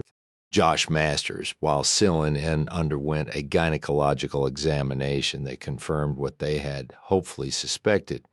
He'd reacted with adorable foolishness, taking her out to dinner, then making stirring, tender love to her that night, whispering endearments to her and his child. He could hardly wait for a baby to occupy the spare bedroom in their new home, which they'd purchased after selling Cyn's house and the Pleasure Palace. To anybody who would listen, he touted Cyn's maternal capabilities and waxed eloquent on the offspring she was cultivating. He became a self-proclaimed expert on prenatal life and bored everyone with an encyclopedia of memorized trivia. Ladonia told him he was the most thoroughly obsessed, expectant father she'd ever run across, but he only hugged her and accused her and Charlie of being just as obsessed, which was true. For all his braggadocio, Worth, like all conscientious new fathers, was intimidated by, even fearful of, the mystique surrounding pregnancy and birth. That's why he wasn't nearly as composed now as he pretended to be for Brandon's benefit. He squirmed in his chair. He glanced anxiously at his wristwatch and was alarmed to see how long Cyn had been in the examination room. This was supposed to have been a routine checkup, quick in, quick out. That's why he and Brandon had tagged along with plans to go to the movies after her appointment. What was taking so long? Was something wrong? Something was wrong. "I'm thirsty," Brandon complained, aying in there. "It can't take much longer." But Mom's been in there forever. She has, hasn't she? They had exhausted most of the books in the waiting room, but at the bottom of the stack, Worth found a Bible story they had overlooked. "You'll like this," he told the restless boy. "This is about a guy who gets swallowed by a whale." "Jonah, hey, I'm impressed." He began to read aloud, but no sooner had the disobedient prophet got in the belly of the whale than Cyn emerged from the warren of examination rooms through a frosted glass door. Worth looked at her expectantly. To his supreme irritation, she avoided his inquiring eyes. "Ready for the movies?" she asked. Her son Randon slung aside the Bible storybook, scrambled out of his chair, and raced for the door. They followed him outside. "Everything okay?" Worth asked worriedly. "Everything's fine." He held the car door for Brandon while he climbed into the back seat, but he stepped in front of Cyn, blocking her from getting in. "Something's wrong." "No, there's not," she insisted with a firm shake of her head. "Cyn, you're a lousy liar. What's wrong?" "Nothing's wrong," she said, emphasizing the word. "Then, what is it you're not telling me?" "I was just waiting for the right moment." "This is the right moment." She drew a deep breath. "Well, you know how much I wanted a baby, your baby," she said gently, curving her hand around the back of his neck.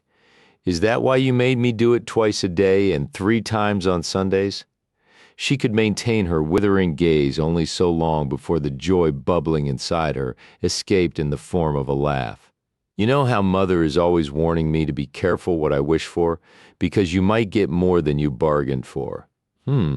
He studied her mysteriously twinkling eyes for several seconds before his own eyes sharpened with a burst of clarity and profound delight.